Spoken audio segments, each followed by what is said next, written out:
Hello everybody and welcome to a very special edition of the Yu-Gi-Oh! Master Duel Challenger Cup. My name is Ibriz and I'm joined by the wonderful Lampy. Good to see you, everyone. Of course, also hello to the viewers over on Josh's channel, and we are going to have a 128-player Challenger Cup tonight. How come we're on Josh's channel, I wonder? Well, that's because we have the equally wonderful Joshua Schmidt here with us today. Hello, everybody. I'm glad to be here. Gameplay. Wow, is that the real Joshua Schmidt, Yu-Gi-Oh? I think it's him. Oh, no. you noticed him on the first glance, huh? But yeah, definitely some exciting gameplay to be had throughout the entirety of the evening. And as we're live a little bit early, we can also talk a little bit about what we are going to expect for the rest of the night and for the rest of the tournament, of course. So, Ibris, what's the deck you expect the most and maybe that you're anticipating the most as well from tonight? Well, I imagine that we haven't seen quite the last of the Snake Eye variants. Okay, fair enough. Last year it was the Snake Eye Fire King. Josh, I know you were a big fan of that one. But coming into this year, of course, you do have to consider that we're facing the likes of the Snake Eye Fiendsmith, especially now that it's at full power thanks to the recent release of Lacrima. Sure. Do you want to tell me a bit about Lacrima? Because I think Wrath of the Tyrants as a pack was phenomenal overall at the start of this month. But Josh, any thoughts in particular about that main deck monster and what it did for the Fiendsmith strategies? I think it does a lot for Fiendsmith, to be honest, and not just in the ones that you just mentioned, like the hybrid versions of Fiendsmith for like the Snake Eyes and all other kinds of decks that have been using the Fiendsmith engine as a way to bridge into powerful extra deck monsters like Desiree or Caesar.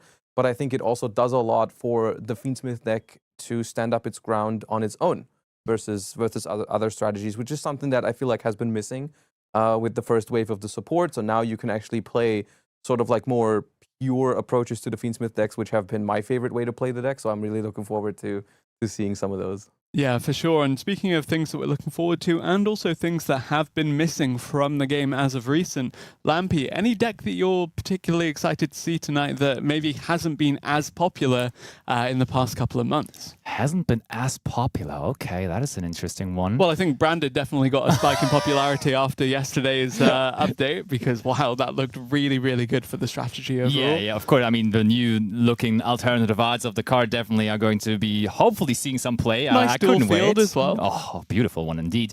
But in terms of decks that haven't seen that much popularity, how about just maybe some punk gaming, honestly? Because there were also those punk cards, those punk support cards recently released as well. And actually, they pair quite well together with the Fiendsmith cards. So I think I even saw on the top of the ranked gameplay, I saw someone bringing Fiendsmith Punk to even first place, actually. So I always had a soft spot for decks that had Psychic End Punisher as a viable boss monster, which may or may not be a controversial statement on Joshua Schmidt's Twitch channel, but... End Punisher? Yeah. No, that card's cool. We like that card over here. Good. Yeah, I'm glad. No, we're a fan. I'm very happy to hear that. Me and every other Dynamorphia duelist in the audience. Yeah, you have made Psychic and Punisher in Dynamorphia. Yeah, of course. Ash Blossom plus the level 8 fusion. Rex Term, enough. all Okay. both at level 4s. Obviously. How could you question that? Of course, yeah. But no, that is something I have not seen personally much in Challenger Cups yet. So maybe Dynamorphia tonight. or Psychic Also and not Punisher? I think I might have seen Dynamorphia more often than actually the new punk cards so far. So I'm asking where they are, and maybe we're going to see them tonight. Josh, have you played against those, or have you played them yourself? Even I think so, right? I have messed around with those strategies, and the new punk cards especially were actually pretty decent. Yeah. It's a deck that can definitely perform in this sort of setting. Speaking of decks like Dynamorphia as well, I do think the Challenger Cup is like an environment where you could reasonably see those decks with the new rule set that is in effect since the start of this new season, where players now actually submit 2 decks to the tournament, and then they get to pick one of those 2 decks for every individual game.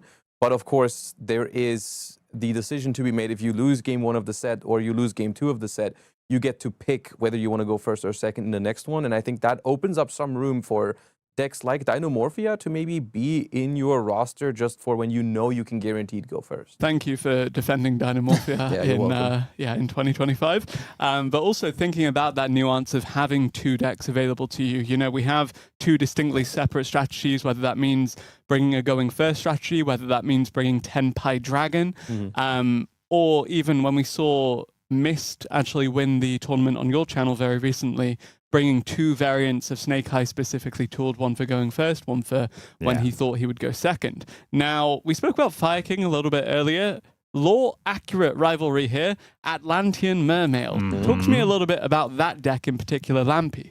Yeah, that deck, honestly, is to me one of the decks that is the most scariest at the moment, because going first or going second with that deck, it both seems so incredibly strong at what it can do. Because going first, if they have a good hand, or sometimes even just an average hand, they're going to get to Deep Sea Minstrel, they're going to look into your hand, take out the most scariest card that there is, and then keep on comboing afterwards as well, possibly getting to Mulling Glacier, taking out 2 more cards, and then eventually possibly even ending on a Barrier Statue, which is going to really hinder the plays from your opponents. I think combining both the removal from the hand in addition to that threat of the Barrier Statue of the Torrents that you can special summon from the deck, or even the Abyss Dweller in this day and age with it just locking out the graveyard effects as well, is something to be super conscious of. I mean, the cool thing about the main card, or one of the main cards of the deck, is Atlantean Dragoons, however it is used for effect. Even just as an Exceed material that gets detached, for example, Abyss Dweller, it will activate its effect in the end. And therefore, you can just make the Abyss Dweller on your turn, detach the Dragoons, and just search with it right away, which is just pretty insane. Yeah. Josh, any other decks that you're particularly looking forward to seeing? I am very much wondering about how well Memento is going to do today, because that is a deck that I have been looking into also in regards to the upcoming Duelist Cup. It is a deck that I'm still not quite sure how I'm supposed to evaluate it, because I know about its power. I know it's a very flexible deck that can outplay certain interruptions as well quite well with all of its quick play spell cards. So I do think it has a lot of potential. I just wonder how it performs at the highest level of competition. So I'm like really excited to see if someone is gonna bring that today. That's my personal like deck of interest. Definitely a deck that can be very rewarding, but also very difficult to execute, even if you've dedicated time to learning it, such as the hours we've seen Josh put into it, but also Lampy. I know you're a very prominent Memento player within the community. Absolutely. And I think the cool thing about that deck also is Primite Drill Beam, which is in more and more decks at the moment. Of course, Blue Eyes, but also now other Primite variants, such as just Primite Fiendsmith. And having the chance, as Josh just mentioned, to then chain one of your quick spells, get rid of the card that they just targeted with the Drill Beam, and just have it not resolve is such a good factor in the metagame right now, really.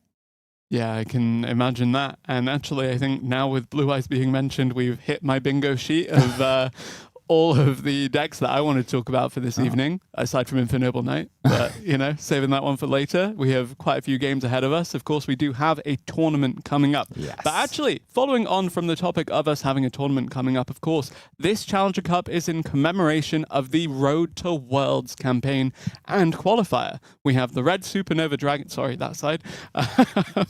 The Red Supernova Dragon decorating behind us. And of course, that can be yours in glorious royal finish by logging in today. Yeah, if you haven't done so just yet to yesterday, because it is actually the first reward on the rewards list. Therefore, the first day you log in now into the campaign, you're getting that one. I got it yesterday, already got some gems today, and therefore really worth logging in every day at the moment just to get that extra pricing. And then, of course, very, very soon on the horizon then is that regional qualifier as well, where, of course, so many people are trying to book their ticket basically to the World Championship. Yeah, June 4th, of course, rapidly approaching. I think today will be a good kind of indicator as to what we can expect in terms of the meta game there, and in terms of which decks we can expect to see actually come out ahead. Perhaps we see some inspiring tech come out from some of these players as well. Yeah, it's a good testing ground, honestly. You can just test whether you want to do something, like, because you today have the chance to not only test one deck, but 2 decks at a time, because you can bring 2 different decks, and then you're like, I like this one more, so maybe this is going to be my deck for the grind in the end. I got sold on Curry Photon as an answer to Tempai Dragon. Okay. After one Challenger Cup. Yeah, that did happen. Yeah. That is I mean, that's always something that I feel like happens a lot in these Challenger Cups, is people really test their decks that they are planning on using in that second stage, which is why I personally love watching Challenger Cups, especially when those sort of huge Duelist Cups are approaching. Like the weeks leading up to those tournaments is always like when everyone's prepping, everyone is thinking about which kind of decks are going to be viable. And so I think that's when really, I mean, people usually try to bring their A games in these Challenger Cups, but these ones I feel like are particularly interesting. 100%. You just don't want to be behind. You want to be on point, of course, then for the regional qualifiers, as this is your biggest chance to make it to the World Championship. As obviously for Duelist Cups, it's always only the first spot worldwide that will qualify to WCS. But with the regional qualifiers, it is per region, right? Like multiple people from all over the world doing the qualification, and not just that one singular person bringing an entire team in the end. Indeed, and if you're feeling particularly inspired by any of the decks that you see tonight, perhaps one of the new packs can help you out in constructing them.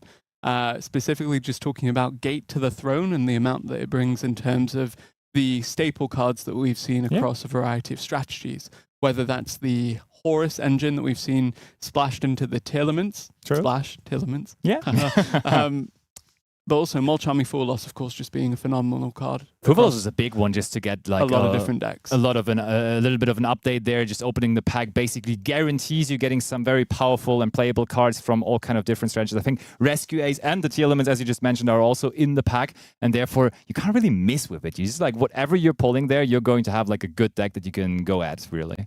Yeah, and speaking of good decks, of course, we have the Challenger Cup, and we have a very, very dedicated community of branded players that are no doubt very happy with the new Frontier and the alternate artworks for Aluber, the Jester of Despia, Fallen of Albaz, Incredible Ecclesia the Virtuous, and Blazing Cartesia the Virtuous. Yeah, Josh and I actually yesterday, we talked about which one is our new favorite of the alternative artworks, and I think, Josh, for you it was Bestial Aluber, if I remember correctly? Well, Bestial Aluber doesn't have an altar, but Aluber was right. It was Aluber, yeah. It was Aluber, and for me it's Fallen of Albaz, but Ibris, what is it for you? I think also Aluber, the Jester of Despia. Okay, fair enough. I see you guys. Good taste. Good taste indeed. I'm just a sheep for whatever Josh says. Oh, you just repeat what I say? Yeah. Okay, that's fair. Yeah, that's good. That's basically how I operate in a lot of these streams. Okay. Yeah, but of course, for today, we are still before the next Forbidden Unlimited list update, which only is going to be available at the beginning of June. Therefore, for today, only one branded fusion. So the branded enjoyers have to be limited with that, but we've seen them do it enough with that one branded fusion already, to be fair. So I think the kind of particularly telling thing for how successful a lot of the decks that we see today will be is even just taking a step back to last week's victory for Mist that we mentioned. I think that deck only ran one copy of original Sinful Spoils Snake Eye anyway. True. So it essentially was following this new and upcoming Forbidden Limited list, which does go to show that even if you're conforming to these new restrictions, there is still room for Snake Eye to flourish and for Snake Eye to succeed in the next format as well. Yeah. True. They'd have two Bonfire, gonna have to take one out.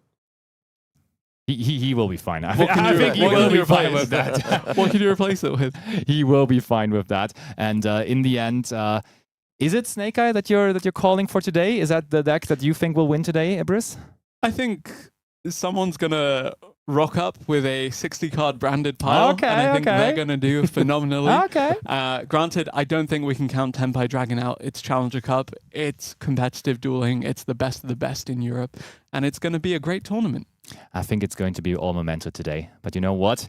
How about we see all of that in action? I think it's going to be the two of us for the first match. So thank you, Josh. And we will be going right into the action of top 128 here for the first round. And that was a pass. Nothing happened there on the first turn of Fansha. What is this? That's not the start you want in a Challenger Cup, really. Not so much. Fansha, of course, mainstay of the Challenger Cup scene. Of course, we've seen a variety of strategies from this player. As you can see on your screen as well right now, just talking about the upcoming Road to Worlds qualifiers. Campaign is underway right now. Get your red Supernova Dragon, and hopefully you'll have a better first turn than Fansha has just had against FSN Lemon. Possibly, and that is we get the Mermaids right away. Mermaid Abyss Pike discarding Atlantean Dragoons. Okay. That is a dream start. You get the search, and whatever your opponent does to the Abyss Pike, you already still also get the effect of the Dragoons, and we search for the Minstrel. Yep, that Deep Sea Minstrel being added to hand does mean that we now already a good part of the way towards getting access to further discards from the opponent's hand. It does mean that we're one step closer to the Mulan Glacier coming out for that additional removal from the hand as well, but here is the Deep Sea Minstrel. The important part of Minstrel is just simply that you can look into your opponent's hand. So you're only getting to take out one card, but you're looking into it, and therefore you know the entire hand. And I think that's why Fansha immediately scooped it up there, because he just didn't want to tell his opponent what his deck actually is. He didn't want to give that information out. Yeah, maybe, or maybe just really wanted to go second. No, genuinely, I think it was just wanted to withhold some information there. Just really, really swift win there for the male Atlantean deck. I mean, the crazy thing is, even if Fansha there had, for example, Molchami Fuvalos in their hand, the Mermaid deck just has such nice ways to play around that card even, because it can just go search out Poseidra, Poseidra summons itself out and is really big, and you get to 8,000 quite easily, even without special summoning from the deck. Do you have something in the format right now that is a direct answer to the Atlantean Mermail strategy, and could that be something that Fanshawe has in his back pocket for his second deck? In terms of decks, I think it is getting kind of hard, but in terms of cards specifically, I think Droll and Lockbird is a card that really, really works well against the Mermaid strategy, because we just explained how often it is searching, how many searches it does generate, and therefore just cutting it off after the first search can be really valuable and really effective. And so I think that would be hopefully a card included in one of his two decks here. Hopefully indeed, as Lemon will actually be going first this time around. As it turns out, Fanshawe really did want to go second. No, I think Fanshawe is going first here. And so, yep, Purulia resolving for Lemon. And now we go ahead. Main phase 1 for Fanshawe. You see the bubbles, and there is now Fanshawe having access to Fiendsmith Engraver. And Fiendsmith Engraver is a fantastic card to have against the Multi-Army Purulia that was discarded, because the entire Fiendsmith engine, it just doesn't need you to summon from the hand. You can combo all the way with just using your deck and your graveyard. Yep, Engraver will add Fiendsmith Track. Tracked, if it resolves, will then in turn add the Fabled Lurry, which will discard itself, summon itself, start the sequence of plays off here to access the Fiendsmith extra deck cards. Lemon, any kind of additional response here? Because the Purulia went off, but you need more than that to stop the Fiendsmith. It would be a crazy combination if we had Purulia and then also Mulchami Fuvalosbo, and there is the combination of the two of them. Fanshawe, he wasn't really bothered by the Purulia, and he held the Ash Blossom and Joy Spring. There you can tell he doesn't mind the Purulia, but now the Fuvalos is much more of a concern, and he has the Ash Blossom as an answer for it. Yeah, the Fiendsmith deck, of course, delving into the extra deck a little bit too much for comfort there to allow that Fuvalos to reliably go through. Totally. Now, Fiendsmith's Requiem going to hit the field here, start things off again here. I say start, we're already midway through the combo. We're already really, really close to getting towards what will eventually be an Appaloosa above the Goddess with negations to protect the resolution of another Fiendsmith fusion monster a little bit down the line. But here is a main deck monster first and foremost, Lacrima, the Crimson Tears. That new Fiendsmith card that we said really brought the strategy and the pure dedicated Fiendsmith strategy back into the forefront of the meta. And I think that's what we're probably seeing here from Fanshawe. I think that is more one of those control decks that doesn't necessarily go for those big link monsters, those many, many monsters on the field to go into, for example, Appaloosa. I think we're rather keeping it simple, most likely only going into, for example, a DDD Wave High King Caesar with 2 level 6 monsters. One of them we already have on the field here with the Necrogrid Princess. And the best part is we have already generated a draw out of that card now as well, searching for the Bestia Magnamut through the Lubellion. This is a fantastic start, honestly, for Fanshawe overall. And that Caesar, I think it's just such a good card to have against the Mermaid deck as well. Assuming that... Interesting thing to pass on, but sometimes it is like that. Lemon, now the onus is on him to see if there's any kind of comeback to be made. That is very interesting, seeing that we just do not even go for the Caesar and just leave it like that. And the thing you have to say, Magnamut on itself right now in the format, really, really good. Bestias in general, because they do interact so well with, first of all, the Blue Eyes deck, but also just with all of those Fiendsmith cards. Against Mermail, though, there is no light and dark monsters whatsoever. Are you sure this is Atlantean Mermail, though, or did Lemon change up the strategy this time around? Possibly. I think, though, if I know that I'm going second, Mermail is a deck that can totally do it, and therefore I would probably expect him to still be on the Atlantean Mermaid strategy. You never know, of course, though. It is Lemon's call, and maybe he's also having a Tenpai Dragon deck The available world has to him been as well. turned upside down when the Mermail deck is the one starting 2 cards down.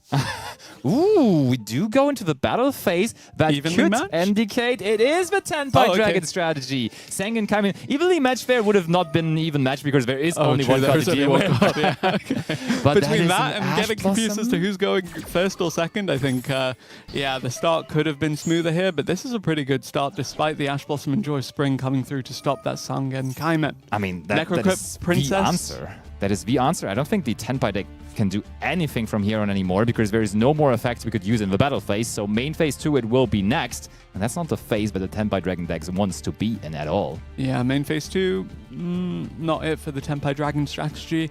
Still yet to see a Synchro Summon from this strategy. Still yet to see any kind of field presence established here. Gonna see Lacrima, the Crimson Tears, resolve in the graveyard here to start the Fiendsmith combo again. Yep, bring back the Requiem from the graveyard. And I think that must mean that Lemon has just tried to pass over the turn. And now at the end of the main phase, Fansha was like, yeah, I would like to use the Lacrima beforehand because the Fiendsmith Requiem that is now resolving on the field is a main phase only effect. And therefore it only makes sense that we wanted to do all of that before our opponent passes it over to us. And I think we're just going to summon out the Lacrima right again that was just used for that because it is now back into the deck. Oh, there is Molchami Fulos from Lemon's side, though, generating 1 draw if it does go unanswered. And it should, because there was the Ash Blossom already for the second used. time. Yeah, Call by the Grave was not an option because it's still the opponent's turn as well, so really, really limited options in terms of a response here, but furthermore, just really, really limited options for Lemon to begin with. Yeah, absolutely. And I mean, Fansha just probably had a hand full of great hand interactions with the Ash Blossom and then possibly even more like effect Veilers or stuff like that. And therefore decided, hey, I just want to keep on growing my card advantage with the Necrocrypt Princess as he just did now. And therefore, really interesting to see how those top players are operating, just deciding not to go for the Caesar, but just having that powerful level 6 monster on the field there with the Necrocrypt Princess instead. Yeah, level 6, of course, was kind of that sweet spot for the Fiendsmith strategy for a good while there, especially while Beatrice, Lady of the Eternal, was in the meta. However, with that now being on the Forbidden Limited list, it does mean that we're in a position where you have to explore other options for those rank 6 plays. Granted, DDD Wave King High Caesar is still a viable option. There are still a couple of things that can be bridged into here, and I guess we'll see where Fansha does go here. Yeah. And now that we activated the Molchami Purulia there, we just gotta have the chance to draw 1 more card. That Did Lemon Princess have 2 Purulia and 2 Fualos? Yeah, in the end he had. Maybe he drew into one of them with the other. But and now we're going to see the rest of the hand, I'm sure. What do we have to offer there? Droplet, Dominus Impulse, and Gold Sarcophagus. And I mean, you just take out the Dominus Impulse here, and I think then we easily can get to 8,000 points of damage without even going into our into summons from the hand anymore. Oh, are we keeping it slow? That's 4,500. I'm wondering if the Gold Sarcophagus was drawn off of one of the Molchamis because otherwise you would have used it to get the blaster or to bait out the Ash Blossom and guarantee that the Sangen Kaimen would resolve earlier. 100%, yeah. Yeah, so unfortunate for Lemon that he drew so late into that, but looking pretty good for Fansha in terms of evening up this series. Lemon, he brings a fire deck in tandem with his water strategy that did win game 1. It is not enough to claim a second win, however, and instead it will be Fansha with this Fiendsmith, slightly branded, slightly bestial strategy that is able to clinch this one. Not quite at the 8,000 threshold quite yet, but getting quite close to it. This could be it already. That's free. Yeah, that is 8,000 now, I'm pretty sure. Especially when we use the Fiendsmith Requiem, which gives us an additional 600 attack point boost. So easily that guarantees us a safe way into the battle phase and therefore also a safe way into securing victory in a second game and therefore equaling the score overall. Yep, a safe way into a third game here, taking us to match point between Fansha and Lemon, 2 mainstays of the Challenger Cup, 2 phenomenal players. two people that just took us to a game 3. Yeah, definitely. And I think Lemon, he's really keeping it lore accurate, as you said. He's doing the fire versus water challenge with his 2 decks. He also had the icon being the regional qualifier icon from last year, and therefore he seems like we put him in there, but he did that all on his own. We didn't force him to. I can promise you that. And only needed to synchro summon Red Supernova Dragon in the Tenpai Dragon deck, and then I would have been like, yes. Alas, did not quite happen, and actually the Tenpai Dragon deck was not quite able to take a win there. However, series still very much alive for both of these players. I wonder if we'll actually get to see Atlantean Mermail gaming this time around instead of it forcing the instantaneous surrender.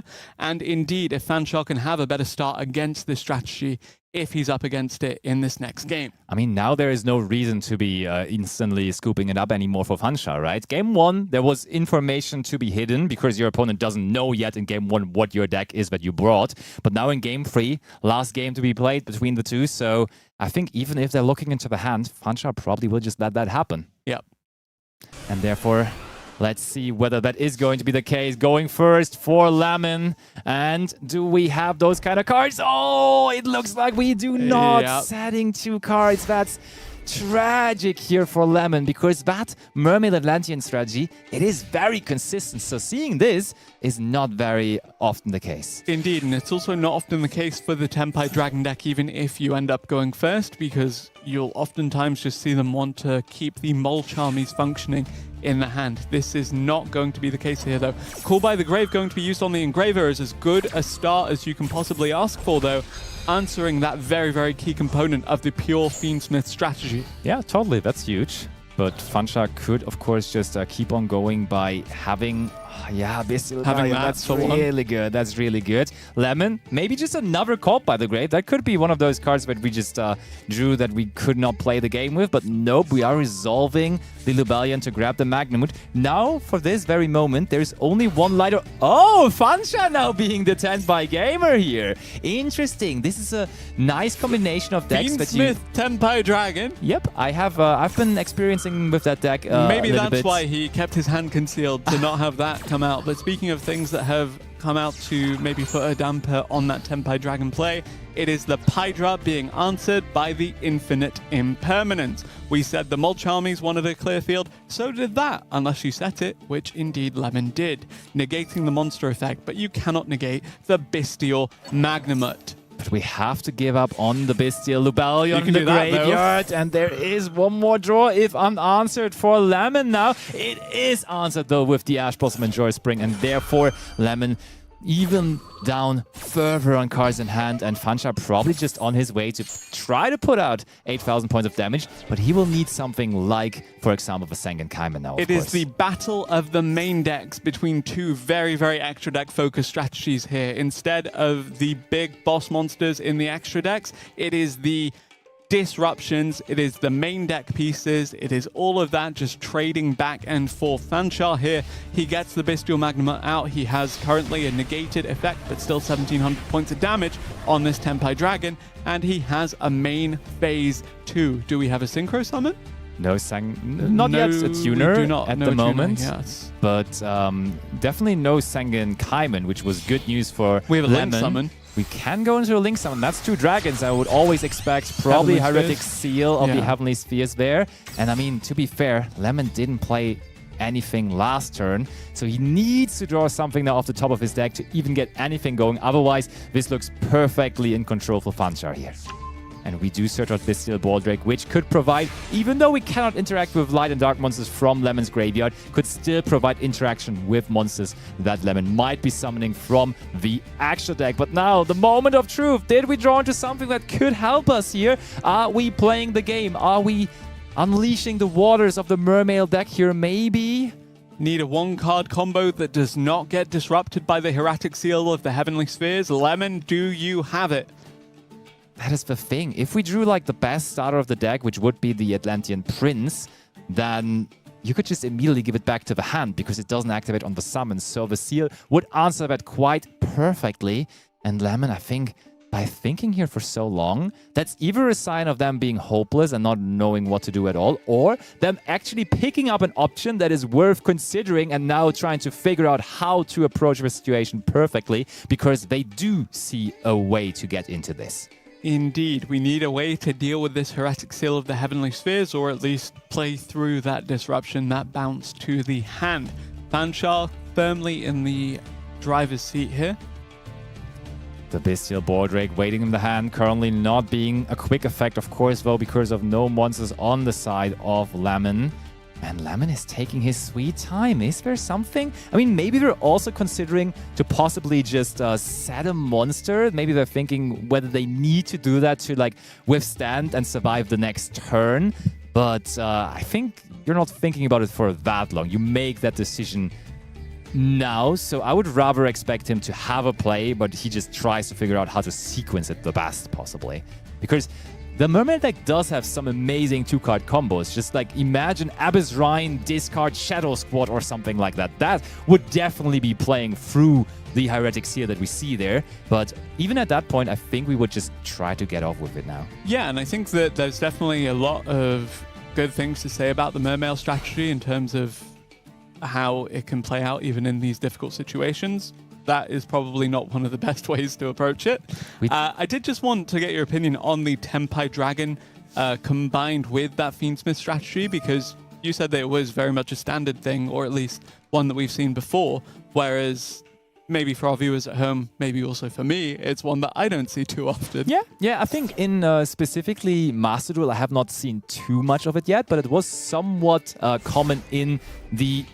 What happened there from Fansha? It was somewhat common in TCG. Just quickly looking at this, we retributed the Nibiru from our hand to give our very own Heretic Seal back into the extra deck.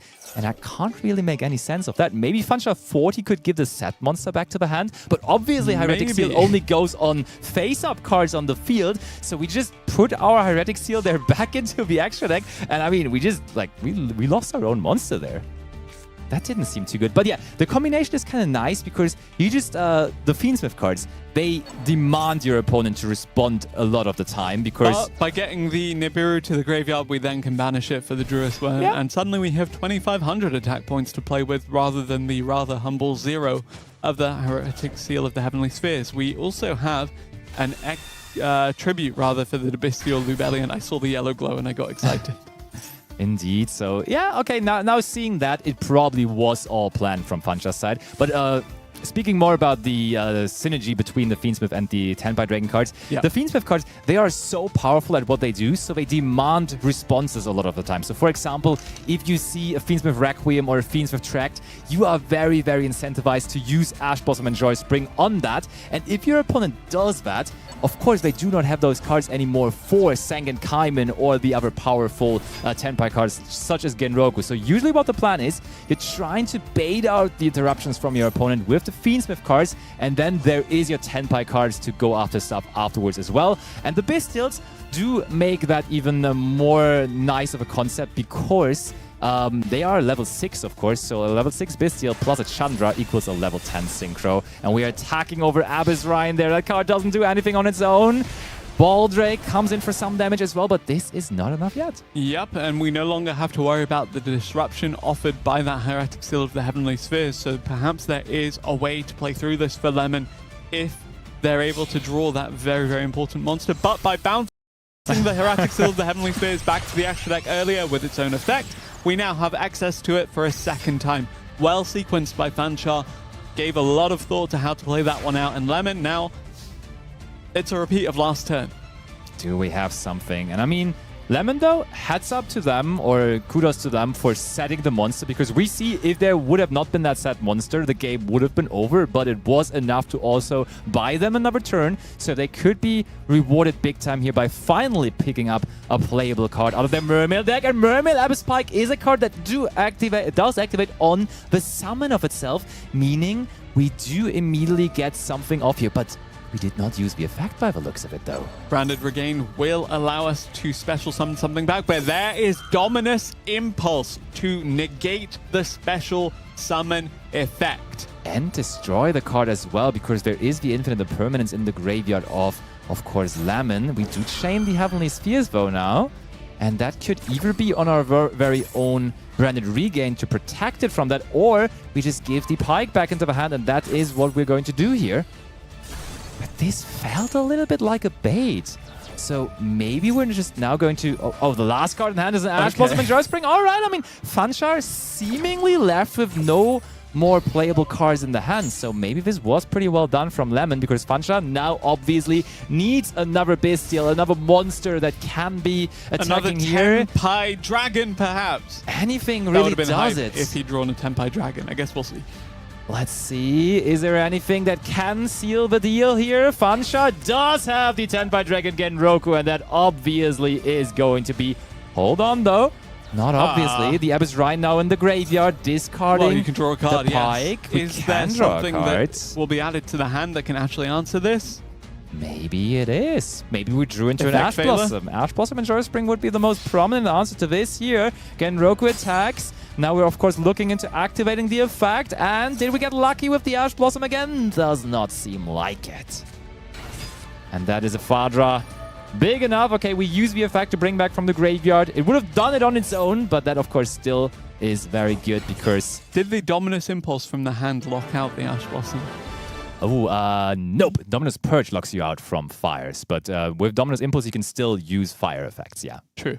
Okay. And therefore, in the end, it was Fanchar, as so often, taking down round number 1. Fanchar, as you said, really much, very much a regular on the Challenger Cup circuit.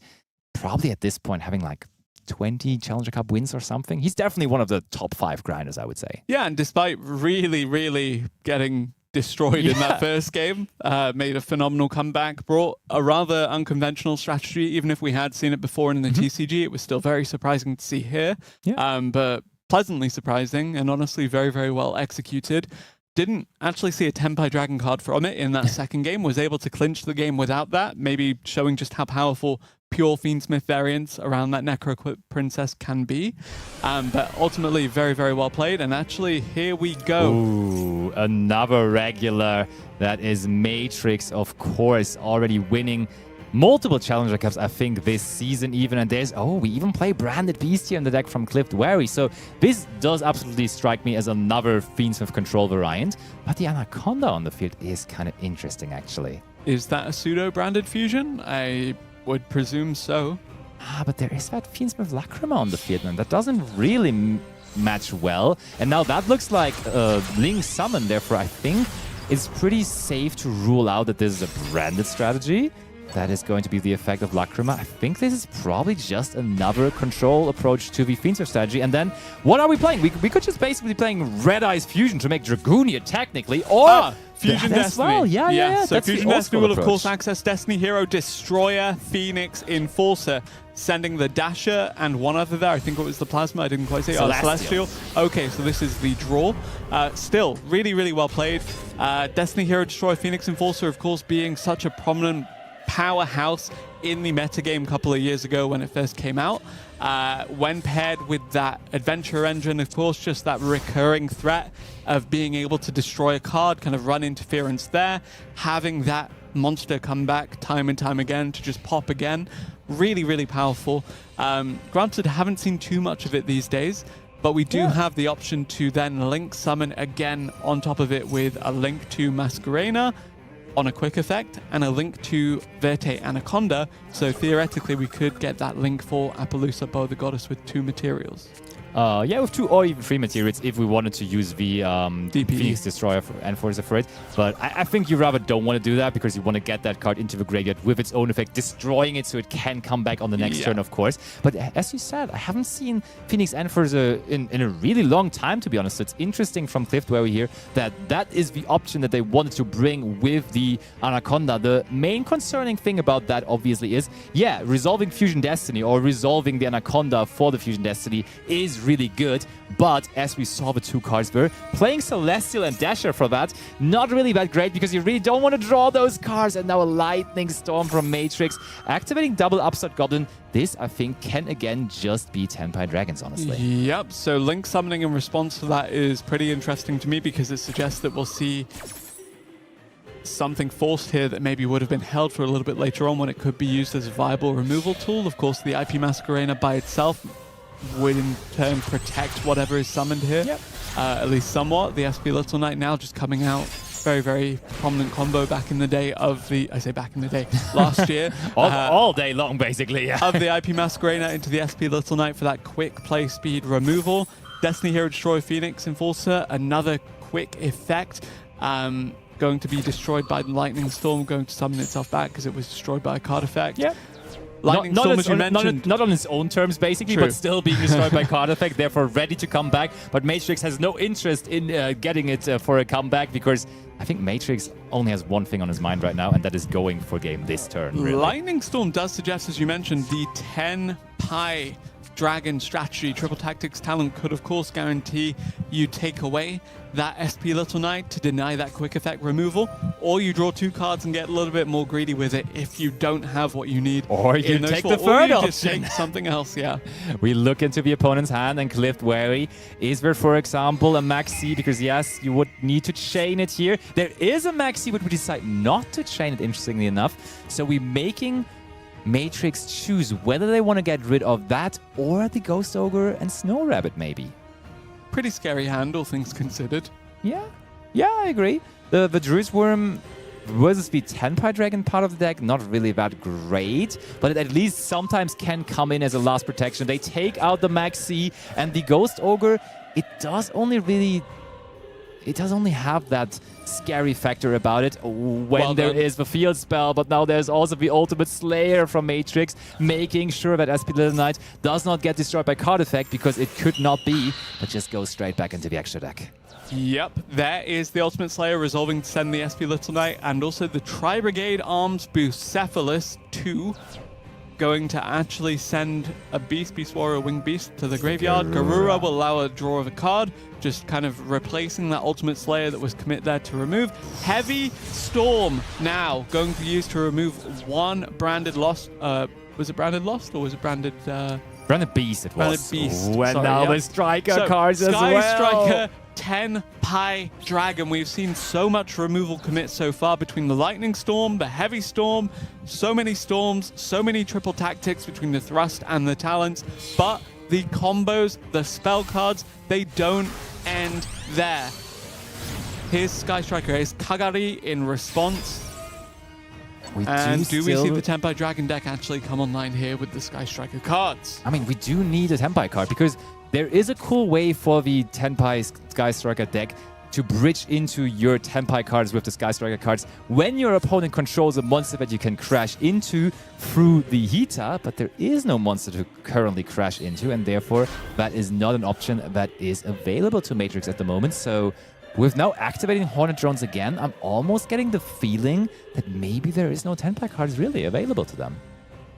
So Which you're would be going to say crazy, that maybe right? it is just pure Sky Striker. Never mind. But There no. is 10-Pi Dragon Hydra being normal summoned. Of course. And of course, we know that there's no Ash Blossom in the hand for Cliff Wary here. We saw it was just, I believe, the Ghost Ogre plus the 2 Bystials, so the 10 Pi Dragon deck is free to add the San Gen Kaimen here. And once we're in the battle phase, that's when this deck truly comes alive. Will we enter the battle phase right away? The full information is available to Matrix here as to what's in the hand for Cliff Wary, and it will be the battle phase here, even with the Druid Worm being summoned to the field. It will stop one attack at best. Yeah, I mean, we're kind of defending now against the monsters that are already on the field, but the thing, of course, is as soon as the Sengen Kaimen is activated and as soon as we have access to the Chandra, from there on, it's just, at some point, we are going to have a monster that is big enough to attack over the Druid's Worm, and then from there on, we usually always still have enough damage to be put onto the field. Yeah, and kind of the turn of phrase is that once the 10 Pi Dragon deck starts synchro summoning, it's probably already too far gone for you to come back in that game. Granted, we've yet to see a synchro summon so far. Instead, we'll just see the 10 Pi Dragon Chandra start to make an attack here. It will also make a summon on top of that, though. Fadra joins the party here. The 10 Pi Dragons are out in force on the field for Matrix here. Matrix, are you going to synchro summon? Are you going to clear the field? Cliff Wary, do you have a response? I mean, we know, but they don't. They do have the Ghost Ogre. They could use it here, but the problem about that is whenever you use the Ghost Ogre on a Synchro Summoning effect, and there is multiple monsters on the field right now, they just chain another one of them, and then they still get their Synchro Summon done because you just use the monster that was initially planned to be Ghost Ogre, and then the Ghost Ogre just did nothing. So I'm thinking whether there is a good time to use Ghost Ogre. I just can't really find any. At this point, the Tenpai Dragon deck can just not be stopped by a Ghost Ogre anymore, and therefore you could use it here, but still then they could just chain the Hydra, immediately Synchro Summon into a level 10. It's really, really a tough situation right now for Cliff Wary. At least you would take out that 2,600 attack point Biden Dragon for the moment, but as I just explained, it would be replaced so quickly. Yep, Sangenpai Biden Dragon, of course, going to be that first step in the combo towards the Sangenpai Transcendent Dragon and indeed the Trident Dragon a little bit further down the line. But do we even get to that point, or is the game over for Cliff Wary here? Matrix firmly in the decision-making position here. Has the Sangenpai Biden Dragon actually resolving an effect here? But is there a response from Cliff Wary? We've seen the hand, as you mentioned. The Ghost Ogre is there. Do we use it? Yeah, they're just thinking about whether to do that or not, I believe. And as I said, I don't think it really makes a huge difference whether you do or not. And now we are resolving. Cliff Wary has decided against it. And I think we may, at this point now, not even have a chance to use it anymore at all, because from here on, we can just go into, of course, our Synchro 10, our Transcendent, and then the Ghost Ogre will just legally not be able to activate anymore. And I think you do want to make sure to go into Transcendent before anything else, as, of course, the Bestial Druid's Room would otherwise be dealing with another monster. Therefore, just go into Transcendent, bring back the Biden afterwards, and then just provide so much damage, I think, is the way to go. But we attack first with the Hydra, of course, trying to collect some more attacks so the Biden actually will be able to come back. And there is the Synchro Summon effect of the Hydra. Do we respond to that? If we use Ghost Ogre here, I think it's still not enough, to be honest. Yep, Sangenpai Transcendent Dragon, once it comes out, of course, it will lock out effects in that battle phase, and it will lock out Cliff Wary's only response to this Tenpai Dragon onslaught. We've seen it time and time again how Tenpai Dragon can dictate the pace of the game once it's allowed to get going. We've seen it win in a Duelist Cup. Will we see it win in the Road to Worlds qualifier? Perhaps, but first we're going to see if it can win today's Challenger Cup in honor of that Road to Worlds campaign that is, of course, live in Yu-Gi-Oh! Master Duel today. Yeah, Matrix definitely one of those very prominent Tenpai Dragon players, one of the players that you see playing that deck very regularly. And Josh touched on that a little bit in the pre-show as well. You do not see this deck that much anymore on the master streets, on the ladder streets. But on the master streets. Yeah, in like the master rank, you know, that you don't see it that much anymore. But here in Challenger Cups, it's still very, very, very prominent. It is indeed very prominent, and it will, with that prominence, allow Matrix to get cleanly with a 2-0 victory into round 2 of this tournament. But before we get to round 2, I think we have a couple more games left in round 1 to bring you. So Surely. I guess we'll jump into another one. Yeah, top 64 for Matrix already, but let's see who else is going to join them for that, right? Yes, indeed. Let's find out another match. Let's see. Oh, there's your pick for the tournament. We do have Mario on Branded, and on the other end, we have Fan Lalic on the Blue Eyes White Dragon strategy. How does this matchup play out typically, do you think? It definitely is kind of tough because the Branded strategy does just have those ways to like permanently banish cards, for example with the Mirror Jade, and banishing a Blue Eyes White Dragon, for example, permanently can really hurt the strategy of the Blue Eyes deck, and therefore I think overall I feel like the Branded deck is favored a little bit, but it's pretty close, to be honest. Yeah. And I mean, the situation right now looks rather dire for Mario, as we only have that one Mirror Jade and one set card, and it is the turn off Fan Lalic, which apparently is, it's turn 3, okay, so this game has been going on for 2 turns, and usually the Branded deck, I mean, we very clearly broke the field to some degree, but it doesn't seem like we had much more setup after that. Getting Blue Eyes White Dragon on the field, of course, does unlock the likes of the additional Primite cards as well. And it does mean that this suddenly got quite scary for Mario here. And there we go into the effect of Mausoleum of White, sending another copy of Blue Eyes White Dragon to the graveyard. So possibly just going into the battle phase, interestingly enough, deciding that we want to try to attack over the Mirror Jade.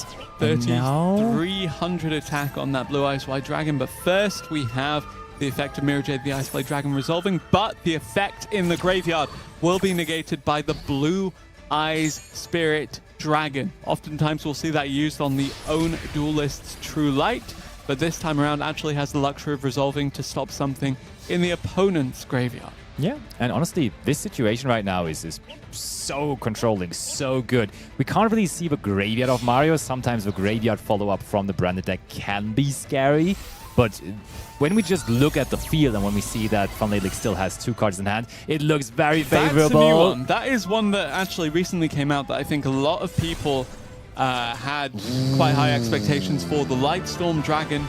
Evidently, it's done enough for the Blue Eyes deck to clear that one.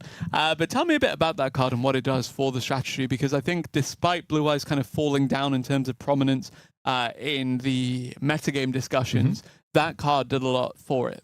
Lightstorm Dragon is another one of those targets that you can summon out from the extra deck with the Spirit Dragon. And it's just really good against back row orientated decks. As on its summon, you can just destroy spell and trap cards from your opponent. And therefore, it just gives you more flexibility into more different matchups. Because, for example, against Labyrinth, this deck is this card is so good. Just summoning it out and going after those set cards. And I mean, we saw here, even against Branded, it just comes up because against basically any kind of deck, you get into that situation where they have one more set card that you are worrying about. So you're like, okay, I can just go Lightstorm Dragon and then go after that one easily.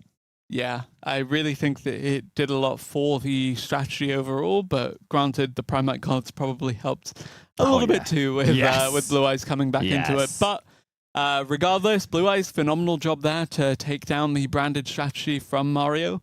And I really think that Blue Eyes could make a good showing in this tournament. I mean, that's one of your branded player picks out already, right? You said 60 card unlucky. branded. That is going to be the winner of today's Challenger Cup. I bet that was 40 card branded. That was the mistake, huh? Mario, what are you doing? Why was it 40 cards? You might be right. I think Mario might even be sometimes playing 60. I think I've seen him definitely play the branded strategy that may before. Have been 60. I was just, trying to find a reason as to why that didn't play out. Totally. Have you yet seen Memento make an appearance? Granted, we have a sample size of like 5 duels. It will happen, though. It will happen. Trust me. We'll get there in the end. Regardless, I think Tenpai Dragon has been about half of our games so far, and I think that it's one that maybe we glossed over in our initial meta discussion at the start of the show with Josh. Yeah. Whether that's because he doesn't want to talk about Tenpai Dragon, a lot of experience facing down that one, or because we just didn't expect it to show up, but it so consistently does when you're least expecting it. It does. It absolutely Lost does. The coin and flip, always surprise, Tenpai Dragon. And it really keeps on showing up with really good results as well. Even though, like, in my personal theory, I would be so scared to bring Tenpai Dragons at the moment to a competitive Master Duel tournament, such as this Challenger Cup, because when you're facing Mermail, for example, that Tenpai Dragon Sky Striker deck there, that is purely relying on all those field-breaking cards, such as Ultimate Slayer, as we saw, Lightning Storm, Heavy Storm, and all those cards. But guess what? When your opponent already looked at your hand, took out cards with Mullen Glacier, those cards cannot be used on their turn, and therefore you are destined to lose them against, for example, that Mermail matchup, and therefore I would just be scared of it, honestly, to face those decks. Yeah, what I'm inferring from this is that while the Tenpai Dragon is such a phenomenal kind of field-breaking strategy, it does tend to let your opponent run wild with what they want to do.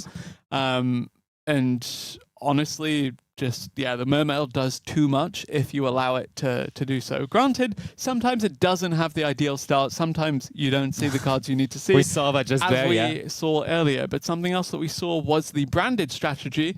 And we have a video about that strategy coming up with a video on New Frontier.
Are you excited already? We just saw the dates there. That is going to be happening soon. And of course, it's going to be being you involved in that very, very heavily. You're trying to qualify again, right? I'm going to try my best, of course. We'll see if it works out this year, but it is definitely an exciting time to be a master duelist whenever those World Championship qualifiers are happening. So that is something to be on the lookout for. And of course, we are just one round into today's tournament.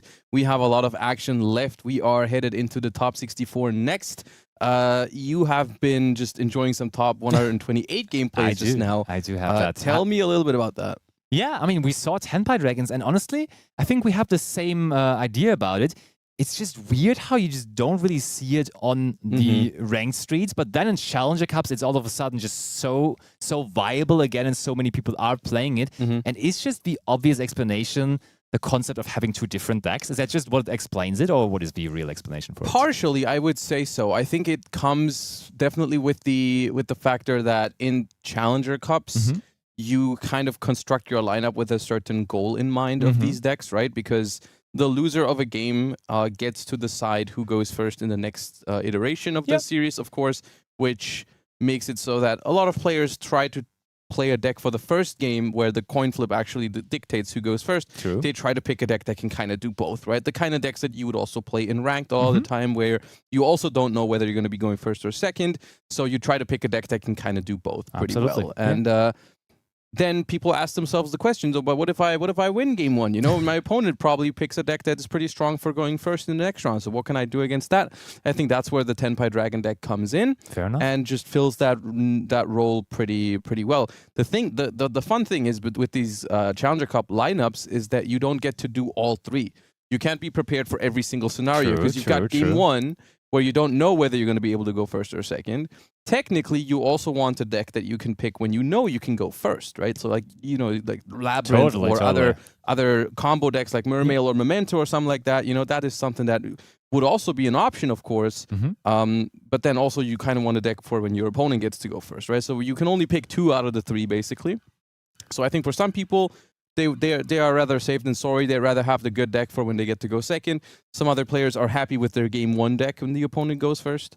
But I think that is why, specifically in Challenger Cups, Tenpai is still a pretty good secondary option. Yeah, that's true. And we saw also the Mermail deck, of course. And the thing, though, was we did not see too much all about it because game one, after activating the Minstrel, immediately the game was over. And then in game 3, they sort of bricked. Do you think that is a thing that happens often to the Mermaid deck? Because me personally, when I've been playing against it, that happened very rarely, to be honest. I rarely see them bricking, but then here immediately we do. So what is your experience against the deck? Well, here's the thing. There's two different experiences I have made. Because when I'm playing against the Mermail strategy, it's very different from when I try to play the deck myself. The people that are watching on my channel right now will know what I'm talking about, because I have tried my luck with the Mermail strategy at some point last week. And I very much resonated with what happened in the third game there, because I very often, it's like the deck is very much reliant on the Neptibus Atlantean Prince. True. And if you find access to that card, there's like all 25 ways into it though, right? I don't know if it's quite 25. I did not, I had some games like that as well, for sure. Let's just say it like that. Okay. There's definitely been games where I had the Prince and they were smooth sailing. And then there's been games where I just couldn't get going. I think that is something that is kind of like the deal you make with playing the Mermail Atlantean deck. It's kind of like, you know, some games your deck is going to perform very, very well, and in other games you are just not going to be able to find that Prince, which is kind of in the nature of a combo deck like that. I think that's fair to Is accept. there any ways to maybe help boost the consistency of the deck? Is there cards that you would want to necessarily have in it to just make it more consistent? I feel like 1-for-1 probably already a no-brainer for the deck anyways, I had that right? in there. Yeah. I did have that in there as another way to get to the Prince. Yeah. There are cards that technically give you more access to the Prince as well, but it is kind of interesting because people don't play those very much. Like I'm thinking of cards like Deep Sea Diva, of course, which just allows you to summon a a low-level Sea Serpent from your deck. So you could just be playing more copies of Deep Sea Diva to just say, like, okay, I have like basically 6 copies of the Prince now because Diva summons the Prince. That's fair. There's also a card, I believe it's called Deep Sea Aria. It's a spell card that allows you to banish a water monster from your graveyard to add it from your deck to your hand. True. So there is ways. It just tends to be, I feel like people have kind of reached the consensus where Mermail as a deck has some strength, and one of those key strengths is that it is very, very powerful against certain types of interactions that people are using. And what I mean by that is specifically because the entirety of the Mermail deck revolves around sending monsters for cost. Yes. It is particularly strong against certain cards like Effect Veiler or Infinite Impermanence, right? Because at the point where you're trying to Effect Veiler a Inept Abyss or you're trying to use Infinite Impermanence on a Inept Abyss, it has already basically done half of its job. True. So you're only stopping half the card. The thing with all those other cards is you're now adding cards into your deck that are not great against the cards that are supposed to be bad against your deck, right? Yeah, true. So all of a sudden, you draw an Infinite Impermanence against Mermail, your opponent summons Deep Sea Diva, all of a sudden that card is really good now. Yeah, you're so right. that is something I think to be aware of. Also, with every deck in the game, there's always this balance that you have to hit between the more engine cards you want to put into that deck, you have to take something out. And you don't want to take Maxi out or something exactly, like that. Right? Yeah. And that's like some cards that you're going to be missing when you're going second. So I think Mermail is just on that verge where it's just like barely consistent enough to the point where people don't have to play those cards. It is not consistent enough to the point where you always have Neptibus, and it's just kind of like the thing you accept, I feel like, at this point. Yeah, I understand that. I got behind that. Yeah. Would you say Mermail is more consistent than Memento, or between the two of the combo decks, which one would you consider to be more consistent overall? That is an interesting question because while they're both combo decks, I think they function in different ways. Yeah. Where Mermail works a lot off of that one specific card. Like I feel like the Neptibus is a really huge like angle point where if it has access to that card, it basically can do everything it wants to. Totally. Memento is a little different because it doesn't really care how you get there, right? Like Memento is like you can get to your combos. You can start with Anguish, you can start with Darkblade, you can start with Goblin, even Mace, I'm pretty sure does a combo these days. And I mean, you can basically like do 100 different ways and you could still end on the same thing, right? It's so funny to see because there's actually like, when you watch Memento players, like they really actually just do their combos differently because they prefer different things and they just go for different routes. And I mean, sometimes also just, of course, having the different starting point, but still leading to the same end product, as you just said, which is really funny to see. So, yeah, okay, so it's tough to compare them, I understand. It's just hard not the to put same, a number on the consistency for Memento because it just has so many different ways. Whereas like for Mermail Atlantean, it is a little bit easier to break it down to, well, do you have access to Prince or do you not? At the same time, the deck also does function differently in terms of consistency going second because all of a sudden, Poseidra, the new main deck Poseidra, becomes a starter card in the deck for going second because the powerful part of that card's effect is that you have to be able to return a card your opponent controls to the hand. When you're going second and your opponent already has a monster on the board, suddenly you can summon Poseidra and that also gives you access to Neptibus. Because you can send Shadow Squad or Dragoons from the deck to the graveyard for cost, return a card to the hand, then there you go. Not something you can do when you're going first. So that's also a key difference, I think. Yeah, it's very, very much of a difference. But I think we both agree that both of these decks are going to play a huge role in the metagame leading to the regional qualifiers, and that they are definitely going to be up there in the later stages as well. I would tend to agree. Yes, at least at the moment, I've been playing around in rated duels. A decent amount this month, and I got to play against a decent amount of Memento and also Mermail.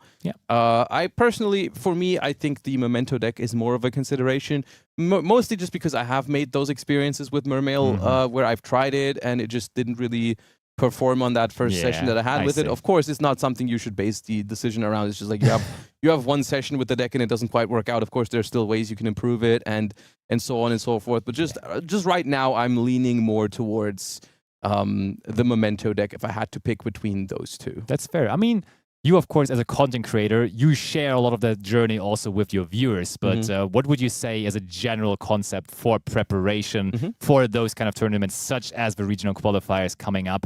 Is there something you can just advise people at home that they should be doing if they want to perform well in that? I think this is the sort of thing where practice makes perfect. I think you want to be very familiar with the format, with the different decks, with what deck you're going to be using. I've experienced this in the past where there's been some Duelist Cups where I was pretty well prepared. I knew what I was comfortable with in the format, and that usually ended up being a much better performance than the ones where I started too late, or I didn't have a deck that I was really comfortable with, so I just kind of like built a couple of ones that I think like were all solid, and then I just switched back and forth between them during the tournament. And it's just like the more experience you have with the deck that you're playing, I think the better. And one other thing that I've learned for these tournaments is that I do think it is the most important thing to be comfortable with the deck you're playing. It does not necessarily have to be the deck that everyone is considering the best deck in the format right now. I think it is very, very individual, like which is the deck that you can play for such a long grind, right? Because like you need to be familiar with it. And just because everyone is saying like, I don't know, this or that deck is the best does not mean that you will be performing the best with it for an entire weekend. And it may as well be Sprite in the end, right? Because it was Sprite for you in the end there, of course, in that qualifying run 2 years ago. And that could be available again now for the upcoming qualifiers, as there is now Sprite, Jet, and Blue also going back to free alongside the Nimble Beaver.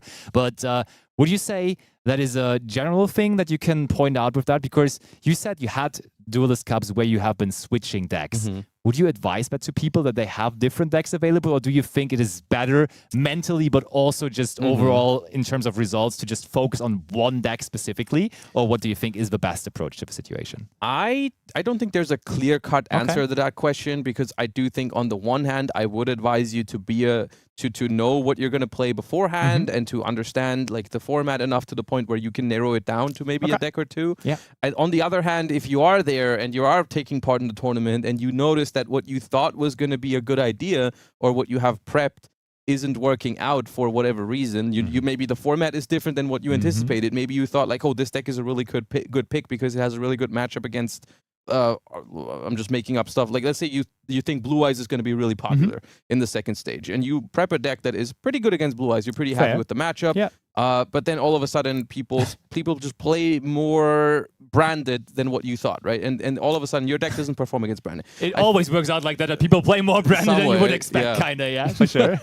So, but then you want to be flexible enough to the point where you maybe ask yourself after like a day or two of the tournament, you're like, is this really the deck that's going to be getting me there at the end? So I think finding the right balance between being confident with your decision to play this or that deck, between having the ability to reevaluate and be like, yeah, maybe it is time to play a different deck. Realistically, I think that's important. No, that's some lovely insight for sure. That is something definitely you should also at home take into consideration. But we are ready for top 64. So I would say let's see some more gameplay actually from the Challenger Cup that we're hosting. Let's go ahead and bring it on. And we do have Brona, so a very familiar face. Is he still playing Snake Eye? He has been playing that deck for so long now. So I could have told not, you this. Though. I could have told you this 100%. Bronas has been grinding the Fiendsmith strategy. A fellow Fiendsmith enjoyer here has been playing all kinds of different Fiendsmith control variations. Beautiful. Also in my previous Challenger Cups since Lacrima the Crimson Tears has released, which is obviously a deck that I very much like. And we do see a pretty strong start here of the Magical Musketeer cards, which is something that I guess needs some explaining when we talk about Fiendsmith, because these cards have not been the most popular in previous months. But, of course, being light Fiend monsters, you get to access your Fiendsmith extra deck with those cards as well. There's a very important interaction coming up here, because Magical Musketeers... Oh, my God. Okay. That's huge. The Fuvalos may have been stopped, but there is the Maxi resolving. And there was something also very interesting. We searched for Fiendsmith Tract with the Fiendsmith Tract. Oh no, we searched for Engraver and then discarded another copy of Tract, I believe. We did have 2 Tracts. Yeah. I'm wondering if maybe Bronas was playing around this exact scenario. Because if we had searched for a Fable Lurie and discarded that, we would have been special summoning twice on the same chain. Yep. We would have gone Chainlink 1, Lurie, Chainlink 2, Starfire, and then the Maxi would have drawn 2 cards already. So maybe that is something they did consider here. But at this point, Maxi is a very, very strong card against all kinds of Fiendsmith strategies, which has been one of my, basically my main pains when I've been trying this deck in Master Duel as opposed to the TCG, where that's just another thing you have to worry about, because your setups are, as you can see here, under Maxi, not too impressive. Yeah, that's a fair way of saying it. That is a beautiful way. It is not nothing. I want to emphasize that because this is a disruption on the opponent's turn. Fiendsmith Requiem, because of new Lacrima the Crimson Tears. When Lacrima the Crimson Tears is summoned from the deck, you get to send the Fiendsmith in Paradise from the deck to the graveyard, which can disrupt the opponent because when they special summon, you get to send Fiendsmith Desiree from the extra deck to the graveyard to send a card to the graveyard. But that is basically all we have here. We also know both cards in hand for Bronas here, because we've added that engraver off of the Tract, and we have a Bestial that we've added off of the Lubellion. And if this is, in fact, the Millennium Snake Eye deck, I would be very surprised if we couldn't play through the Lacrima into Paradise plus the Baldrake here. Placing Snake Eye Ashware into the Spell and Trap Zone with the Vajra Temple is an interesting one. That is not only interesting but also scary, because that is asserting dominance. Let me tell you, that is, if your opponent has a 5-card hand and decides, the worst card in my hand right now is Snake Eye Ash, I do feel like that is at least that is very worrying. And additionally to that, just the Millennium cards on their own, like we just said, the setup from Bronas is not big, and the Millennium cards, they just provide so much power in terms of attack points on their own. So just having the Sengenjin or the Vajra Temple to go into Sengenjin and now into the Golem just provides so much for Bronas, for Skilla right away. And Bronas now just carefully thinking when to use that Requiem, and now is the decision. I think that makes sense because for possible zombie vampire, you want to have the Fiends from Paradise ready, I believe. But when you see that Snake Eye Ash there in the Spell Trap Zone, you're still wondering how far that really is going to get you. The only thing I can think of is that it means we have Snake Eyes Poplar or Snake Eyes Oak in hand. Yeah. Because we're gonna send the Ash from the field to the graveyard to make a Doomed Dragon maybe, and then we're going to get the Ash back with the Oak, or we just have Poplar, so the Ash wasn't gonna search something. Okay, that felt like an invitation for the Fiends from Paradise, and that invitation was well taken by Bronas, just using it, sending the Desiree to now send the Moon of the Closed Tavern, which does resolve successfully, but that must have all been part of the plan that Skilla was having. It has to be, right? That's the disadvantage in this situation for Bronas, because your opponent knows all the cards you have. They get to basically maneuver around it any way they like, and they know that this Diabellstar is going to resolve because the cards in hand are a Bestial and a Fiendsmith Engraver, so you have no way from preventing this Diabellstar. And this is, I think, why they put the Snake Eye Ash in the Spell Trap Zone, because we can now just original for Oak for the Ash and then grab the Poplar that way. Yep, that does look very powerful, and we have seen this movie before. This very easily. Oh, we already have the Snake Eye Oak even in hand. Alrighty. So Skilla really not worried about anything right now. Bringing back the Snake Eye Ash now. And Bronas, what could be the best use right now for his Bestial? Honestly, the more I think about it, why did we even use Fiends from Paradise and the Desiree on the Moon of the Closed Tavern? Because with the Bestial, at least, we have a way to kind of interact with the Fiendsmith part of the combo, right? I was thinking about that for a second there as well, where you have these sort of 2 interruptions available. You have the Paradise and you have the Baldrake, and you use the Paradise on Fiendsmith cards, which is a little odd because the Baldrake was kind of designated for that, whereas the Baldrake is not nearly as threatening for the Snake Eye portion of this because none of it is actually light or dark. So I think ultimately it will not end up mattering, because I think from the cards we've seen here from Skilla 10, I don't think there was a world where a Paradise Send and a Baldrake was going to be enough. I feel like even if you use the Baldrake on one of the Fiendsmith cards, the Snake Eye cards are still going to overwhelm the Paradise, because they had not only the Diabellstar but also the Snake Eye Oak in hand. So there's just like too many avenues they can take with this hand to outmaneuver this Baldrake and Paradise setup. Yep, that was indeed just a fire avenue in that case with all those different fire cards that they had. Now going into Linkuriboh. And Bronas just waiting. I think at this point, when we got into this situation, you probably just want to hold the Baldrake as long as possible to maybe like use it in the battle phase and try to just have that as a tool to survive the turn, really. But it is questionable whether that would even be enough, to be honest. I don't think it will be, because I don't think we've seen Snake Eyes Doomed Dragon yet, so that's going to summon out and put the Magical Musketeer into the Spell Trap Zone. That is indeed going to be the next step, and at this point, this is even enough through the Baldrake, so we could just be going into the battle phase right here, right now. That is indeed the case. Bronas looking not great here on the opening game of Top 64. Is he going to fall? Many Challenger Cup finals already on his resume, but being challenged here already in Top 64 very hard by Skilla, who also is not an unknown competitor in the Challenger Cup scene for sure. We definitely have seen him definitely before. have seen that name before as well. Highlighting the Snake Eye strategy really well here, I gotta say. I'm gonna summon this SP Little Knight. I doubt we're gonna want to use its effect because we would not be attacking directly there. I would also not advise that, but I guess it was a little more attack points that we got through that, and now attacking directly. And yeah, as you explained, that's... Boldrek is going to be able to stop one of these attacks from the big monsters here, but because there's 4 monsters plus the SP Little Knight, but there's 4 monsters above 2500 or exactly 2500. So 3 of those are going to get through, and that is going to be enough damage here for Skilla to take the first game here with the Millennium Snake Eye Fiendsmith deck, which is, of course, a very powerful deck.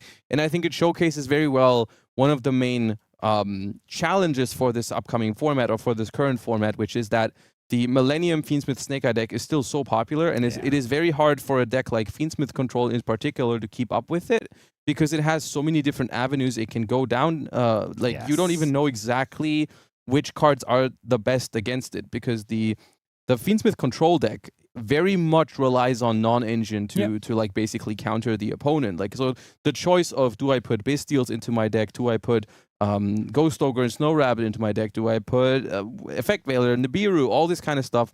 Droll Lockbird, so many different options. Dominus, you can also play Dominus Purge in that deck if you don't play Bystials. True.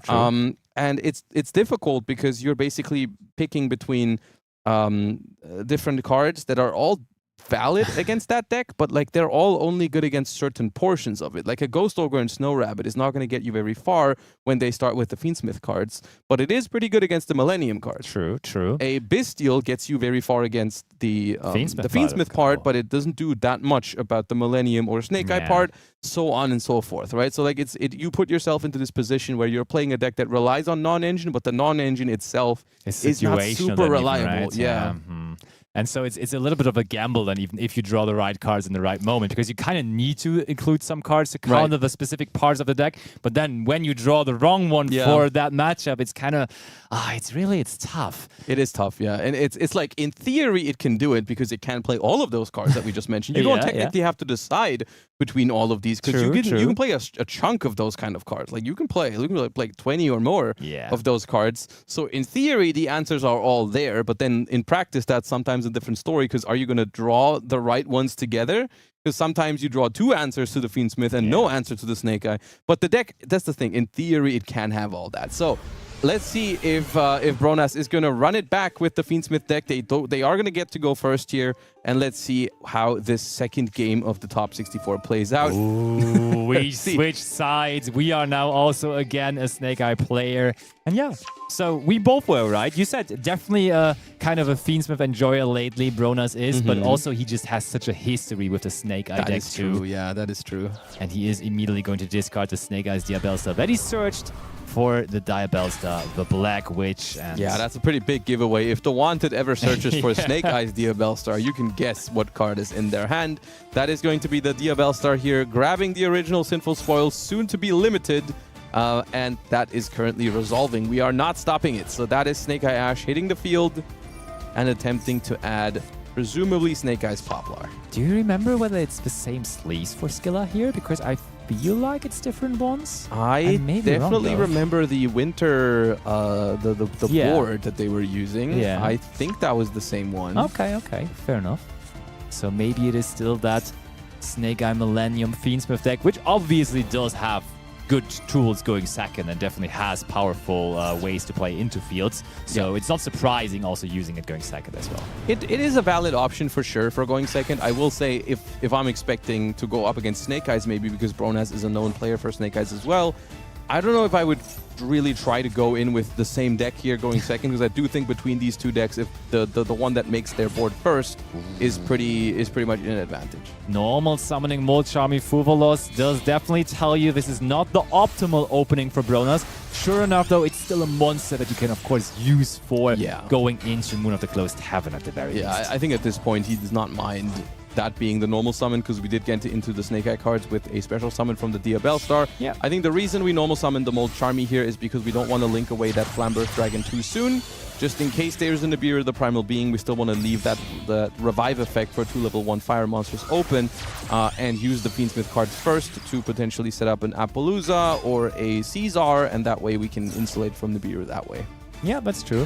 And I feel like I'm always mentioning that when watching Bronas, but it's just still incredible to me how fast that man is executing his combos. Like, he's just going for the motions with such quickness and with such ease, and he just always knows what he's doing. To be fair, the amount of times he has performed this very combo here, maybe without the normal summon of VODs, but I don't think that changes things up too much, is probably north of 1,000 times. You can definitely tell that this is not the first time that a Snake Eyes combo has been conducted by Bronas.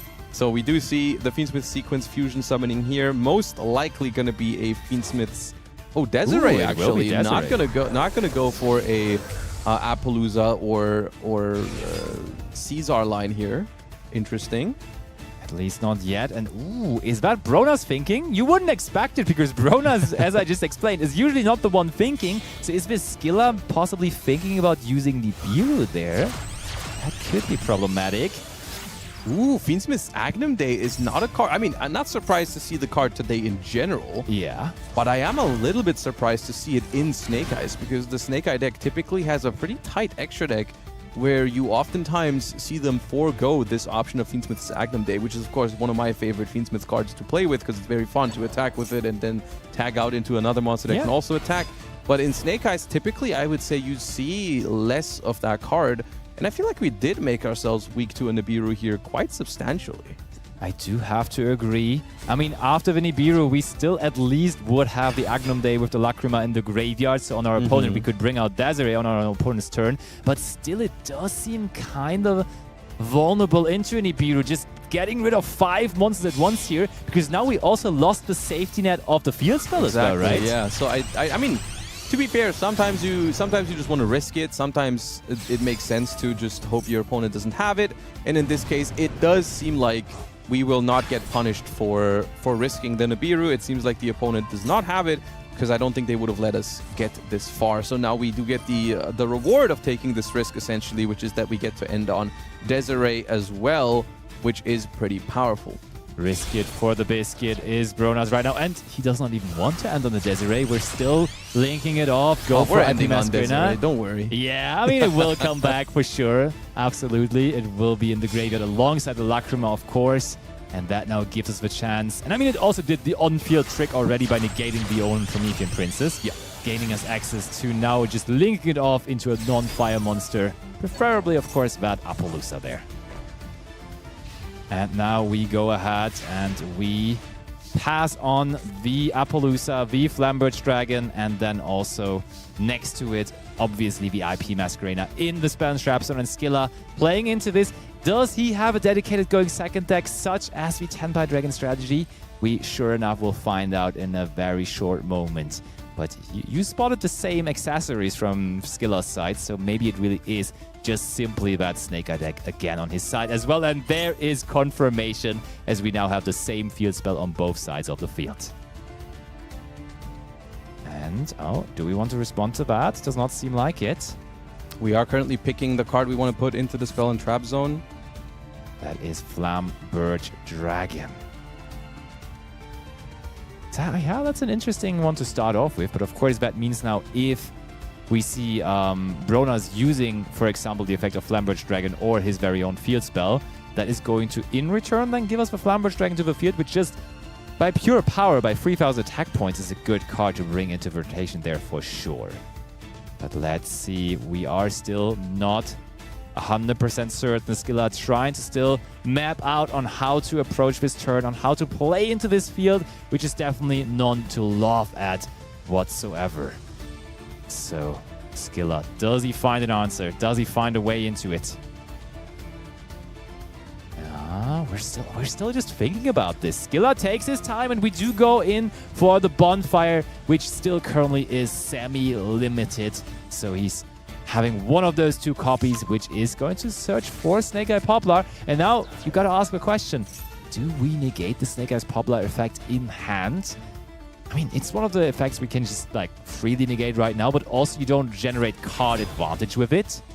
So let's see, we do just, quite frankly, allow it. Snake Eyes Poplar on the field. That will be negated by the effect of Appaloosa above the Goddess now. Which is valuable. I mean, the Appaloosa only being 1600 attack here will give it, quote-unquote, only two monster negations. Yeah, that's fair. And we also are threatening to potentially run over it already with the Poplar boosted by the field spell. And now we activate the effect of Lacrima. Usually that brings the Requiem out on the opponent's turn, but when we went through the combo that Bronas just went through, we can just go ahead and bring the Agnum Day back. And usually that Agnum Day is not going to stay there on the field in the main monster zone for a very long time. Skilla Chainlink 1 uses the effect of the field spell, trying to bring out the IP Masquerena. But I mean, that surely gets answered by Bronas just trying to bring out his very own IP Masquerena with the Flamberge Dragon, as he does. The interaction between... I find the interaction between two copies of Snake Eyes Divine Temple and so on and so forth pretty funny, because you can steal away your opponent's spell and traps in the monsters in the spell and trap zone. But Josh, this is such a crazy good timing for that Forbidden Droplet. As now also the Agnum Day is affected by it. We tricked our opponent into also summoning out the Agnum Day from the graveyard, and now we got the full value out of the Forbidden Droplet, negating basically the entire end field that Bronas has created. But of course, still there is the Promethean Princess waiting in the graveyard. We did also send the Flamberge Dragon from hand there, which is going to revive 2 monsters, so that is pretty huge. And it is worth noting that they held off on this, right? They let the Appaloosa negate the first thing, and they had the Droplet and let it go through because they felt like they needed more value from it, and they're going to get it here. That is a lot of value from a Droplet, and it puts the opponent down to very few interruptions at this point. We do have the Promethean Princess still, but that is pretty much it. This is massive, honestly. We have not even normal summoned yet, so technically we could just go ahead, go into Appaloosa here, and then isolate our plays like that. Has Bronas used their own copy of the temple yet? I don't think so, no. Because then they could be taking the Flamberge from the opponent now. True, true. That would be funny. Oh, and we go into Nightmare Phoenix now. It is co-linked with the Appaloosa from our opponent. Not going after the temple, but the set card that Bronas still had. And that is the Fiends of Paradise. Now Skilla is the one being tricked here, because that is a card Bronas surely likes to have in the graveyard there. I felt that one. I definitely felt that one. Problem being, though, the Desiree is already in the graveyard. It is in the graveyard. That is a good point, yes. Presumably they didn't care about that because they drew the Paradise, so they were like, why would I keep my Desiree in the extra deck? Yeah. But that is something that they will maybe regret now, ending on the Desiree there on the field now that the Paradise has been destroyed, unless they play 2, but that would really surprise me in a Snake Eyes deck. Same. I've been doing that in some of the Pure Fiends Really? decks. 2 Desirees? Yeah. Oh, 2 Desirees. Yeah, I've heard about 2 Fiends of a Paradise. No, That's not something you would ever do, right? No, I would never do that. I'm already drawing the 1-of often enough. Yep, same. Can relate for sure. But yeah, 2 Desiree does definitely make sense to me, because you just also in those pure decks usually have some space. So you could sometimes even go 2 Desiree and 2 Requiem, right? In the very pure ones, yeah. It starts getting a little tight at that point when you try to play other engines in it, like if like let's say the Primite cards and you want like Chaos Angel, because you can make that with Dippity and like a Bastille or something. Fair enough, but now the Poplar is coming back thanks to the effect of Snake Eyes Oak and Bronas. Honestly, at this stage, yes, there's still the Promethean Princess. We use the Fiends of Paradise now. You cannot tell me there's a second Fiends of Desiree in this graveyard. I'm not believing in this it deck. until I'm seeing it. Nah. Oh, chaining Nibiru, the primal being here, though, is so massive. Do you think they were trying to maybe bait an Ash Blossom out of the opponent because they weren't careful with the Paradise? Maybe, yeah. Or they're just using the Paradise to get an Engraver because they shuffled back Engraver last turn to make the Desiree, so like you don't have it in graveyard this turn. I mean, that's still just... Yeah. Why would they do that there, though? Because they can just still do it, for example, now on... Wait, the field spell effect was also just used Exactly. already. It might. I think they might be thinking this might be the end of their turn, and then you're not going to get the opportunity to use the Paradise again. Flamberge triggering. returning 2 fire monsters to the field. So now all of a sudden, the Promethean Princess again looks way scarier against such a decimated field that Skilla now has. So Bronas, probably thanks to that Nibiru the Primal Being in his hand, felt comfortable all the way through and didn't even mind his opponent summoning so many monsters. But now I'm thinking, what if Skilla would have just went into that Appaloosa early on while there were, for example, the Nightmare Phoenix and all those on the field? I think we actually had the materials ready for that. Now, no more materials, no more actions as Game 2 finishes with Skilla scooping it up and Bronas with an insanely well-timed Nibiru sealing the deal on that, equaling the score. That was quite the ride, because I felt like, you know, they're doing the Snake Eye combo, going first uninterrupted. They're definitely ahead. Sure. And then Skilla was able to play into that board so well, caught him off guard with the droplets super hard. But then ultimately the Nibiru, of course, one last trick up of Brona's sleeve and end up equaling the series here, taking the game in the Snake Eyes mirror match and taking us to a Game 3. Nibiru, what do you think about that card at the moment? Because it is a kind of a two-sided sword, right? It Because there is. is decks in the format that really do not care really about it too much. Like, for example, all those control Fiendsmith decks. Sure, if they play like a bigger combo into Caesar, you do get the chance to use them, but it's also not really that great. But then there also is the big combo decks where you really want them. So do you think right now it is there's enough positive arguments for the cards at the moment?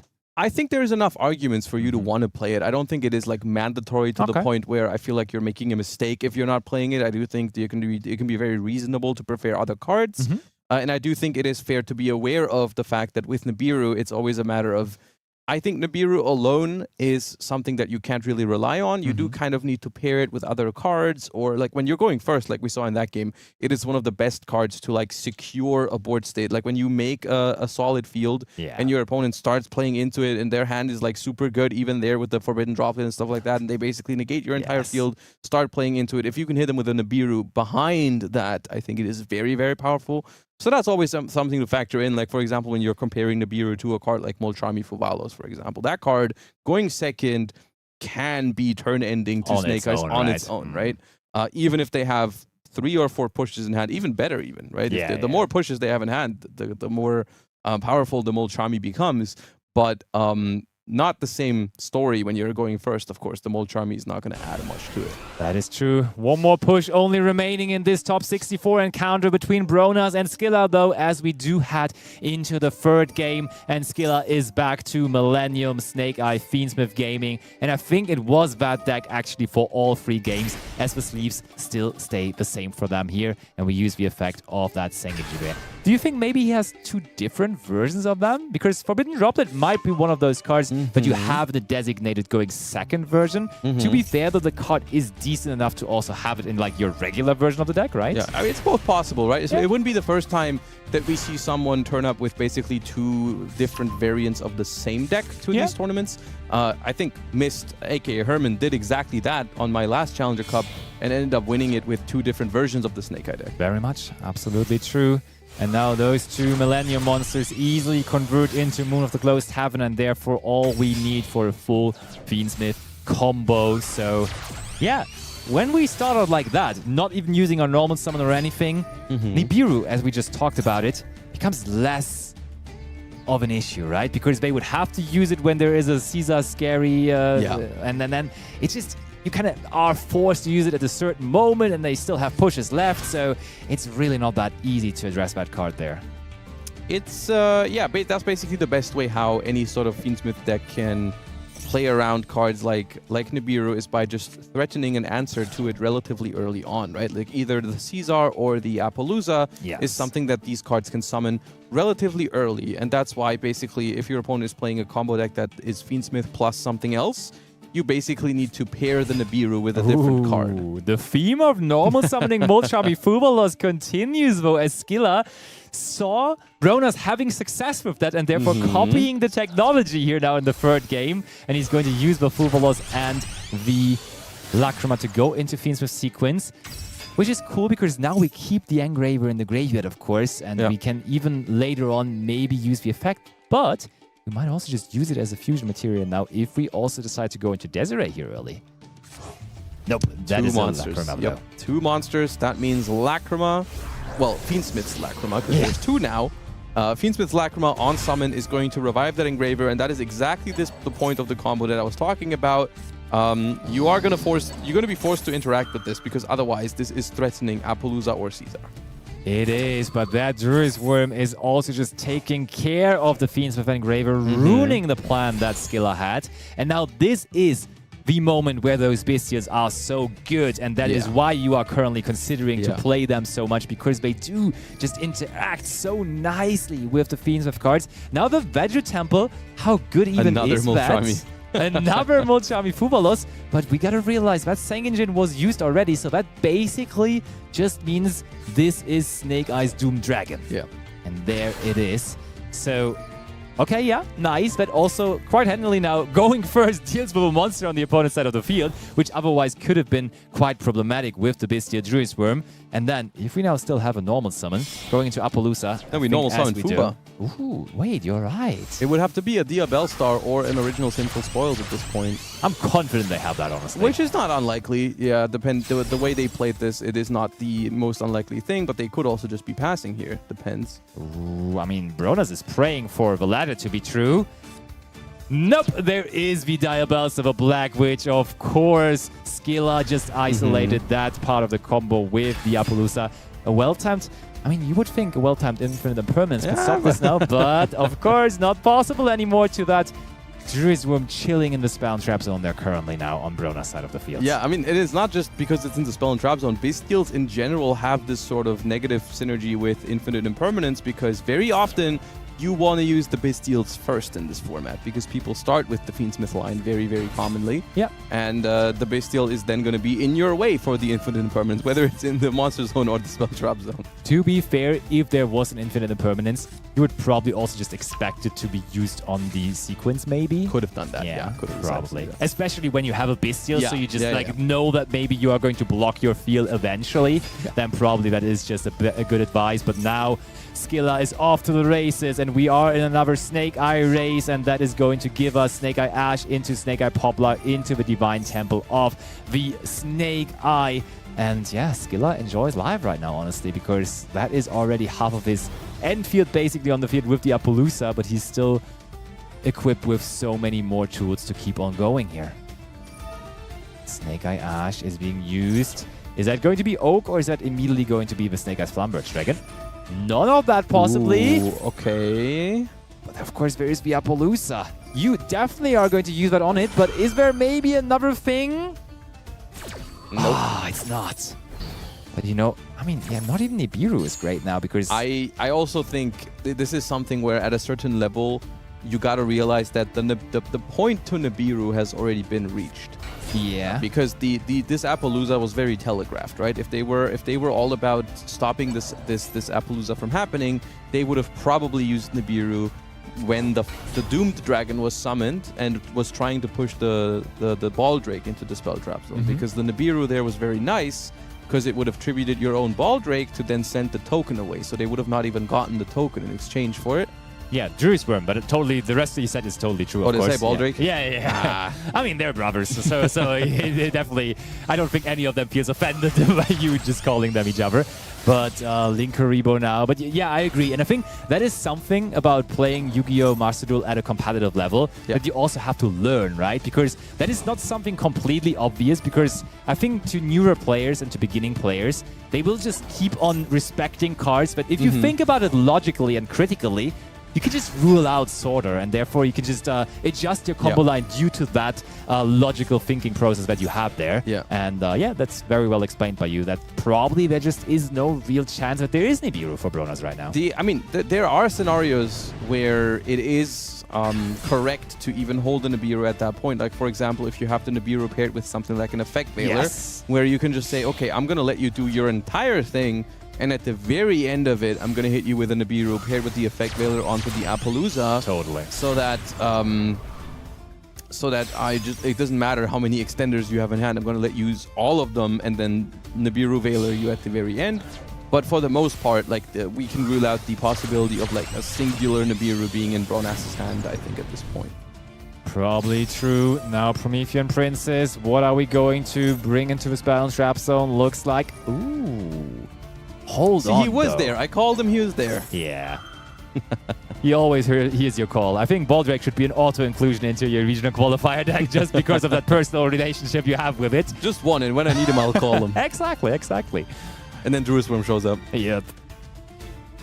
They do kind of do the same though, so I think you will be fine just having the constant access to a Bestial, and Bronas has that access to a Bestial here, but I mean, feels like another no-brainer to just negate it again with Appaloosa, but Skilla are really thinking about it here. Interesting use of the Baldrake as well, because I feel like that was something that you maybe, I don't know if there was a target for it, but maybe we should have summoned that earlier when so that we had Baldrake and Jerusalem on the field at the same time before the Doomed Dragon removed the Baldrake, essentially, because then we could have tributed the Baldrake, tributed the Jerusalem for the Baldrake to get the double removal effect going. Agree, yeah. I do agree with that. Usually you want to make sure to have both of them available together as just the perfect combination of these exact two just provides you so many different layers of dealing with the opponent's field while they are building their field. Now the Snake Eye Oak comes back due to the Promethean Princess. And is Bronas thinking again? There's no way we have another card to activate here. Imagine they let all of that happen and then there still is Nibiru somehow. But I mean, it cannot be, right? Because you just pair the Nibiru with something else that you activate to actually make sure that it does resolve. We go for Nightmare Phoenix here. We could technically even activate it, but seems like we do not want to do that. That still triggers the Druid Swarm as well. Oh, yeah, okay, then I don't advise it. It just says it has to be sent from the field to the graveyard, which it still is on the field. So if you use Nightmare Phoenix on it, you would still be able to send. Oh, yeah, that's fair. No, I don't think you should do that then. Wouldn't advise it. I take it back. Yes. You can do it with a Baldrake, though. You could have, yeah. Well, and it kind of is a Baldrake as well at this point. We're treating them the same. Okay, so we have the Phoenix now. What else could we go into here? We could make an SP Little Knight maybe to that reliably deal with the Baldrake, with the Druid's Womb now. Yeah, but that also kind of takes away the value from your IP Masquerena on the next turn, right? And I do think this is a weird situation where, of course, most of the cards that we had in hand for Bronas here were negated by the Appaloosa, but they still made it so that we had to play this combo out in like a little bit of a weird way. And the Bestial also stayed in hand, so the Appaloosa is already down to 800 attack. And I do think there's a little bit of a funny win condition here because the Nightmare Phoenix is protecting Appaloosa from being destroyed by battle. And it's only 4,000 life points, right? And it's going to be 0 attack after it's used its effects. That is a legit win condition here where maybe we can just basically cheese a win here. We don't even have to like out the entire board or worry about the follow-up.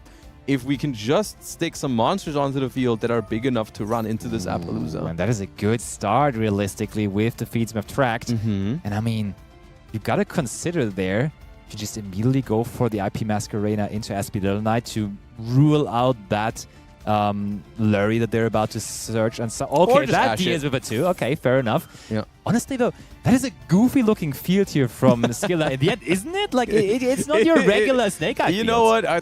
Yes. Yeah. For the lack of a better word, it definitely does qualify as a little goofy. Yeah. I mean, maybe Skilla just felt a little goofy there and decided to end on that. I mean, it does have some advantages, but it also has some very, very obvious problems that we have just addressed there as well, because you could just attack into that Appaloosa plenty of times, but of course, let's not forget about the Linkuriboh, which could help protecting us. There's a Promethean Princess in the graveyard, the Appaloosa has one negate still, the Linkuriboh can stop an attack, and the IP Masquerena also is going to summon an SP Little Knight at some point. So that is a lot of stuff to worry about with just 3 cards, now 2, in hand for Bronas. So it is nowhere near, I think, guaranteed that they can do it here, but it is theoretically possible. And there also is the Promethean Princess in the graveyard, isn't it? Exactly, yeah. And that also, if Skilla is aware of this weakness with the Appaloosa not being able to be destroyed by battle, they can also use Promethean Princess on the Nightmare Phoenix to get rid of that battle protection. Very true, but now, first of all, before activating the Princess, which makes a lot of sense because otherwise you could not go into that SP Little Knight anymore, we go into it. Also, of course, replacing a monster into the Spell and Trap Zone due to the effect of Snake Eyes Poplar and Bronas. As you mentioned, only 2 cards in hand. I mean, I'm struggling to imagine which one those could be. I mean, to be fair, Triple Tactic Talons take control of the Appaloosa, then have a really good card alongside it. Ooh, a Musketeer. Oh, okay. This is not Snake Eyes for Bronas anymore, but instead it now is the almighty Magical Musketeer Fiendsmith deck. And I mean, that's an effect that is about to come that you definitely want to make sure to negate, isn't it? Yeah, Magical Musketeer Max here has 2 effects upon summon. You have to pick one. Either you add Magical Musketeer spell traps from your deck up to the number of monsters your opponent controls, or you summon Magical Musketeers from your deck up to the number of spell and traps your opponent controls. Yeah, and I mean, the beauty of this is we get to keep the Light Fiend monster on the field. Yeah. Meaning we can just immediately transform, Link 1 summon this into a Fiendsmith's Requiem, and that is about to happen there. Yeah. And Skilla really out of interruptions. There only is that one Aspie Little Knight effect left. And the Promethean, I think that's Oh, probably true, gonna... true. The thing is, though, the Fiendsmith cards are pretty high impact here because even if you destroy Engraver upon summon with the Promethean Princess, it can come back from the graveyard one time for free. And then there is still that one last card in Bronas's hand. Ooh, but we go for Lacrima here in defense position.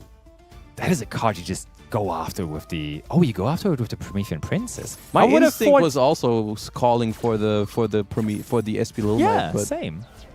Really same, but no, we do make sure that the Lacrima goes into graveyard, just simply because I wanted to keep Light Fiends out of the graveyard from my opponent, yeah, really. that as well as the fact that they did not destroy the Nightmare Phoenix, so in theory that Appaloosa is pretty exposed right now. Oh, yeah. But they don't have enough cards maybe to get enough attacks going, because you still have to worry about the Aspie Little Knight. There's still the Linkaribo, so where do you really get all those cards from? That is fair. Engraver now with the Requiem in the graveyard that would absolutely necessarily force out the Aspie Little Knight, and then maybe the last card in hand would be it, but no. Heading into the battle phase, Bronas is. And that, of course, is tragic because I don't think we are going to be able to end this game then this turn. And then overall in terms of cards, of course, right now, Skilla is a hat. But one maybe lighting on the wall. There only is 5.5 minutes remaining on the round, and Skilla currently, of course, still behind the life points. And now there is Typhon in defense position. We're using the effect. Okay. Surely we chain the Aspie Little Knight, protecting our 2 most important monsters on the field. Keeping the Promethean Princess safe here is super important because that's going to be able to special summon a big fire monster from the graveyard. We're going to get rid of the Nightmare Phoenix. We don't really care about that Appaloosa anymore. But in the end phase, Aspie Little Knight is going to return, as well as the Promethean Princess. Also, can't forget about that Snake Eyes Diabellstar in the spell trap zone still, which is another great resource to have. And I do think it's not going to be the biggest task in the world here for Skilla to get the damage that is necessary.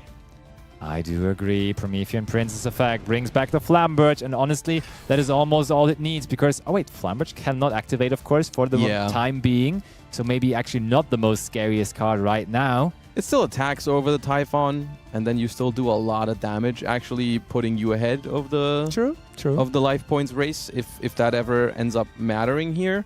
But I do think here, either in time or out of time, I do think Skilla is very likely to win this one. Snake Eyes Diabellstar next, and obviously that card deals even better with the Typhon, as you don't even need to attack over it anymore, but you can just put it into the Spare and Trap zone instead. But do we already head into the battle phase here is the question. It currently is not quite enough to finish the game. If we attack over with the Flamberge and then the Promethean, the Diabellstar, and the SP go directly, that would be a total of 7,100 if I didn't miscalc. Okay, we go after it with the Snake Eyes Diabellstar, though. Of course, that means we are going to provide ourselves and our opponent another card in the Spare and Trap zone now. And Skilla, I believe, went through the Doom Dragon already, right? He did that in his opening combo. I don't think they added it back, with the Flamberge. I don't think so either. So now direct attacks flying in, as you just so carefully explained, is bringing them ahead in life points, which is what matters right now as we are approaching timeout rapidly with 3.5 minutes remaining in this. And we're taking all of that. That puts us down to 700, which also opens up another win condition, which of course is the 1200 damage of burn that the Fiendsmith engine can do. And I do think this is what we're seeing, gonna try to see Skilla do here if they can find a way back into that Fiendsmith engine here. I don't know if they shuffled back the Moon on turn 1. I would assume so. Discards the Senginjin, destroys the Typhon and the Spell and Trap Zone with the Phoenix. And now I mean, that also kind of makes us vulnerable to another Nibiru. But if there is another Nibiru, of course, it still is not that big of an issue because they just don't have any other cards next to that. They have a Lacrima for follow-up, right? They have a Lacrima for Paradise right now. And they do use it. Yeah. There we go. That is not the worst, actually, here. That does prevent the Light Fiend access, because if they do want to go for the Goddess, the Closed Moon, they can send it. That's fair. Bronas correctly anticipated the situation there. Chains his Requiem now to the effect of the field spell. And... or did we change something else? No, there is just the Lacrima coming out. And on our side, we bring back the Snake Eyes Diabellstar in defense position as we have already dealt with the battle phase. So no need to summon it out in attack position anymore. And is this going to be Fiends from Paradise? Yes, of course it is. And that is all. We pass over like that. End phase. Well, we don't have anything that's worth converting here because it's just going to get sent by the Paradise, it seems like. Or we're low on timer. I don't know. Both could be true. And I mean, that IP Masquerade and the Spare and Trap Zone, I don't even know how scary it is, at this point. Yeah, not too threatening. I don't think they have anything super scary once Appaloosa and SP Little Knight have been used. Okay, SP Little Knight was forced out. So Bronas, with only 1 minute and 18 seconds remaining, uses the effect of Engraver. Is there maybe a door opening for him here? We explained earlier, one of the quickest players on the entire Challenge Cup circuit. Can he be quick enough to maybe come back into this match here? Every second matters right now, Bronas. Now we're down below 1 minute on the timer. Go into Fiendsmith Requiem now. There's still a Promethean Princess in the graveyard, though. That's going to be rough to outplay with 50 seconds left at this point. Because even if you try to go for a sequence play, there is the Promethean. Maybe if you have Called by the Grave, you can do it. Ooh, that would be a nice one to have there. That would have been drawn for turn, though. Possible, and even of course. then, I don't know if you can do all that in the span of under a minute. At this point, we're approaching 30 seconds in the round. Very true. Now use the field spell. The another monster. Also, yeah, that's going to be an Oak that summons another thing that's going to give us a couple of triggers here. Yeah, that just brings the time down as well. Oh, we use Fiends from Paradise, of course, though. First of all, trying to deal with that, but Snake Eyes Oak. Yeah, it's just going to put another monster onto the field. I don't think we have it. I don't think we have it in time. I don't even know if we had it without time, because there still is the Promethean Princess that we have to deal with. Very true. Tough task, and you heard the timer there, and that is our sign for timeout. And as you can clearly see, the red number blinking for Bronas, where he is behind in life points with his only 700, and therefore Skilla will be the one advancing here with a victory in top 64. Close one there, very close one. I would love to know whether Bronas had that game, had it gone for a little bit longer. I'm not sure, because it was still not settled. I mean, there's still the Promethean Princess in the graveyard. There's the IP Masquerade and the Spell Trap Zone that we didn't know exactly what it could have gone into. True. So interesting game there. Unfortunately, the Magical Musketeer Fiendsmith falling there for Bronas in game number 1 and game number 3, but definitely in game 3 putting up a good fight, honestly, with just a couple of Bystials against Snake Eyes. That was pretty impressive. True. What do you think about the decision to bring that deck going second specifically? Because clearly we saw both of his different decks, one of them being Snake Eye and one of them being the Magical Musketeer Fiendsmith deck, and apparently dedicated for going second situations is the Magical Musketeer deck, huh? I mean, I don't mind it. I think it is a pretty good deck in general to go second with. I think against Snake Eyes in particular, it was exactly what we talked about earlier, where you just have to hope that you draw the right pieces of non-engine versus the combos that they're doing. And we had the Bystials, which were very good against the Fiendsmith stuff that they were trying to do. Unfortunately, we had no other answer really for any of the Snake Eyes stuff that was happening afterwards. So that was just a little bit rough there for Bronas. But overall, I think it is a good deck to bring in general going second into these tournaments. Also, we did see it's the deck they chose for game 1. So they're kind of confident with it going first and second. So I think it's not a surprise that they won. Do you think there's a chance that they're also running Lincoln Reigns? Because that is a card that was played in that Magical Musketeer deck as well. But have you seen actually him using that card as well, maybe? I don't think that card is in there, because that card typically is being played in the versions of the deck that also played the Magical Musketeer spells and traps. Because that is usually what you will will find with the Magical Musketeer Fiendsmith deck is it only plays the Magical Musketeer monsters, so that you can turn them into Requiem. And at that point, you're just basically always using Max to get the monsters out of your deck when your opponent has spell and traps. Yeah, I can see that. Absolutely lovely choice of a deck, lovely deck overall, and it's great to see those Magical Musketeers making a comeback now with the Fiendsmith cards as well, and especially in those control approaches to the deck, they do definitely make sense, and we just saw how well that can work out. And let's see whether we're maybe going to see them later on in the tournament again. Not from Bronos though, as Bronos has just lost there in top 64 and it is out, and instead Skill Level 1 moving on to top 32. And we will also be shortly moving on, of course, to top 32, and with a very quick break and a short video, you afterwards will see us back, so don't go anywhere.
And welcome back, everybody, to the Road to Worlds edition of the Challenger Cup. I'm joined by the wonderful Joshua Schmidt, Yu-Gi-Oh!, who is streaming this on his channel, as well as Yu-Gi-Oh! Card EU.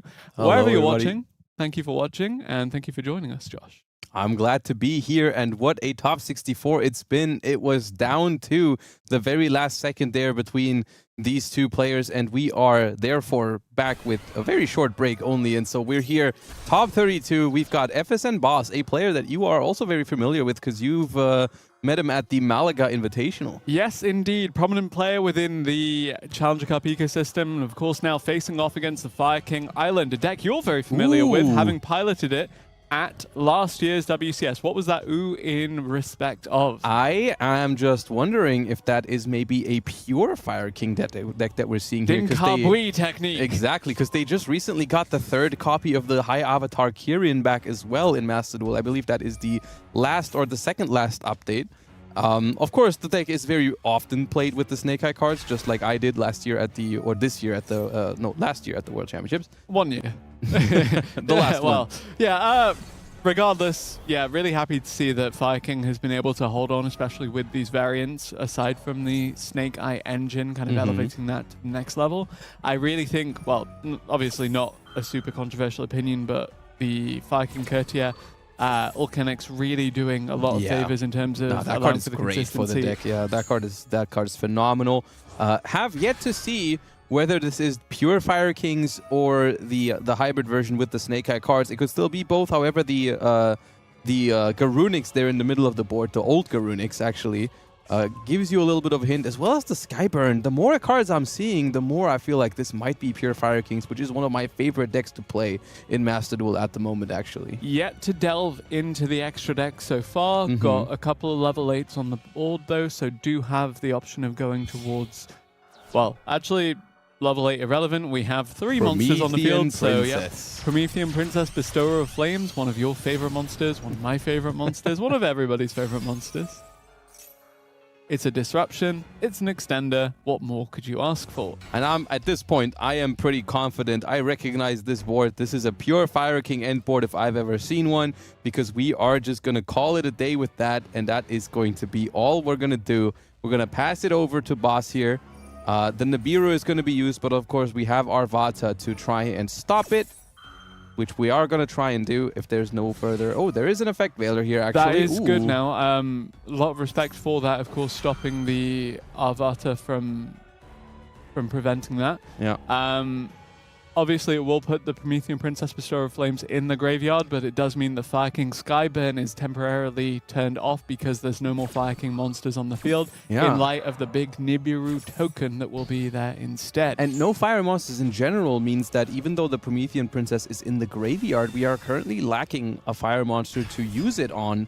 So at the moment, from what we can see, I mean, showcasing why the pure Fire King deck has its weaknesses, of course, this is not really that threatening for Boss here, depending on what deck we're playing and so on and so forth. We're going to see exactly if Geppetto here has a way to get back into those fire monsters. And to think, had we had Link Spider in the extra deck to turn this Primal Being token into something... And then what? Yeah. Special a fire normal monster from your hand because it's Fire King Primite? Volcanic Rat. I was thinking fire normal monster. We got there in the Volcanic Rat is the first one you're thinking of? Well, why not? Big fan of Volcanics, just like you're a big fan of Bystials, you know? We said last year you played Fire King. Year before that, you were playing some Bystials in your Dragon Link deck. True, true. I do like myself some Bystials. I think this is a deck that Boss has been messing around with on rated duels. Actually ran into them a couple of times over the last couple of weeks. The Bystial Fiendsmith deck is what I think this is. Of course, high density of interruptions there with the Nibiru and the Effect Veiler and the Bystial kind of giving it away, I think, which is typically a deck that is not... I mean, it's not bad against Fire Kings, but the Bystials in particular are typically not very good against Fire Kings. Yeah, and of course, if you consider that one of these face downs is that Fire King Skyburn that we saw earlier, it's essentially not a card right now. The Fire King Island also pretty lackluster at the moment. It does mean Boss has free reign to do what he pleases here, and what he pleases so far is to make Moon of the Closed Heaven. Confirming that we do have Fiendsmith cards in the deck here, of course. Something to add about the Fire King deck as well is that it is so much less threatening when it only has one card in hand, because as soon as they have 2 cards in hand, suddenly there is always the potential of they could use Kirin in hand to destroy another fire monster in hand to just get all the stuff back onto the field, because like the Garunix is going to activate in the graveyard. You've got fire monsters again to bring back the Promethean Princess and so on and so forth. With only 1 card in hand, they cannot possibly have that. That's a decent disruption, but I wonder if it's enough to actually put the brakes on everything Boss is doing here. Still got 3 cards in hand, still got 3 opportunities to extend here. And, you know, it's Fiendsmith. If one of these cards is another piece of the puzzle, it just starts all over again. Another Bystial or another way to extend Fiendsmith here with Tract, for example, is what we do. There was a lot of cards that they could have had here to potentially extend, and Fiendsmith Tract is going to be good. And, of course, because this Infinite Impermanence has been used, we know what the other set card is. We don't have to be worried about that one. Explain to me the rationale of getting the Engraver rather than the Fabled Lurie. I don't know. My gut feeling was we kind of want Lurie, but at the same time, Engraver was not in the graveyard for Boss there because they had been Infinite Impermanence onto the Lacrima. So if you don't go for Engraver with Tract here, you just won't have Engraver at all. Looks like we're going to be fusion summoning here with the Lacrima and the token to make the Fiendsmith's Lacrima. Yeah, you know it's a pure Fiendsmith deck when they play Fiendsmith Sanct to make the token as well. Yeah. They are desperate for Light Fiends. They need more Light Fiends because contrary to how often you see the Fiendsmith cards because they are highly splashable, there's actually not that many. It's not that big of an engine, so they are kind of desperate for more Fiendsmith cards. Also, the Engraver is royal, so that's why you pick it over the Lurie. You'd think Atlantean Mermail would be the most splashable. Because it's water. I got it. That's why I was the silence and the look. Well, I'll think about that one while Boss thinks about what to do next. Obviously, we're in a situation where there is no Beatrice, Lady of the Eternal in the extra deck. A few months removed from where Fiendsmith was kind of at its apex prior to the release of Lacrima. This is an entirely new variant of the deck, though. Exactly, yeah. And this version of the deck actually has usually a pretty sizable toolbox of rank 6s to go into. Otherwise, of course, you got your standard DDD Wave Hiking Caesar, but you also very often see a copy of Constellar Ptolemy M7, or you just make your Fiendsmith sequence out of 2 monsters, which I think is what we're seeing here. Yep, seems to be the case here. Fiendsmith sequence going to extend this sequence as the Lacrima in the graveyard, the extra deck, not the main deck Lacrima, does have its effect resolve. Fiendsmith sequence now on top of that will just activate its effect, and it's another fusion summon. Another shuffle back into the deck here. It is that Lacrima from the graveyard. It is the Moon of Closed Heaven, and it is a royal finish. Fiendsmith's Rex Tremende. You do not see that every day. That is a very interesting one to go into there with Fiendsmith sequence. Its graveyard effect is going to add a banished Fiendsmith card back to the hand, which is going to be the Fiendsmith track we banished earlier. Very interesting use of the Rex Tremende here, and we're going to summon it back off of Agnum Day.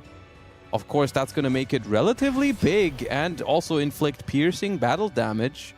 Because Agnum Day is equipped to it, we're going to equip the sequence onto it as well. That's going to make it a 6,000 attack piercing battle damage monster that I think is also, while it's equipped, is unaffected. So we are still 400 points short here, even with that additional 600 from that is 1,200. That is 1,200. That is 600 from the Requiem, and Agnum Day also adds 600. True enough.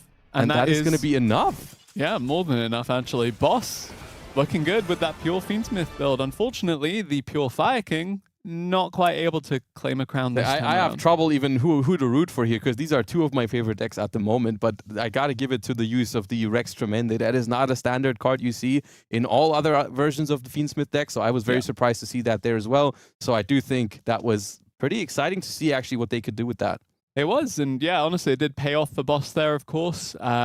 You know, just speaking about him as a player, mainstay of this Challenger Cup circuit, as you know, we're in a top 32 now, so we are expecting to see a few familiar faces from that upper end of the table.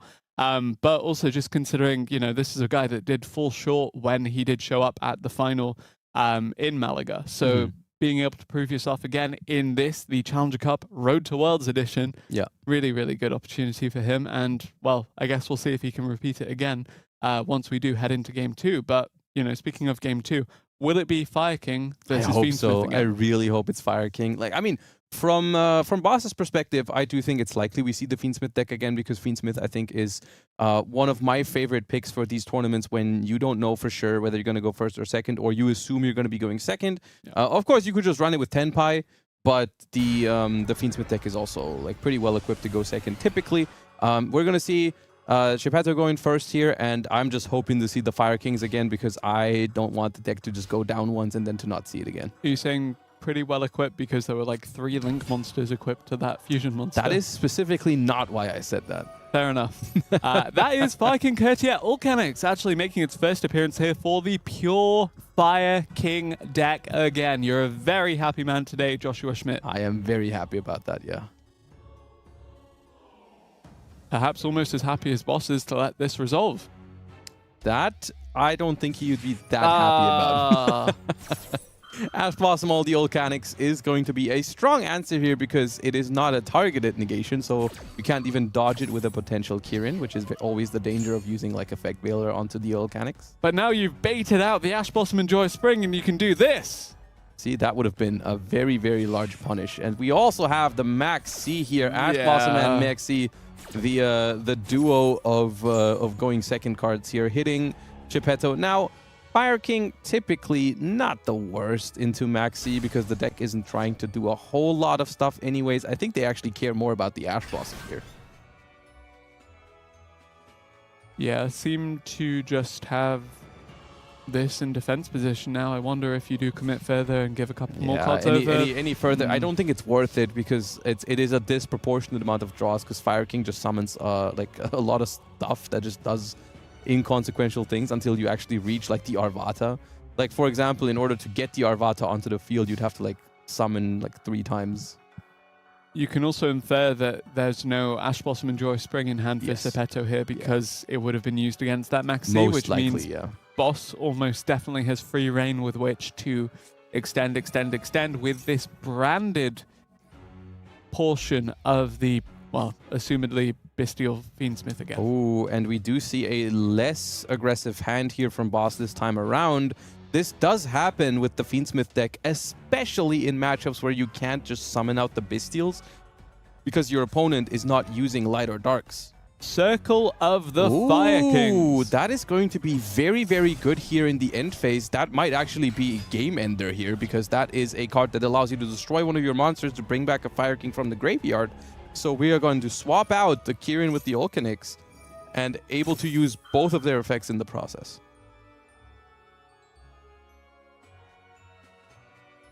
So we're going to be destroying a fire monster here to add a different fire monster, and then we can summon. We destroy Ponix here in the hand. This is beautiful.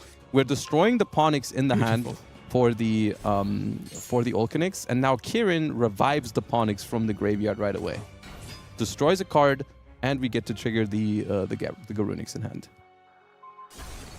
There is the destruction on the trap card. Fiendsmith in Paradise. Yep, no token here. Geppetto now. Legendary Fire King Ponix. So Ponix is going to add a Fire King spell and trap, and the Garunix is going to summon itself out to destroy another fire monster from the deck. So this is all in the end phase off of that one circle, and you can really see how this deck thrives even under a Max C because you can still do a whole lot of stuff on your opponent's turn. While also just throwing little wrenches into your opponent's game plan because you do get to destroy a card here and there with the Kirin. And at this point, the Fire King deck has pretty much, I mean, almost assembled enough damage to end the game or already before the turn has even started. But we can use, because all of those effects are once per turn, we just did that all in the end phase, so we can basically run through this entire cycle of Fire King effects this turn again. Do you run Zombie Vampire in the... You can, but I think the pure Fire King deck is not as desperate for like finding a certain card in the deck, so like they don't really do that. As you saw in the first game, they just tried to get to the Promethean Princess as a really good interaction. But I assume the extra deck Garunix, the rank 8, is also a possibility, but yeah, that is, you always play that. That is very, very good in that deck, but you typically don't want to summon it on your own turn because when it's summoned, it destroys all of the monsters on the field. So ideally, in a world where you have Fire King Sanctuary up, it allows you to perform an Xyz summon on the opponent's turn. So the Garunix Eternity Hyang of the Fire Kings, I believe, is the name of that one? It has Hyang in the name. I don't know exactly where it's located. But yes, it is the... Can't memorize the combo, but can memorize the card names, and I can memorize Fantastical Dragon Phantasme. This dictated the game back in Salamangreat format, and this is as close to Salamangreat as you're going to get in 2025. That's fair enough, you know. Or you could just be playing Salamangreat. You could. Theoretically, when we needed a Link 1 earlier, I guess there were options there. But yeah. I'll still take a Link Spider over the Salamangreat Link 1. Can't make that with a Nibiru token either. True. Unfortunately. All right. Smith and Grave are going to go to the graveyard. Yep. And the thing is here for Geppetto, it's still, you need to be a little bit careful because you did just use your Arvata to negate the Phantasme. So that means Nibiru is back on the menu potentially for boss this turn because you don't have a way to stop it right now. but there's also a fire target for the Hita here with the Ash Blossom that was used earlier. Yeah, the classic combo of the Hita getting the Ash Blossom and then in turn becoming the Promethean Princess Bestower of Flames to start off another combo, but there is the Bestial Balldrake in response. And this is a big thing to note because Boss had the regained on the field and could not use the Bestials last turn. And there's actually a Ghost Ogre's counter to regain straight away. All right, 2 cards left in hand. One of them Phantasme. The other one has to put in some major work here to turn this game around for Boss. Otherwise, we will be headed into a Game 3 because the Pure Fire King's actually showcasing some of its core strengths here. Even though they are hit with an Ash Blossom and a Maxi, they open no window for the opponent to use any sort of Bestial on their... Like, they just couldn't use them last turn because there was no Lights or Darks. Yep, there is the Promethean Princess Bestower of Flames ready to extend the combo further.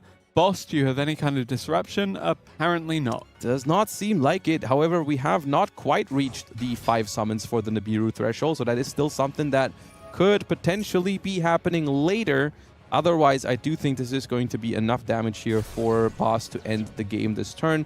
The Olcanix is going to destroy the Arvata, and that is going to trigger a whole chain reaction of things, basically. We're going to add Rang Bali from the deck to the hand, which is the Fire King that negates spells and trap cards, and we can actually summon it now because a monster we controlled was destroyed. So Arvata is going to revive, Rang Bali is going to summon itself from hand if they so want to, and the Garunix can also come back from the graveyard because that Arvata was destroyed. So a whole onslaught of Fire King monsters now. Nice, I see what you did there, but Yep. regardless, still not quite at that 8,000 damage threshold.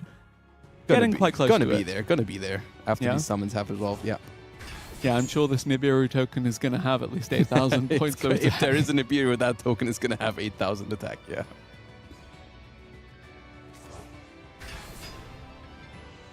Fire King Avatar, High Avatar Kieran, sorry. Yeah, we've already Promoted reached 8,000 points of damage on the field. We just need to get rid of that Balldrake, but we can just destroy a Kirin from the deck, and that is going to do the job. That's going to revive one further Fire King monster, as well as destroying the Balldrake. Also, the Garunix does grow a little bit in the process. So at this point... Okay, I believe you. Here's 8,000 points of damage. It is. Yeah. Trust me, yeah. There's going to be 8,000 damage. There's also going to be a destruction on that Bestial Balldrake, thanks to the Ponix, so there is now an open field with which to attack for Geppetto here to even up this series. Fire King Skyburn to the hand just in case you want the extra destruction. Don't need it so far, though.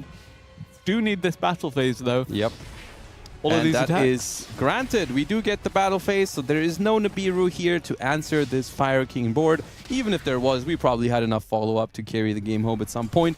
But that is going to end it quicker right here, right now. We are going into a Game 3. Geppetto equals up the series with the Pure Fire King deck. As much as I like the Fiendsmith Bestial, I also really like the Fire King, so I'm happy they get at least the win here, and we get to see a third game. Yeah, despite dropping that first game, the Fire Kings were able to claim their crown back and even up this match. Now, going into Game 3, we still have a deck to see from both of these contestants. We've only seen their quote-unquote primary decks here that they showed up to with in Game 1. They also brought them back for Game 2, so it basically tells us Geppetto very familiar or very much wants to use the Fire King deck when they get to go first. Is it also what they trust into when they're going second, though, is the question now.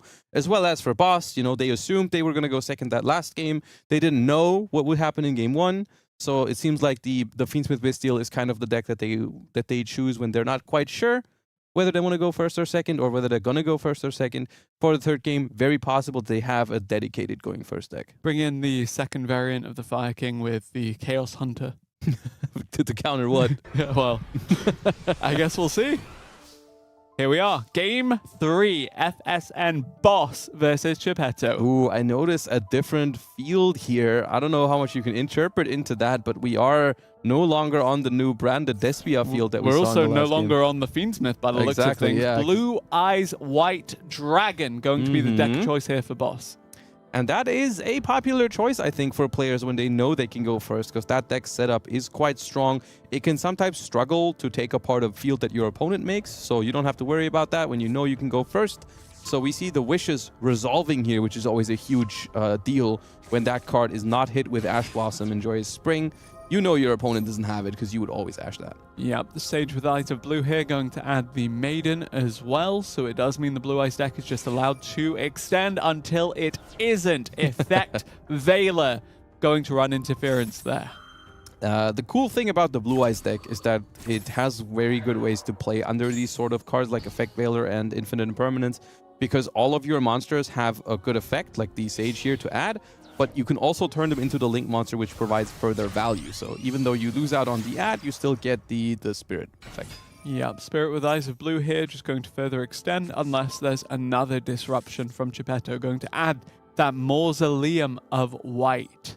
Now, of course, if they don't have access to the True Light still because they can't fight the Maiden, the Spirit into the Mausoleum does not really find you the Maiden either, so that could still be a problem here for Boss, and it could still weaken the setup a lot. Also, something that's worth noting, if they start with Normal Summon Sage, there's one thing that's very powerful that they cannot do, and that's Primite. True enough, and also while the Mausoleum is while the Spirit is active, it means that the Maiden can't be special summoned because you're locked into dragon monsters as well. Yes, typically the way you want to resolve that situation is you want to have like the Maiden in the graveyard, and you tribute the Spirit to bring back the Blue Eyes, and that triggers your Maiden. So like that is how you can play around that sort of restriction of the Link monster there. However, I think the problem for Boss right now is not that they can't bring back the Maiden, but rather they just don't have it. They just don't have access to the Maiden here, which means you don't have access to the True Light, which is a huge resource for the deck to be able to build up advantage over time. Is this seals? That very much is sealed, yeah. Nice. Nice. All of that Blue Eyes White Dragon combo to end on Heretic Seal of the Heavenly Spheres and pass. I mean, you can't help it sometimes. You play a dragon deck, sometimes you just put a seals and you pass. Yeah, it happens. At least you have a guaranteed bounce. We've all been there. Anti-Spell Fragrance very much confirming that this is their dedicated going first deck, it seems like. That could very well run interference on the Fire King strategy, especially if you're able to use annoying. this Heretic Seals That's to annoying. remove something from the field. That is definitely a problem, specifically for Fire King, because the deck operates so much. Bystials I was not expecting in the Fire King deck, however, so perhaps this is a change up for Geppetto as well. Both of these duelists now pushed to that deciding point, have decided to change things up a bit. Oh, the Bystial Magnemute is very, very big here as well for multiple reasons. First of all, you can attack into the Hieratic Seals, and you really don't want to return that Magnemute to the hand. There is an Effect Veiler. Interesting choice here for Geppetto, honestly, to summon the Magnemute in the main phase, because you could have done this in the draw phase or the standby phase to play around Effect Veiler, because it was a quick effect with the seals on the opponent's field. So I think that is maybe a moment where a toggle moment, right? Not toggled on, so it would just automatically move to your main phase. Geppetto now. Is there any extra follow-up to be had? Are we just going to the battle phase? It looks like we are. So here's the situation, right? We're attacking the seals. They're going to want to use its effect, because otherwise it just gets destroyed, but you don't want to return the Magnemute to the hand, because you have to deal with it again. You really don't want to do that. So you're going to have to use it on your field spell here, but now under your own Anti-Spell Fragrance, you also can't reactivate that field spell. Was there ever any case for returning the anti-spell fragrance to the hand? I think that's way too risky. Okay, fair. Because Yeah, if you unlock the opponent's spells. completely as well, right? You get rid of the seals and the anti-spell in that case, right? So your opponent is completely free to do whatever they want to do in main phase 2. And there's more Bystials, and this is huge. This is a huge win condition against the Blue Eyes deck in particular, is to just banish all their Blue Eyes White Dragon, which is why we're seeing Boss here trying their best to stop these Bystials from hitting the hand here for Geppetto. We've used the Veiler on the Magnemute, and we're using Ash Blossom on the Lubellion because we cannot handle all these Bystial effects. And there is another one in hand already, which is going to be huge here. Gonna banish the second copy of Blue Eyes White Dragon. And this, I think, is very well... It might very well be game over here for Boss, because Blue Eyes has one way to recycle banished Blue Eyes White Dragons, and that is the Roar of with the Eyes of Blue. And they've used that already. Because every other card that allows you to special summon Blue Eyes White Dragon summons it either from the hand, the graveyard, or the deck. The only card that they play that summons it from the banished zone is the Roar. So once the Roar is in the graveyard, you can actually, at least from the standard lists, it is not possible to get it back. Definitely something to be concerned about here for Boss, and it looks like with that Blue Eyes White Dragon removed from the field, Geppetto can just do as he pleases. Actually, good way of playing around the anti-spell fragrance there was just to directly place the that's just the a little branded wording continuous quirk on the Lubellion, where it doesn't activate the card, it places it. Yeah. And that actually goes around the wording of anti-spell, where it just says your opponent can't activate spell cards. Lacrima, the Crimson Tears here as well, just going to resolve further. Geppetto on the Fiendsmith himself this time around.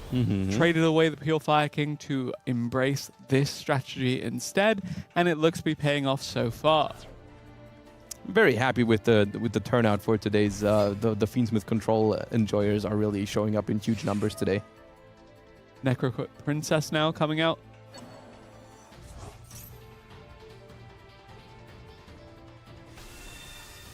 All right, so the matter here is just like you have a pretty good feeling here if you're Geppetto. You have the game under control.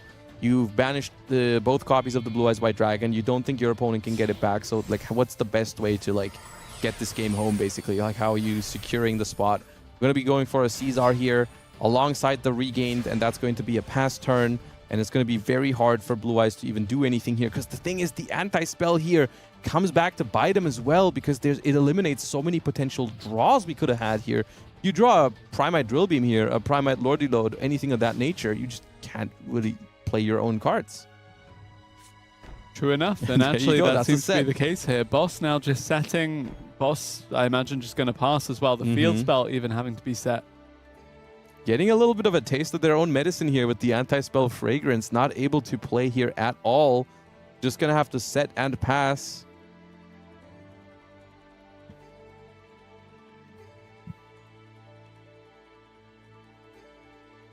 Boss, thinking about it, wonder how much more time there will be to think, because I wonder how much more there is to be done. Can at least tank one single hit from this. Yeah, well, it's not just going to be the Caesar, is it? We're going to have the Lacrima returning from the graveyard to bring out the Requiem. I do think very much Fiendsmith has the potential, once it reaches these sort of game states, it has the potential to finish out the game relatively quickly once you have the game under control. And I think that is what we're seeing here. We are trying to leave the main phase, but Geppetto brings back that Requiem, tributes it immediately to get back into this Lacrima or a second copy of Engraver. Because that is another big deal about making Caesar. If your opponent just actually doesn't do anything that triggers you to use its effect, you have one Fiendsmith Engraver that's actually just locked under it, basically. Because you can't just detach it whenever you want. You rely on your opponent to let you detach it. So sometimes that is a legit win condition against Fiendsmith. If they have a Caesar you can't deal with at the moment, you can just say go and hope they can't really get back into the Fiendsmith cards, because one is currently under the Engraver. No, that makes complete sense. So what you're saying is that for the Fiendsmith deck, being material for your Xyz monster is the same as having the Blue Eyes White Dragon in the banishment. Somewhat. You have a little bit more control over it, because you could link off the Caesar here, essentially, to get the Engraver back into the graveyard. But sometimes you don't want to do that, because you're making Caesar because it's a very powerful card. In this instance, it doesn't matter altogether, because they have more cards to get into the second copy of the Engraver. And you typically don't have both copies of Engraver under the Caesar.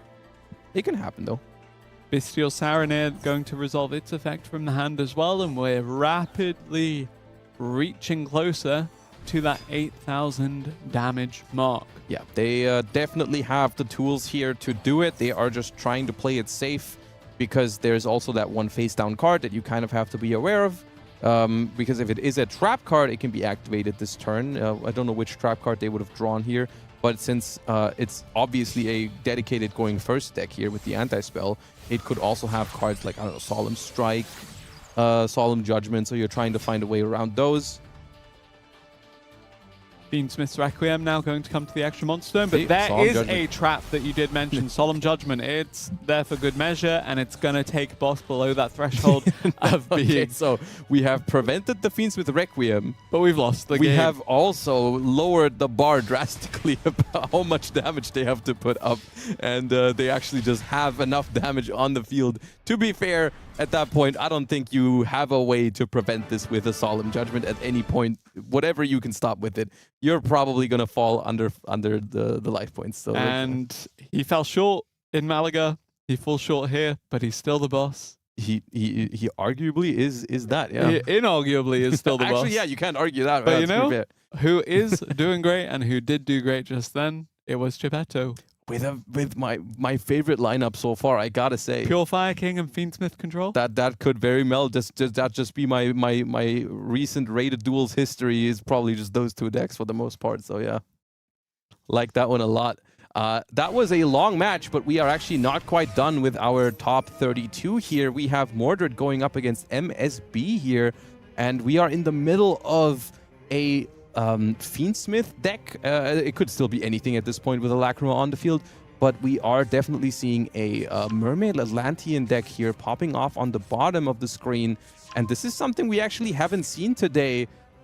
Well, we've seen Mermaid Atlantean, but we haven't saw 10 seen it. seconds of Mermaid Yes, that's what I mean. Atlantean, We yeah. haven't seen it pop off, so that is going to be something. We're going to use the Minstrel here to take a little look at the hand. Ooh.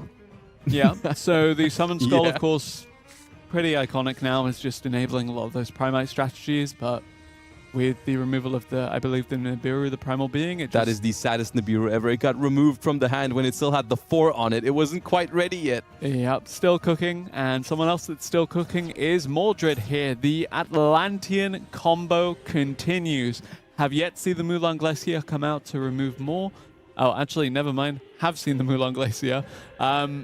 Could very well see even more of this Atlantean deck just continue to destroy the hand of MSB. Yeah, and I mean, the most powerful part of this Deep Sea Minstrel combo is just the fact that you know what's there, right? So, like, the Effect Veiler is definitely not a bad card against Atlantean Mermail. It's like, it's not super impactful, but it can do something. But all of these cards just become so much less impactful when your opponent knows it's about to happen. Like, when your opponent knows you have it, you can just, like, summon the things that you don't care about as much first, and I think MSB sees the writing on the wall here. Cannot see themselves win the game with just the Effect Veiler and the Summon Skull. They unfortunately do the normal monster, which is meant to be in your deck for the Primite cards, not meant to be in your hand, but sometimes it does happen. So that is going to be a win for the Mermaid Atlantean deck. Indeed, that Mermaid Atlantean we mentioned was one of the best decks in the format. Granted, it hadn't quite put up the same results as the other heavy hitters that we did talk about, but we've seen just then from Mordred that if a player is comfortable enough with it, they can truly shine with it, and that was the case there. Yeah, not So entirely far sure if on that was stream- game 3. Oh, yes, true. Because I'm thinking, judging from how much time there's left, that might very well have been game 3. And it looks like Mordred is going to be moving on to the top 16 with the Mermaid Atlantean deck, so we might see more of it. If that was game 3, there's a chance it was game 2, and they have to play another game. Regardless, but I think, Mermaid Atlantean 100% win record on stream so far. Didn't they lose in the top 128 you watched? No, they won that first initial game, yeah. And then the third game, they just didn't do any Mermaid Atlantean things. True. Because they just... Never mind. Well, I mean, whenever they did Mermaid Atlantean things, they were winning. About as successful as Pure Fire King, which is lore accurate. There we go. Fire versus water, indeed. Okay. Fire versus water, but do we see fire versus water this time around? Joe E. Kuzan says, I guess, something I have a Nibiru. Nibiru token. That's what they said. Yep.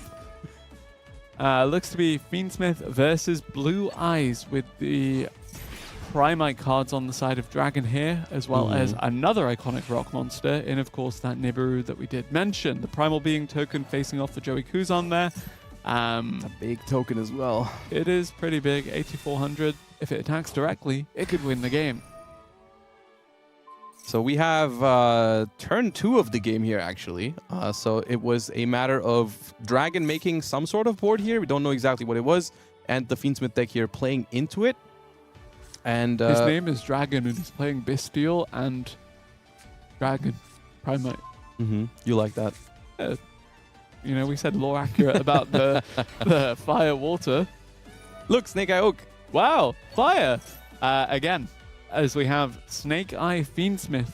I guess if you needed to play through a field, that would be something that you could do. Ooh, a banished Snake Eye Ash returns with a Snake Eye Oak. Makes me wonder if that maybe was banished with a Drill Beam previously, is the only way I could explain that. So that is not typically a card that ends up in the banished pile very often, but the Snake Eye Oak, of course, having that ability to not only recur cards from the graveyard, but also from the banished pile, it comes in clutch every once in a while. Yep, and Ash and Oak does mean that we could very well see the Snake Eye Flamberge Dragon make an appearance very, very soon, but first it's going to be Linkuriboh. I keep talking about how this Primal Being token could become Link Spider once upon a time. It's another Link 1 that's stolen the thunder, or indeed the fire this time around. It is Linkuriboh making an appearance and then making a disappearance as it in turn is linked off somewhere. Snake Eye Oak. Snake Eye Flamberge Dragon! There it is. And we do also have confirmation that that previous game we watched was the third game of the series. Rather, it was the second game of the series. I think they're 1-1 now. Oh, it was the second game. Yes. Oh, okay. And we will catch the game 3. If we can. Depending on if Joey Kuzan can close this one out against FSN Dragon. I guess time will tell. Snake Eyes Fiendsmith still doing its thing despite the 7,300 defense token just kind of sitting there. Promethean Princess, Bestower of Flames. Between that and Necroquet Princess, good day for princesses. It's always a good day to be a princess, I think. Can't disagree with that. But speaking of good days, 27th of May, yesterday, fantastic day, especially if you like Red Supernova Dragon, because you can log in to Yu-Gi-Oh! Master Duel and claim a Royal Finish Red Supernova Dragon as part of the Road to Worlds campaign, leading into next week, 4th of June, stage 1 of the Road to Worlds qualifier. But that's next week. Right now, we have Joey Kuzan closing this one out against Dragon. Getting Nibirued for an 8,000 plus attack token and then still putting up 8,000 plus damage on the same Could only turn. be Snake Eyes. Pretty much, yeah. Snake Eyes Fiendsmith. So that is what we saw there. Impressive use of the Snake Eye combo, but that is a Snake Eye deck moving on into the top 16, of course. We've seen a lot of other decks, but that is still very dominant. And we are indeed hopping into game number 3 between MSB and Mordred here, where MSB gets to go first here. And judging from that field, we must have been hit with either a Mold Charmy or a Max C, I feel like, because we didn't do a whole lot. Talk to me a bit more about the spell we currently see face up on the side of MSB. Primite Lordly Load. Exactly that. So Primite Fiendsmith, I don't particularly see too much of. Yeah. So, I mean, Primite in general, you know, has synergy with a lot of, like, I mean, with every normal monster, basically. And Summon Skull being level 6 and a Fiend. That is part of helpful. it. The main reason is actually that there is also light Fiend normal monsters, of course. Previously, to Dippity's release, it was just... Dust on, White Dust on. White Dust on, exactly. And now there's also Dippity, which means that via Primite Roar, which lets you summon a normal monster from your deck, you can actually just start your combos. Primite Drill Beam here going to run further disruption on the Atlantean Mermail strategy and actually going to stop the Call by the Grave from resolving. But actually, here's a second Called by the Grave on top of that for Mordred there. He drew exactly what he needed to get the Mermail Atlantean combo going. And that is massive, because not only are we baiting the Drill Beam out with that, but we are still answering the Droll and Lockbird. And I think at this point, we know one of the cards in MSB's hand is a Primite Ether Barrel. I think this is one of those games where we're just going to use Minstrel, make sure the last card in hand isn't dangerous to us, and I think we might just see a Mermail run away with this one. If MSB had more disruptions, you had to imagine they would be used here, and that is exactly the case. Bestial Magnemut going to be sent to the banishment here, and it will be the Atlantean Mermail deck that is able to resolve its combo. There is the Mermail Shadow Squad resolving. Neptibus, the Atlantean Prince, as well, making an appearance. We said it was a good day for princesses. Looks like the prince is in a good position too today. That is also true, and I think at this point it is up to Mordred 100% to finish this game. Prince, Princess, Royal Finish, Red Supernova Dragon as a reward for the Road to Worlds campaign. Thriving. Poseidra, the Storming Atlantean. How many Dragoon searches do you think we're seeing this turn? This is the third. I think they can do at least 4 because they can bring back the Dragoons from the graveyard as well. I don't know if they need to because at this point they know all the cards that are there for the opponent, so they can just go for 8,000 damage and do it.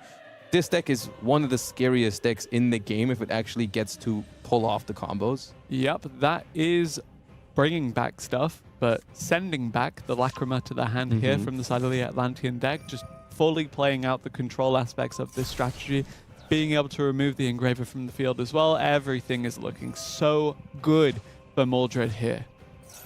And at this point, we could have done so much more this turn, but this move is actually just going to put the Super Ancient Deep Sea King Coelacanth. I love it. I could tell. I really love it, genuinely. tell, Like, yeah. honestly, that card is actually pretty like old school. Yeah, it is. I like that card. I think in TCG it came out in Phantom Darkness, which was 2007. So yeah, you know, racking up the years there, but definitely a card that has earned a lot of the respect that it's got, and someone that's earned their victory and entrance into the top 16 is Mordred. And that was an impressive showing of what the deck can do when it goes second there.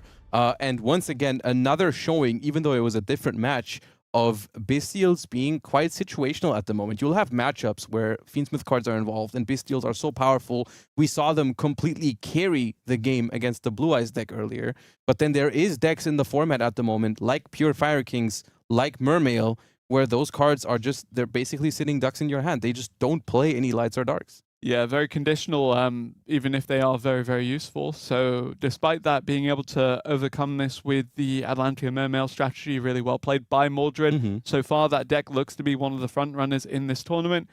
Give me a quick spot check as to the decks we're seeing today. Anything that surprised you so far? What are your expectations for the rest of the day?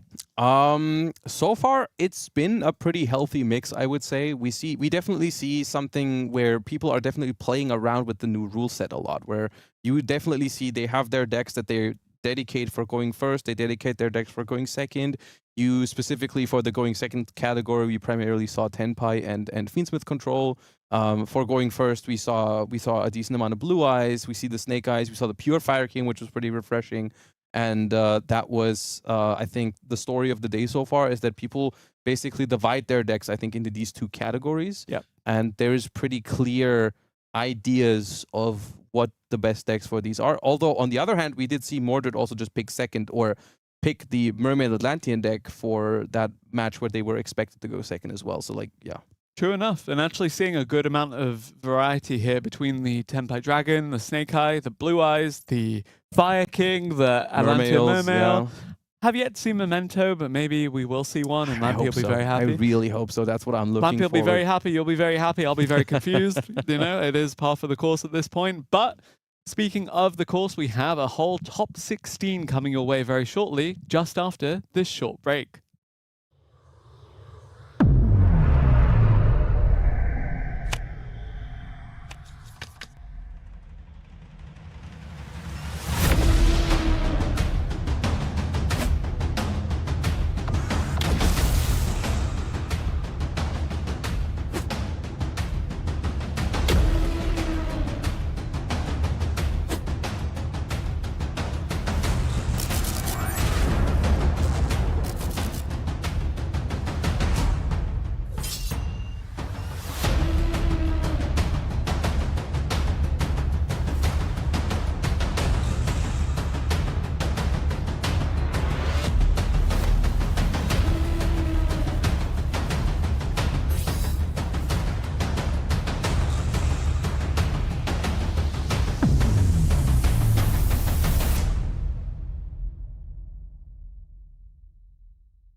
Lampy!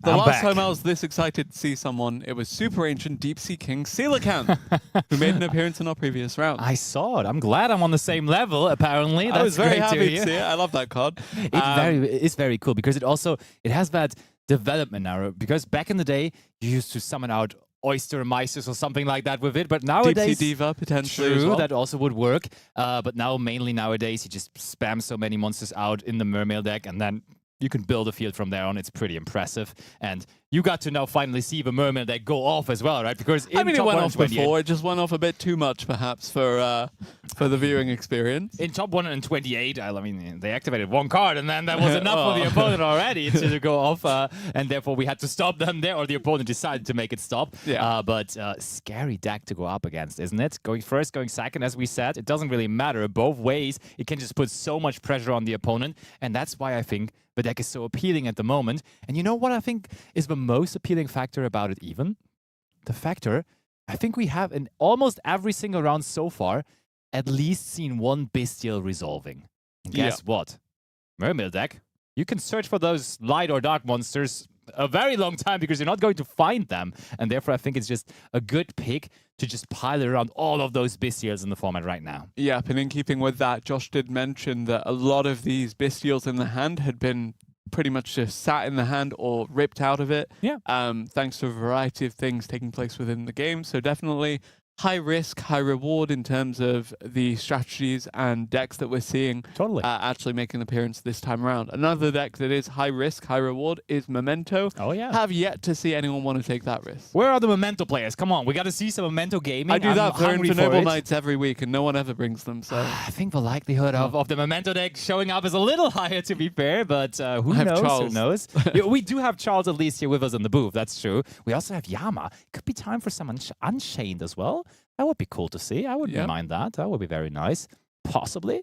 Honestly, I think the chances that we see Yama are more likely, honestly, to see the well, Charles. actually, Yubel Fiendsmith did get a little bit more legitimacy recently, even if it did fall off a tiny bit compared to where it maybe was in that the would be past. Yama then, though, still, right? Yep. Yeah. We could see it. I would really enjoy seeing it, actually. There has also been in the past some Labyrinth decks toying around with the idea to also include a couple of the Unchained cards as well into their combo. I think they have been less common recently because they more so have been focusing on just the approach to go with transaction rollback and a decent amount of the Stovey Torbies and Chandeliers and so on and so forth to get the traps running. Exactly. And not so much the Unchained Fury build anymore, but it could still work. There's nothing that would speak against it really necessarily. So possibly we're still going to see them.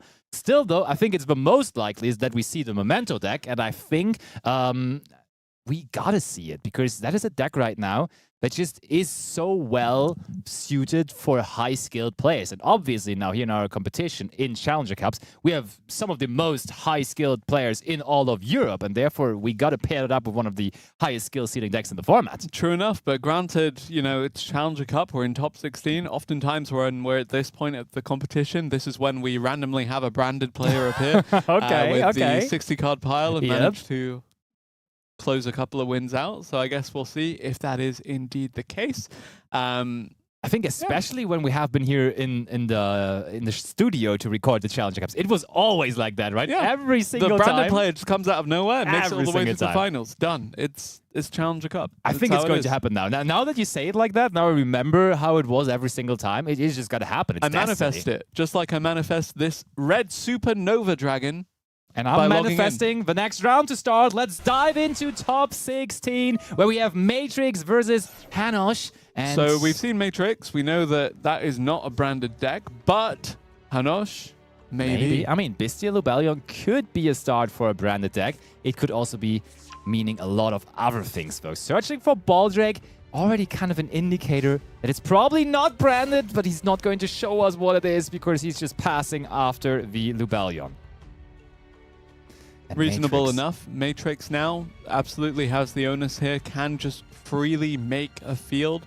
Will be the Upstart Goblin as the start to this. Perhaps by seeing that, it will be the Sky Striker 10-Pi Dragon variant. Surely is. Matrix apparently just sticking to that deck. Into the void. Okay, this is the full greed, the full commit, but it does pay off. when I last used this card, actually when I used that and Upstart Goblin, it was in my reversal quiz. Okay. Win the game in a single turn strategy. This also wins the game in a single turn. This is not in the battle phase, by the way. This is Sangen Kaiman outright challenging Hanosh to use a disruption here. Maxi, cool. Tenpai Dragon just plays through it. They don't mind that you have as many cards as you want in your hand. They have a field with more than 9,000 points of damage ready and waiting to close this one out. Totally. Still, I like the decision of Hanosh to just chain the Maxi there, because there is the odd chance, of course, that they are trying to special summon from the hand. Oh, but that was why we did it in the main phase. We're trying to look into Hanosh's hand here. And is there something worth finding? Oh, that's a bunch of Bestials. Bestial party here. Again, just further reinforcing Josh's point from earlier, where a lot of these Bestial cards are just sitting in the hand, and it looks like Matrix says, okay, these are going to just sit in the hand, so I'll send back the Ghost Ogre, and sending that Ghost Ogre means no more disruption on the Tenpai Dragon combo, and nothing Hanosh can do. Hanosh said, hey, I'm not going to bother anymore, even though the Maxi actually resolved, so he had the chance to wait it out a little longer to see whether he's going to draw wait into out something. the Tenpai Dragon deck. Who knows? You might be drawing into a nice time, Dash Blossom and Joyous Spring. I think it was a little preemptive to just immediately scoop it up there, but I mean, Hanosh... Memento mindset. Maybe the Memento mindset, and now going into game 2, bringing the Memento deck. I don't know. We have seen now, guessing what that was, a lot of Bestials, Ghost Ogre. I'm assuming this is a Fiendsmith control deck, as we've seen it plenty so far already. I think that's the most educated guess. Don't think it's branded, to be fair, because usually you don't see that many Bestials. You see a couple, but not that many, and usually it tends to be Bestials Saronir in the branded deck specifically. True enough. But I definitely think it will be interesting to see if Matrix chooses to bring the Tenpai Dragon back again for the next game. I did like the commitment of the Into the Void, just that full commit. And, you know, as soon as you see the Maxi come down, just play through it. That was very, very well played by Matrix to kind of push the envelope there, challenge, and come out ahead. Matrix really is a master with that Tenpai Dragon Sky Striker deck. He has been playing that plenty, and therefore it's no surprise to me that it's also the deck he decides to bring in first game scenarios. But now... Second game scenario game scenario, and Matrix, same sleeves, maybe same deck, and Hanosh again with the decision to go first, and that... my friend, is a Millennium card. Yep, that is not one that you see splashed into the other decks as part of the engine pieces, though. Exactly. The Shield of the Millennium does suggest this is pure Millennium. This is the Exodia Millennium. It is and Millennium Ink. Could very well outpace the Tenpai Dragon strategy if they commit no disruptions here. That is such a good deck to play against Tenpai. It just naturally worked out that you had that Tenpai Dragon counter in your arsenal. There is the unstoppable Exodia Incarnate. How many set cards is it going to be? 1 there is. And you are, okay, 2. And you're definitely going to have another one, of course, by the effect of the unstoppable Exodia Incarnate in the end phase as well. Oh, 3, wow, that's okay. so much. It's just so scary to go out. Oh! Okay, no more disruptions from the hand, but do you need it? It all depends on what this face down is. Here comes the unstoppable Exodia Incarnate setting. The Exod Fires of Rage. It's disruption in the sense that it's complete and utter destruction for Hanosh here. Matrix, can you play through it, or will this be a 1 1/3 game coming? Macrocosmos. I don't think there's a Helios the Primordial Sun.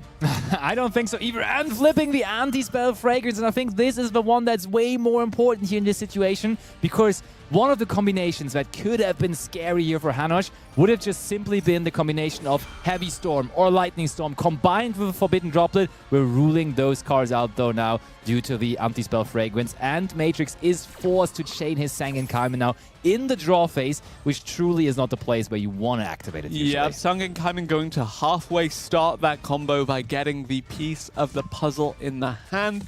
Tenpai Dragon Chundra joins the party. Isn't allowed to come to the field though because we weren't in the battle phase, but had we waited to go to the battle phase, couldn't have used Sangen Kaiman because of the anti-spell fragrance. Now, Matrix basing down Macrocosmos, has no graveyard, has no spells. Has anything right now? I mean, he has the Chandra, and Chandra on his own can do some damage, but the thing is, the Exodia Incarnate it can still also additionally negate. Now, it's very interesting to see that Hainosh did not decide to negate the Kaiman because there cannot be any other spells or traps. Or, I mean, technically there could be traps, but what kind of trap are you expecting from the Tenpai Dragon deck? Therefore, we just are not going to use the negate effect of it here. So that's a very interesting decision. And we have decided to also just normal summon Genroku here instead of the Chandra. Yep. Genroku then just summoning out the Tenpai Dragon Pydra, which will then allow access to the Chandra in the hand eventually. Sangen summoning not going to do too much of anything because of that anti-spell fragrance. I mean, okay, it makes sense to keep the Chandra in hand because obviously Chandra very often coming out by being special summoned with the Sangen's Kaiman, but it obviously also has that in-hand effect to just when you control a Fire Dragon already, you can special out the Chandra as well next to it, and that is what is happening here in that very moment. And that is not only one, but now two Fire Dragons on the field. The Macrocosmos, though, really hurting the Tenpai Dragon deck because the usual line to go for game The is Biden Dragon in the graveyard is no longer in the graveyard, right? Yep. Fadra also cannot bring anything back from the graveyard ever because all of the Tenpai Dragon monsters will be banished, and therefore it just becomes incredibly tough. But let's see whether Matrix still finds a way to solve this puzzle here. It's not going to be easy. We are in the battle phase. One thing, though, that could be really, really interesting. You can't solve the Millennium Puzzle. Maybe he can, because just imagine Synchro 7 into Black Rose Dragon here in the battle Wow, and then clear the field. How about that? Because there needs to be necessarily an answer to that, and we know one of the set cards is the Exalt Fires of Rage, and that can be responded to, but it can't stop the Black Rose Dragon. So I feel like this is definitely going to be exactly that card. And I think Hainosh should be considering to interact with that. Okay, first of all, we're bringing out another Pydra. Fair enough. But is it going to be... Oh, that also gives us now the option to go into a Synchro 10 right away. Yes, okay. definitely does. We have access to the Sangenpai Transcendent Dragon if we need it. We do, but where to go from there? Okay, this is the Synchro Summon now.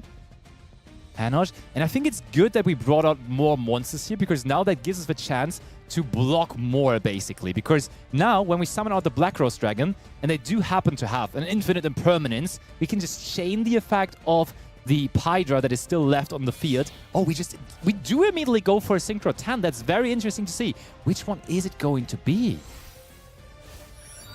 And the decision falls on the Transcendent Dragon. Interesting. No more effects in the battle phase. And now we can, of course, attack the Millennium Puzzle. Okay, we do attack for 3,000 points of damage. Obviously, that outs the Exodia as it cannot activate to protect itself. Interesting. And I mean, at this point, Matrix may be just kind of hoping that Hainosh just doesn't have access to another Exodia here. Yeah, it will be very interesting to see if Hainosh has anything good set face down or if he has access to another one-card starter in the hand. Because Matrix setting the Sangen summoning, setting these two other cards, does suggest that if the game goes to his next turn, can comfortably close that one out. Actually, the way Matrix did it here, Four genius. face down. It's genius what Matrix did there, because really, the Exodia deck all evolves around gaining attack points in the battle phase for their boss monster, the Exodia Incarnate that has just left the field. And guess what? When there is Transcendent on the field, you never get to that luxury. So it's really, really, really well thought through from Matrix here. Ooh. No other chance than to put that monster into the defense position. Good thing now, though, for Hainosh, it cannot be turned into attack position now that easily anymore because the Transcendent is already on the field. So that is at least some glimmer of hope, but also easily Matrix can now, with having the chance to activate his field spell, the Sangen Summoning, yeah, it does suggest to me the again. spell and traps are quite conditional in their activation because now you have the spell and traps because you have 5. You can't activate whatever you just drew from your hand unless you can somehow remove one of them, and you don't want to remove the Macrocosmos or the anti-spell fragrance. Or you don't have an option to. And yeah, indeed, Hainosh had nowhere left to play the card he drew, and ultimately had nowhere left to go in this match. Loses 2-0 to the Tenpai Dragon Masterclass here. What on earth? That seemed like such a perfect opening for the Exodia deck. And I think the one point where Hanosh could have had a chance to actually get the win, it was where in the battle phase, I think immediately he needed to activate the Exot Fires of Rage. If he does that right away and we do not get any special summoning or synchro summoning going, he does have it because he protects his Exodia and then next turn... Branded! Oh my, of course. And it is the matchup between the two giants. Nicky Boy and Abu Hamoud are playing against each other. I can tell you something, I hosted a Challenger Cup on Saturday and both of them were in top 4. They just keep on crushing the Challenger Cup competition and both with their kind of pad decks at the moment. Tell me about Borrowload Furious Dragon, because it's not one that I see too often. These branded extra decks, they just get more and more fusion monsters every time I look at them. Yeah, definitely one that usually is being played, but you don't see it that often as it cannot be summoned with Lubellion or Albion. And basically just saying, hey, target one card on both players' side of the field, destroy them both, which we saw there resolving from Abo. Now we're adding back Branded Fusion. That is turn 2. Branded Fusion, there is still a material on the Caesar, but it very much looks like the Caesar was negated by a Forbidden Droplet, so Branded Fusion easily resolving. And that is, of course, all that Abo could ever dream of. Albion, the Branded Dragon, in turn going to resolve on top of that and going to fusion summon another branded card from the extra deck here. Do we go for Lubellion or do we go for the Mirror Jade right away? I would imagine Lubellion, but that would also, of course, mean that we'd have to discard the last card in hand. Okay, that could immediately be Mirror Jade, actually, because we use an extra deck monster, and it sure enough is Mirror Jade right away. Well predicted there, Lampy. You are truly the branded duelist. Mirror Jade, the Iceblade Dragon, now coming out onto the field here. Really going to run interference here simply by virtue of clearing the field whenever it essentially wants. Bestial Lubellion going to reinforce. Ooh. And a big rock token going to reinforce that even further. Yep, using the effect of Mirror Jade in response, though, to at least make sure that we get another fusion monster into the graveyard, and that is Titanic Clad being sent there. Doesn't really matter which monster we banish here, as all of those are going to leave the field eventually anyhow. Still, though, not too bad, because the Titanic Clad in the graveyard will then in the end phase be able to bring out either Fawn of Albus to get into another copy of Mirror Jade, or to just bring out the Quen. Mirror Jade may be cool, but Nibiru rocks. Yep, it rocks indeed. And it has been rocking all day long here for the Challenger Cup. Honestly, we've seen plenty of very impactful Nibirus. Actually, just in top 32, though, you had a match where the Nibiru just was used and it was rocking, but still afterwards they just put up 8,000 points of damage and it looked like it never mattered. So actually, that was a Snake Eye Fiendsmith variant, and well, actually, I think the Primite cards does make me think that this is more Primite Fiendsmith, but still the Fiendsmith component is a key part of that strategy. So it could very well be the case here for Nicky Boy that he is able to extend further there. End of Bestial main phase. Druis Worm. That is going to banish the Titanic Clad or the Albion from the graveyard, making sure that before we even reach the end phase, that these cards cannot be activated anymore. Deciding that the Albion is the scarier one of the two, and making sure to banish it. Or do we just have another Bestial here? That would be crazy. Nicky Boy is one of those people where I would expect him to have both of it, but no. We do head into the end phase, and there is now going to be the Titanic Clad activating. Abu Hamid, of course, prominent branded duelist within the scene, has been so good in so many tournaments here, whereas Nicky Boy as well, really, really good across the board in terms of any kind of deck. You're looking at that icon as well, you know, did make it to the top, I think, 5 of our region in the last Duelist Cup in March. Just really, really powerful duelist.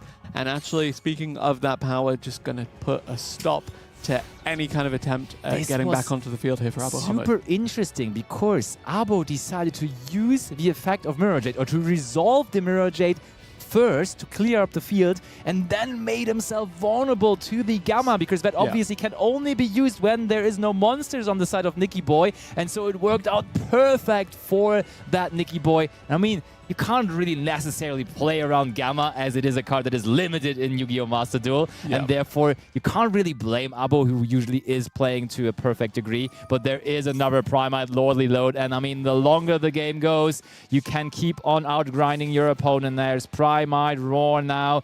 Things are looking good for Nicky Boy here. Yeah, hanging out Prime with Night Raw. 2000. Do we have Dippity? Do we have Summon Skull? We have Dippity. Dippity, indeed.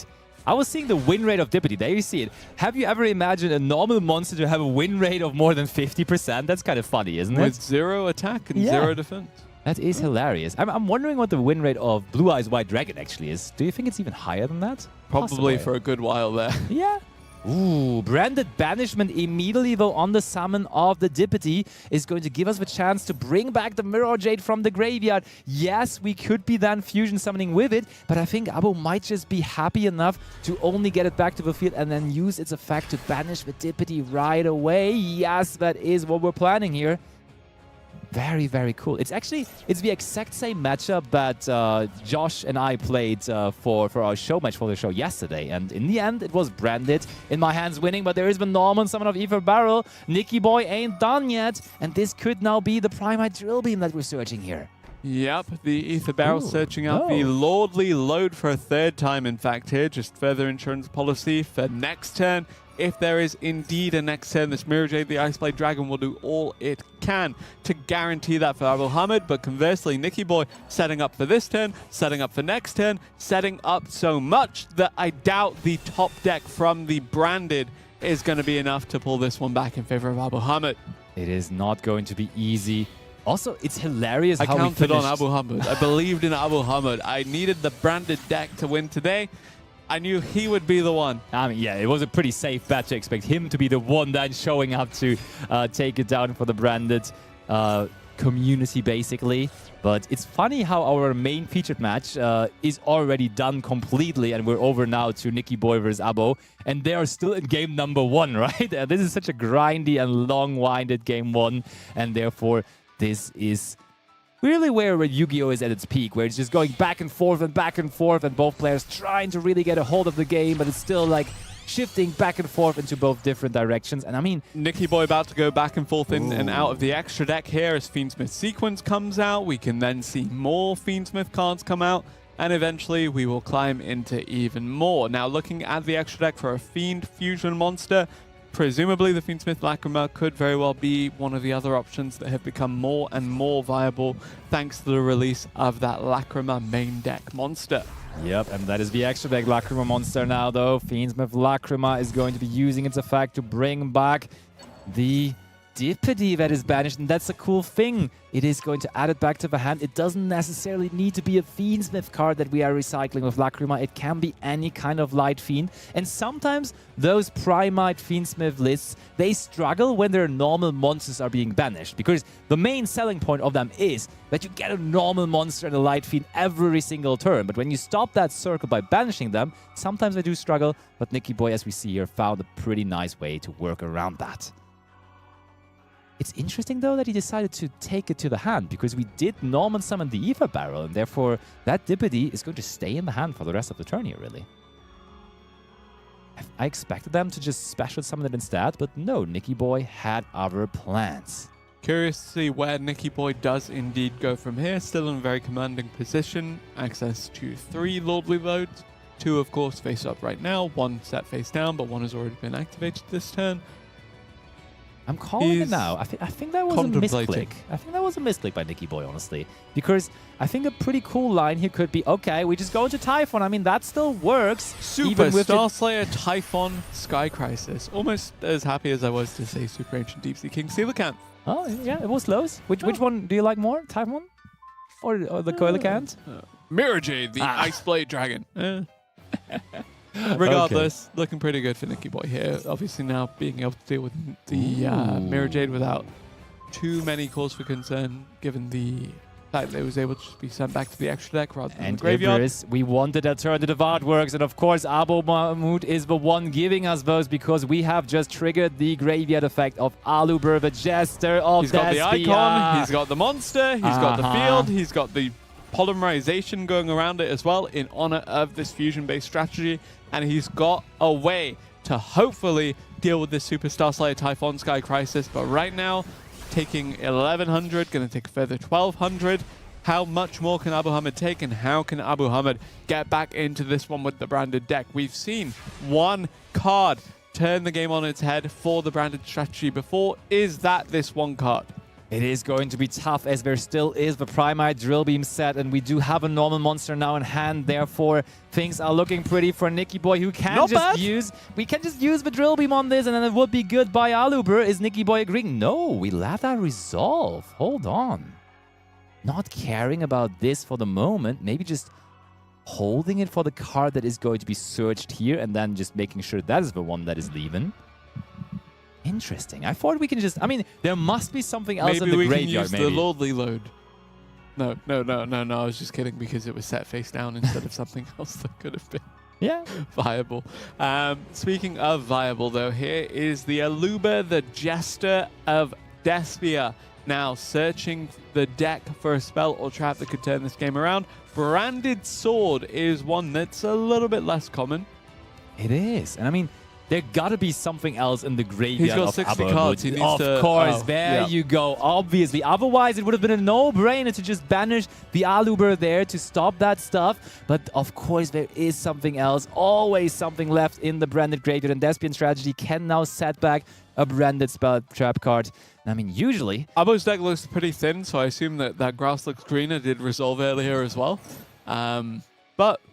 regardless, the graveyard is fully loaded and everything is looking good for the branded player, despite what was a pretty punishing turn from Nicky Boy. Yeah, and I mean, we just don't even really need to do anything with the Drill Beam now. We just hold the Drill Beam for the branded banishment that has been set there, and then we should be good, honestly. But let's see, Nicky Boy's turn it is. We know about the branded banishment. We know the card in hand is a branded sword, therefore nothing that can really stop us. So I think Nicky Boy has all the information he needs here, and he just needs the cards to execute now, which should be somewhat easily available because there is another Lordly Load set, which is now activated. Yeah, no disruption here from Abu Hamid. Branded sword set face down. I think we also added another branded trap to the hand, but didn't set it.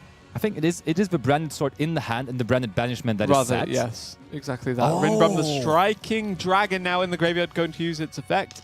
It's always like that graveyard is packed for Abo. We have been saying, hey, it might be over here because there is only one card he draws and it will immediately be answered, of course, with the Drill Beam. But Abo just has more and more tools all of a sudden coming out there. And there is now, of course, the special summon of Fallen of Albus.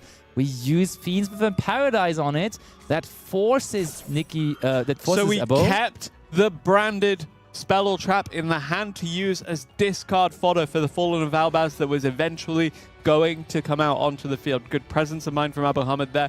Good read on what could possibly happen. And it looks like that is possibly going to resolve. Do we have a response from Nicky Boy? This is interesting now because Nicky Boy invested the effect of Fiends Within Paradise in the graveyard to go after the Fallen of Albus. But now, with allowing the Fallen of Albus to resolve, that's never going to do anything. The Fiends Within Paradise... I mean, oh wait, actually, it was well timed because now the Fiends Within Paradise is going to send the Desiree, and now that the Mirror Jade is on the field, we can go after the Mirror Jade. So maybe that was quite nice from Nicky Boy, actually. Let's see. Is both it the of these Desiree? duelists really knowing the ins and outs of their decks, and Nicky Boy, you know, mainstay of the Challenger Cup scene, definitely knows the ins and outs of the branded strategy, especially when facing off against it. These two guys, they probably have played somewhere around 100 times against the other already. Ooh, it's not the Desiree, though, that we send. Either meaning we have already gone for the Desiree, or just meaning we rather value the Engraver right now, and we have sent that Engraver to the graveyard. Now Fiends with Requiem being summoned. Abu Hamid rocking the Albion the Sanctifier Dragon sleeves versus the card protector of the Runic Fountain for Nicky Boy there. Nicky Boy, of course, Runic Fountain. Joshua Schmidt was here earlier.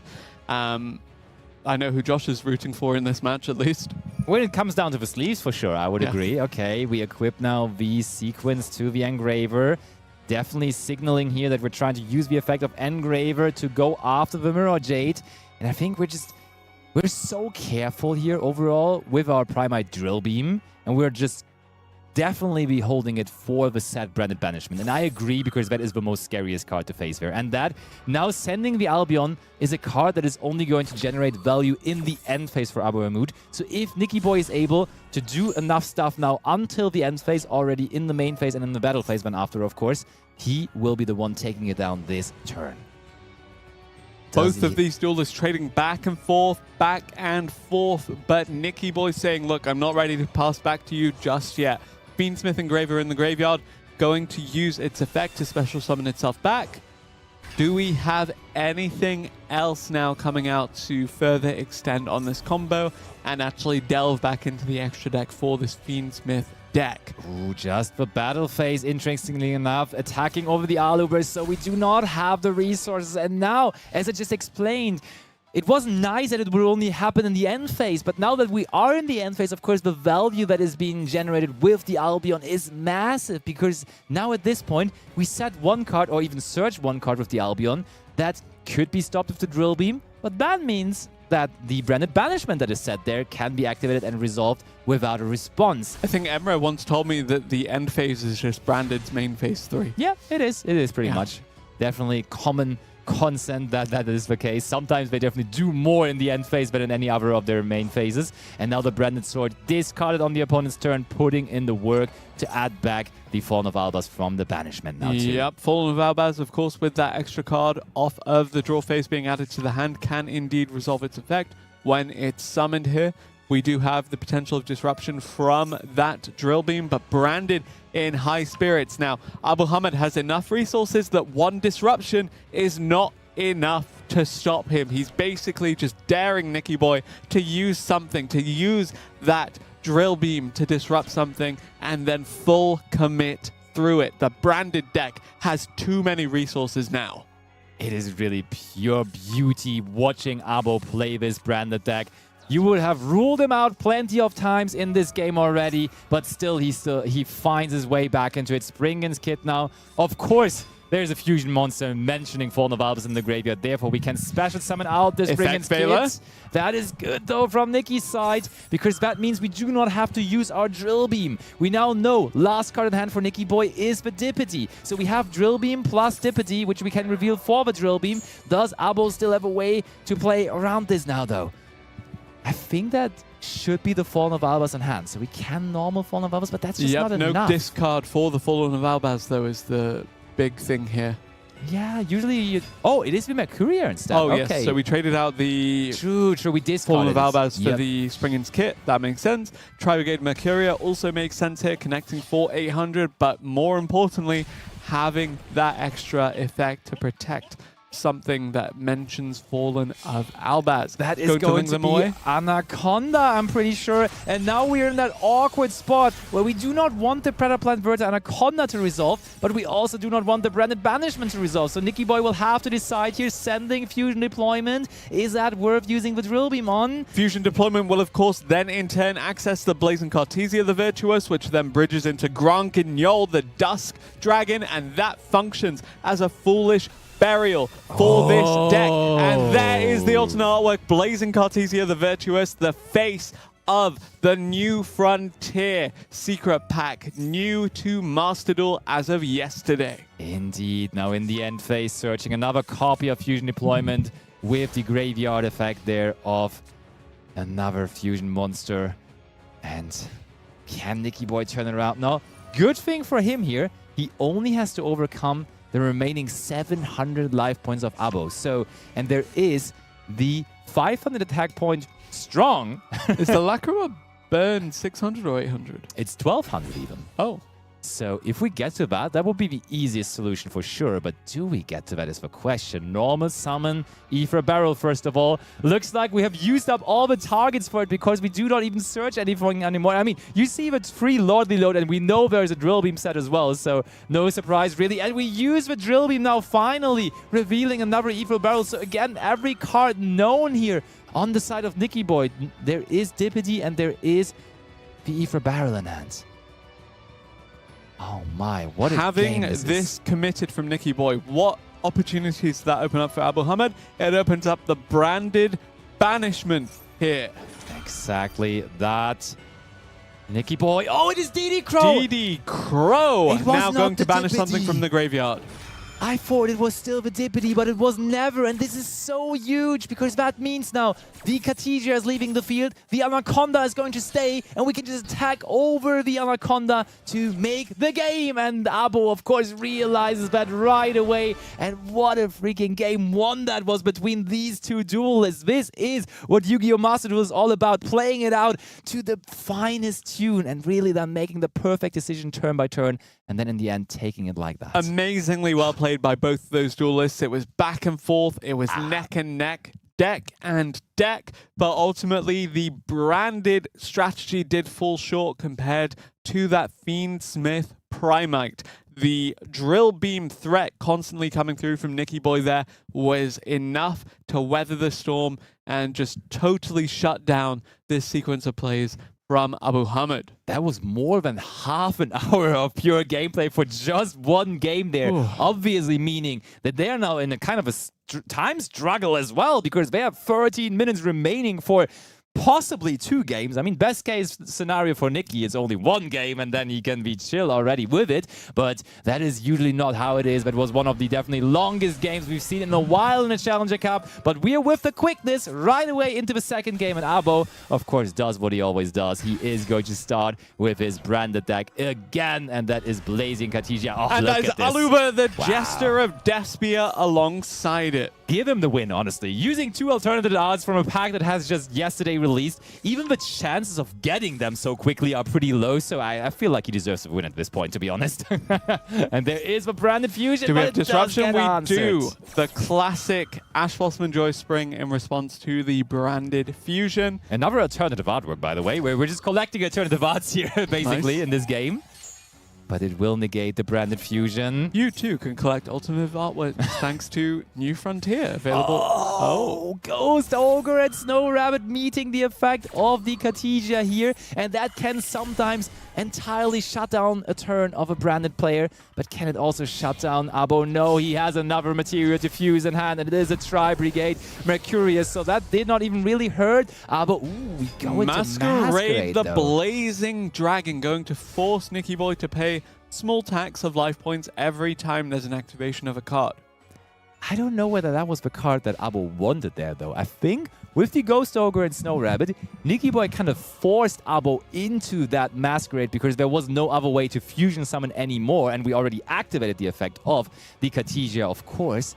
And therefore, yes, it is annoying to pay life points so often, but is it annoying enough? Because it's not a I saw real someone refer interruption. to this as Ooh. 60-card Fiend Solitaire. I mean, it kind of I didn't is. get it until I saw that Masquerade is a Fiend. Yeah, it is. It absolutely is. Well, Bestial Druid Worm is a dragon, and it looks to be resolving this time around. It does. Honestly, on the field that Abo is using, it kind of seems like Masquerade has link arrows left and right. You see what I mean with the branded field? Like, it obviously not a link monster, and there is not many link monsters in the deck. Normal summons the effect I think the only Veiler link here. monster is Verte Anaconda because you get locked to fusion so often. Totally. One of the branded continuous spells or spells upon resolution locks you to fusion as well. Yeah, And I branded think- fusion as well does, yeah. Yeah. Absolutely. And now there is the normal summon of effect Veiler, and that Bestial Druid Worm, super handy answer to the Masquerade because you can just link it off.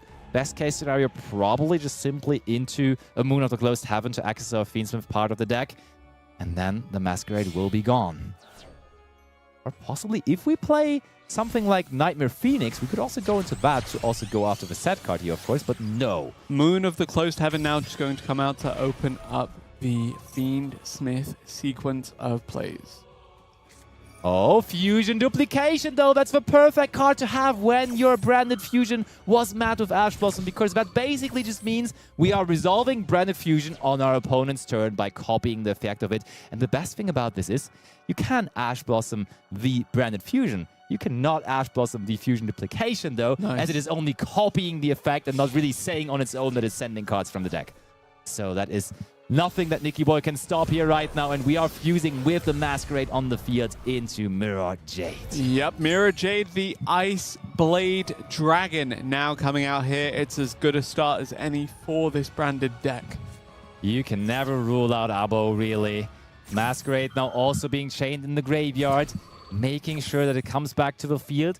Your opponent does not have to pay life points now anymore, as Masquerade needs to be fusion summoned to get that life points damage in. Still though, getting it back here can't hurt, of course. Yeah, basically 2,500 points of deterrence here. And it will be Nicky Boy passing the turn. The Albion, the branded dragon, going to add a spell or trap from the graveyard to the hand here for Abu Hamid. Branded in white, going to start off another sequence of fusion summon plays. 3 cards in hand for the branded duelist. 3 is all he needs to close this one out. 6,800 points of life for Nicky Boy here. Abu Hamid, I think he has a pretty good chance of doing it. I do think so as well. And I mean, as long as that first game out of the best of 3 took, this second game looks like it might be making up for that by being so quick, as this is very That's 8,000. certainly the last turn of the game. Possibly we want to try to play around a Bestial maybe, yeah, can't hurt to maybe get another strong monster onto the field to just make sure that even through a Bestial we would be able to secure the game win here this turn. But let's see how Abo is trying to do that. Oh, I mean, that also works, just adding back the Mercurier makes sure that if a Bestial is activated, we can just negate it with the Mercurier now, so that looks marvelous. Yep, Ridden Problem, the Striking Dragon, joining both Masquerade and Mirror Jade there to look to close this one out. The Mercurier, as you mentioned, is insurance policy. It will prevent an effect from being activated while you control that fusion monster that mentions Fallen of Albaz, and Abu Hamid controlling 3 fusion monsters that mention Fusion of Albaz. Fallen of Albaz is able to close that one out and even out our series here. 1-1 between Abu Hamid, the branded king. Let's call him the king, yeah, for sure. He definitely... and Nicky Boy, who didn't quite find as much success on the Fiendsmith this time around. Not this time around. Maybe it's time for him to go back to the 10-by deck, because you mentioned he was so successful in the latest Duelist Cup, where he made the 3rd place finish with the 10-by deck. Wow, yes. I remember top 5, but yeah, no, third is... It was impressive, really. Yeah. He put up such a show with his 10-by Dragon deck. Also just exclusively playing 10-by Dragons there. Not touching any other deck. So maybe it is time again for the 10-by Dragons. I haven't seen him play the deck in a while. Maybe for today it is the time again. It would be a way to have a short game for sure. And we need somewhat of a short game here. Going first, so I doubt first. that it will be the 10-by Dragon. And I, mean, I guess we'll see. I mean, you gotta say... If you're playing a Fiendsmith deck, and we saw Nicky Boy is playing Fiendsmith decks, and that is clearly another one of those, having the option to go for Fiendsmith Lacrima to deal 1,200 points of damage when, looking at the timer, we have 6.5 minutes remaining, that feels so strong, that feels so good to just get ahead in life points quickly. But we set a Lord Reload now, first of all, with the Aether Barrel. Is that as good a start cards? as any for the Primite aspect of this Fiendsmith build, and it will be the Lordly Load now resolving. Do we have any kind of disruption from the branded deck? Nope, and Primite Drill Beam is added to the hand. That is huge. Fiendsmith Tract, of course, was added just before that. This is looking like Nicky Boy has the perfect start that he was hoping for. Yup, Lurie going to be sent off of the effect of the Tract, will then special summon itself back, and we now have access to the extra deck here.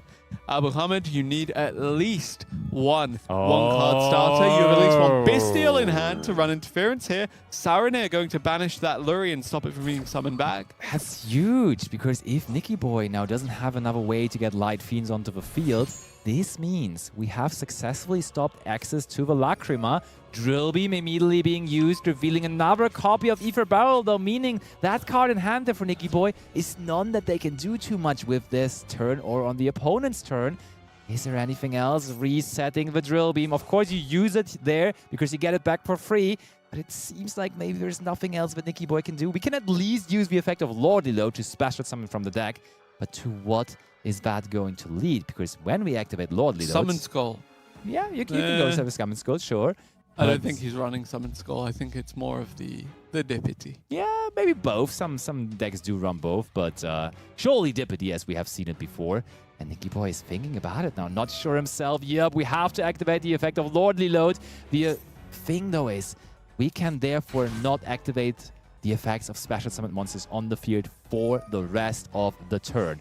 Fiendsmith Tract, though, can fusion summon with its effect in the graveyard. We can therefore now, with the Lacrima hand, access the Fiendsmith Lacrima, and that's the thing. We don't need necessarily to use the effect on the field to bring something back, because instead, we only want the graveyard effect to get that life points damage in. And I think now, with using the effect of Fiendsmith Engraver, we can even make sure to access that DDD wave hiking Caesar, and then on the opponent's turn, the burning part would be happening. Yep. And it looks like Nicky Boy now Ooh. tributing off the Ether Barrel. So going to send a normal monster, another copy of Dipty, or rather the same copy of Dipty, it got shuffled back. Indeed it was. Interesting to see that. I'm wondering what the logic behind that is. I think maybe just making sure that there is not that low attack point monster on the field which could get attacked over so easily. So somewhat understandable. And I mean, you're getting the Ether Barrel back on the next turn. And yeah, we go into Wallow here. That is an interesting decision. Founder of the Drudge Dragons. And that is a good card because it's basically DD Crow, but just as a rank 6. You earlier on said... Thank you for pointing that out, because I confidently can say I have never seen that card before. Yeah, but you earlier on said, very rightfully so, that now with Beatrice not available anymore, you got to explore different rank 6 options, and Wallow is one of those that definitely is worth exploring. It's also one that is very vulnerable, though, to fusion deployment into the Fallen of Albus. That forces us pretty much to just use the Drill Beam here, or maybe an effect Veiler we have in the hand, question mark. This is a rough card to face there right away. And I mean, the other option would have been to just simply go into, of course, the DDD wave hiking Caesar, and that, of course, could have stopped the fusion deployment, but we instead decided on Wallow. Oh, Nicky Boy, I think we have to use the Drill Beam, and there it is, Drill Beam on the Fallen of Albus. Ay. Any response from Abo? To give you guys an update on the timer, we are now on 2 minutes and 20 seconds remaining, so it will once again be coming down to the very last second of this match. But who is going to be the victor? So far, life points equal. Yeah. Blazing Cartesia is in the hand, though, and as there is now the Fallen of Albus in the graveyard, we can special summon it out too. That's very good. Wallow, though, in response. Yep. Oh, making sure to set, I think, the... Fallen of Albus. Or in that case, the card that is Fallen of Albus in the graveyard, trying to set that Albion the Shrouded Dragon there. Yep. That is... So basically, Wallow can do two things, depending on how many materials you attach. So either for one material, you just banish something, or for two materials, you can special summon from the opponent's graveyard. And I think at this point, Nicky Boy just feels confident enough with another monster in defense position that he can get over the remaining 1 minute and 20 seconds, being ahead due to the life points burn of the Lacrima. But that ain't happening, as there is call by the grave for Abo. And this, right now, basically means Abo has time. He's not behind on life points. 1 minute remaining on the timer, but due to the fact that that call by negated the Lacrima there, this is how he has a way to just... If his last card in hand, and the last card in hand is Albion the Shrouded Dragon. That is another Fallen of Albaz, as it were, because of the way this card is treated. Wow. Now, with Fallen of Albaz available, it does mean that Blazing Cartesia the Virtuous is available to fuse as well, and it means that we have access to the extra deck for the branded strategy. Yeah, so we are chaining the effect of Blazing Cartesia. So we got the cost from Albion the Shrouded Dragon, and then we do not want the rest of the effect to resolve. That would basically be put it back into the deck and draw another card. But we're happy with the Shrouded Dragon to be fusion summoned with the Cartesia here. And we already got the good part about sending one card as cost, which was the Branded Sword. And yeah, I think some people in chat at home might also be calling this the Abu Hamud special. Having that call by the grave there, saving him, not having him to worry about the time aspect here too much anymore. As I can tell you, 4, 3, 2, 1. That is currently timeout right at this very moment, but the life points are still even, and therefore we have to play on, and we will play on until life points are changing into one direction or the other. But for the moment, very much looking like it might be the direction positive and victorious for Abu Hamud. Blazing Cartesia the Virtuous going to fusion summon here. The cool thing here is we could even be using the Fallen of Albus that we have just added back with the Branded Sword as well. But still, We could also just use the Albion too. Let's see what direction Abo wants to go with. It's crazy how he always gets himself out of those situations. It's really like in those game frees, it is just the Abo Hamoud special where he just gets the most absurd combination of cards, or sometimes also just the most insane plays that just he would be able to do, and then still out of a situation where you would never ever expect him to win, still goes on and wins it. And now we did use the Fallen of Albus, so we can resolve the effect of Albion the Shrouded Dragon completely. Therefore, we got one fresh and new card there. Do we get to our Masquerade? hands. We could go for Masquerade as well. And then dare Nicky Boy to try and do something. Yeah, that would be kind of funny indeed. We can also just probably go for the Mirror Jade though, making sure that that would be our avenue to just attacking for enough damage here this turn. But we shall see. DD Crow is being used, and I'm sure that is going to be used on the Fallen of Albus in the graveyard, I would imagine, to possibly shut off Abu Hamoud from going into a Mirror Jade there. Yep, Fallen of Albus gone. Do we have a way to complete this fusion summon? It does look like we have, because the card is still resolving using Albion, using Cartesia. I feel like that's probably Grand Guignol, yeah? That's not the card we wanted to go into, I'm pretty sure. But it could still be a card that is good enough to get us there, I feel like. Yep. Granguignol, the Dust Dragon, of course, going to send a level 6 or higher light or dark monster from the deck or extra deck to the graveyard. Yeah, most prominently that would be Bestial Sarunir, as then Bestial Sarunir could just be sending some kind of branded spell trap card to the graveyard as well. It could also be, if Abo expects this game to go on longer, it could be an extra deck card too, like Titaniclad, which then gives us more safety and more playability on the opponent's turn. Rindbrum, the Striking Dragon, is Earth. It's not light or dark, right? So it wouldn't work. I'm not entirely sure, actually, whether Rindbrum is Earth. It might be an applicable card. And it is the Titaniclad, though, which we do decide to send there. So that is a card that only activates in the end phase, pretty much signalizing that Abo does not think he can do it here this turn, but he feels confident enough to then outgrind his opponent on the opponent's turn. In the end phase, we are not only Emerald Calls with the main phase free of the branded deck, and that Titaniclad can either summon out Fallen of Albus or Quem or Cartesia.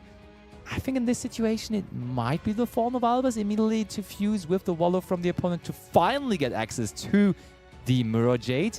It might be something else too, though. Abu Hamoud, of course, the only one knowing the answer to this.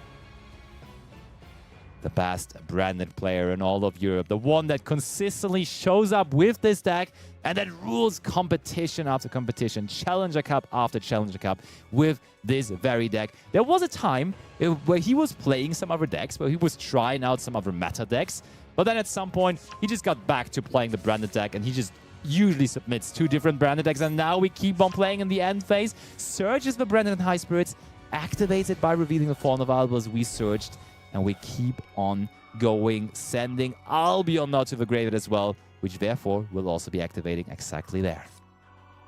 And that is the Mercurier. Yep, so extra insurance against anything that Nicky Boy tries to do. And now the Albion.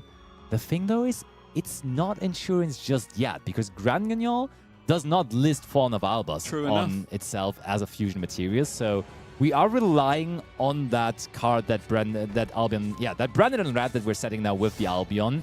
We are relying on that to resolve, to get us basically to a Mirror Jade, for example, and therefore I would not be surprised if Abo just in the draw phase now wants to make sure that that is the case, but no, instead we do allow Nicky Boy to head on over to the battle phase instead. And also noteworthy, did we summon twice from the extra deck in Abo's turn? We had the Grand Guignol, but that was the only extra deck card we summoned, right? So Typhon, I don't think is available to them. How did we get there was the Albion. Albion was there as well. So Typhon, a card we have to worry about here, because that does not only deal with a monster on the opponent's side of the field, but it also prevents cards such as, of course, the Mirror Jade from activating in case they do get summoned. Now, though, first of all, the Fiendsmith Engraver returning to the field. And is there a Requiem in the graveyard as well, which we could be equipping the Fiendsmith Engraver with now? You gotta always expect that. They're really making this top 60 match worth it, right? Like going overtime, basically providing us with extra content here for this top 60 match. And there's the Ash Blossom and Joyous Spring now into the branded deck. Tale as old as time. Do we have anything else to answer this from Abu Hamid? That was used there on the effect of Grand Guignol. We know the last set card is branded in red, and I'm not sure whether we know the last... Oh wait, we know the last card in hand is Mercurier. So we would need to now, if we want to fuse with the branded in red, we need to use the Mercurier as a material as well. Meaning, by using that Ash Blossom and Joyous Spring, we have secured that is not enough. And therefore, we do have, in the end, Nicky Boy in the duel between friends, but also, of course, high-level competitors advancing, winning, and being the one moving on to top 16 there. Top 8 even. Top 8 indeed. Nicky Boy is able to take down Abu Hamid there. The branded deck was not enough to clinch that top 8 finish. Barely though. And with that dedicated Fiend Smith strategy, it is Nicky Boy able to advance there into a very competitive top 8. Absolutely so. And of course, speaking of top 8, that was such a long match. So the obviously 35-minute game 1. And then going 5 minutes into the overtime as well. Top 8 is going to come up very, very shortly. And therefore, we're going to go on a quick break. And then we will see you right back with that set top 8.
And welcome back, duelists, after a long and exciting match there in the top 16, showcasing the not only the power but also the resilience of the branded deck. It really, even if it goes down, it does not go down easy. But it is ultimately going to be Nicky Boy moving on into the top 8 here, eliminating the brand there, and we are about to begin with just that top 8, but that was certainly a match there. I was watching it behind the scenes, and that was crazy. It truly never gets old in every aspect possible, right? Both for the branded deck, but also just for Nicky Boy and Abo being just perfect at the decks that they play, and it's such a pure joy to have the pleasure to watch them. And I would not be surprised at all if we get to see Nicky Boy again in the finals, because that is usually where he feels the most comfortable and where you find him at the end. And therefore, he's one one of the last 8 remaining people. I'm still waiting for my Memento deck, though. You are, yeah. We waited a long time for the branded deck. Ibris manifested it into existence there. So now the Memento deck. I'm Are you manifesting it as well. manifesting Memento? All right, I'm down. I would like to see Memento. I said it earlier. I think it is one of the decks that I'm looking forward to, and we'll see if we find it here.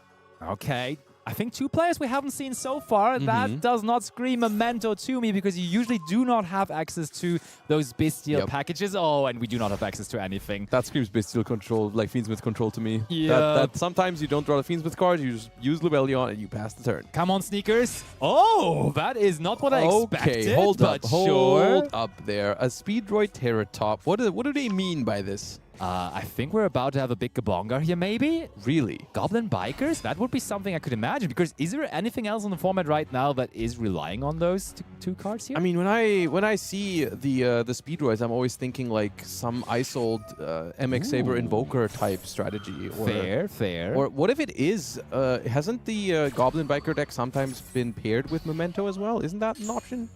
Yeah, Because true. technically, I'm pretty sure a rank 3 can start off your Memento. Okay. None of that though. Josh, we have Argostars in top 8. What is happening here? And we didn't really mention it at all, because even though it is a newer archetype, it is definitely not very common to see this deck. Lovely Sneakers, thanks for bringing it.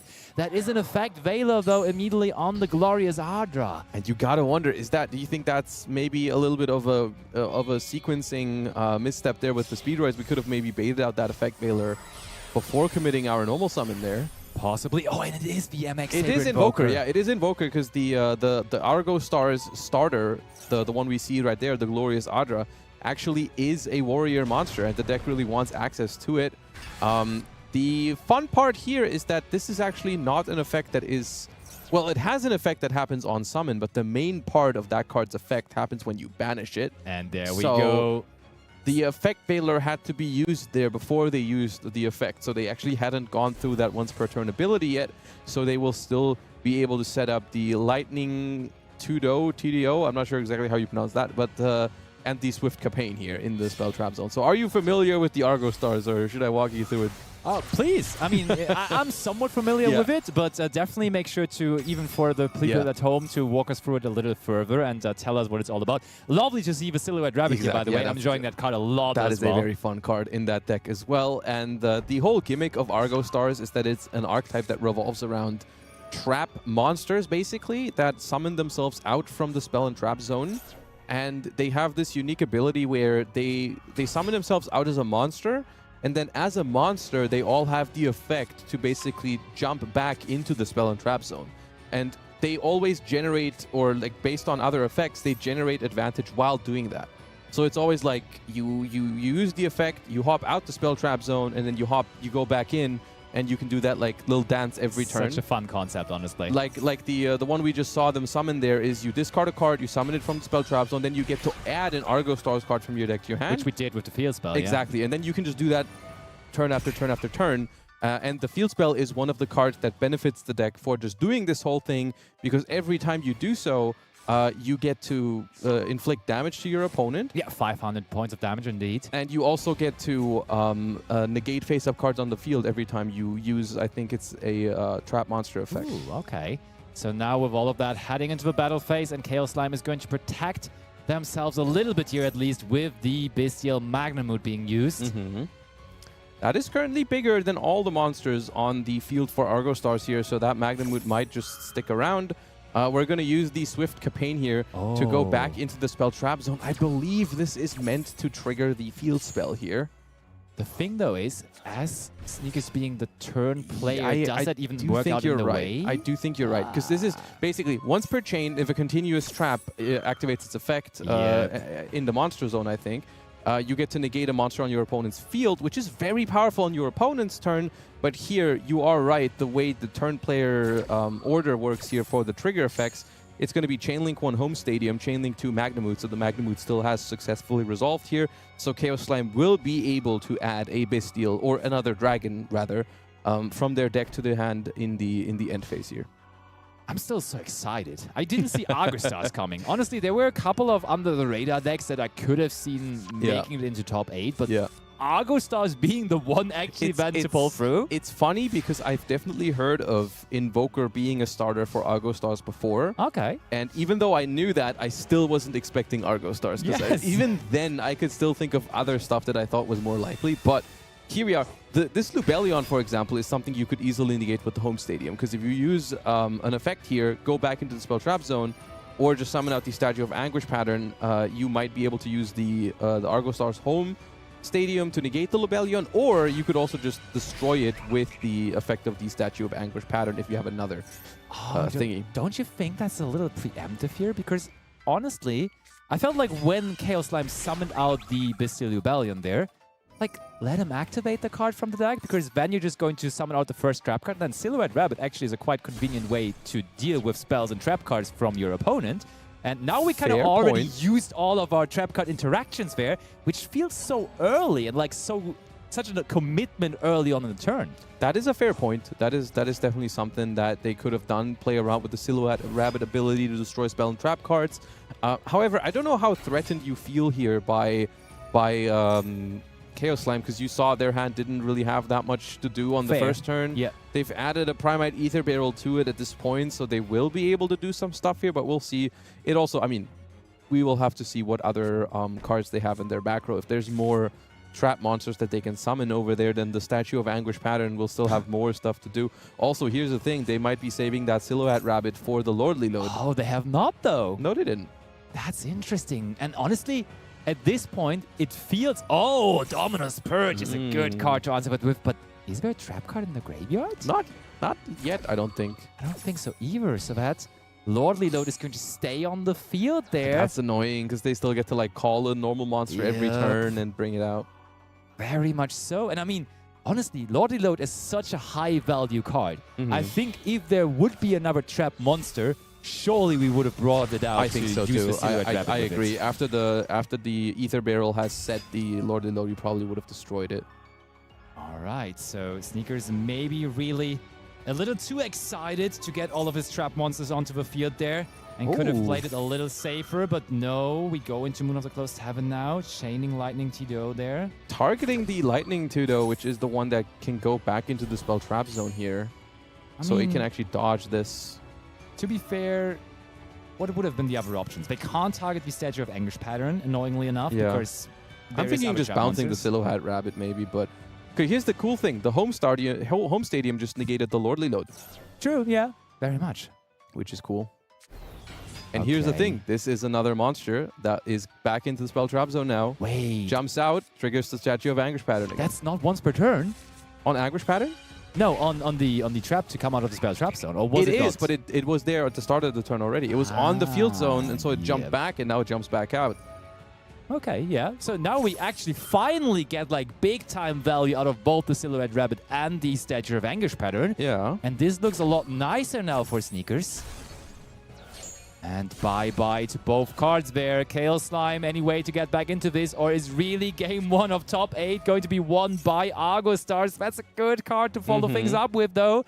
And That's a good draw for turn as well. They didn't have that on the first turn, but they found it here. Fabled Lurie going to be the discard, and that is going to open up the possibility for the entire Fiendsmith line, depending on what those last cards are here. There's one more set and one more card in hand. I mean, we shall be reminded, they actually discarded Ash Blossom and Joyous Spring on their turn to make one of those special summons. So I would have expected there to be another copy or a card that is even more high impact than the Ash Blossom, to be fair. Well, the card in hand we actually know, because it was, I think it's the Lightning Tudo that added an Argostars card. Oh, yeah, you're right. True.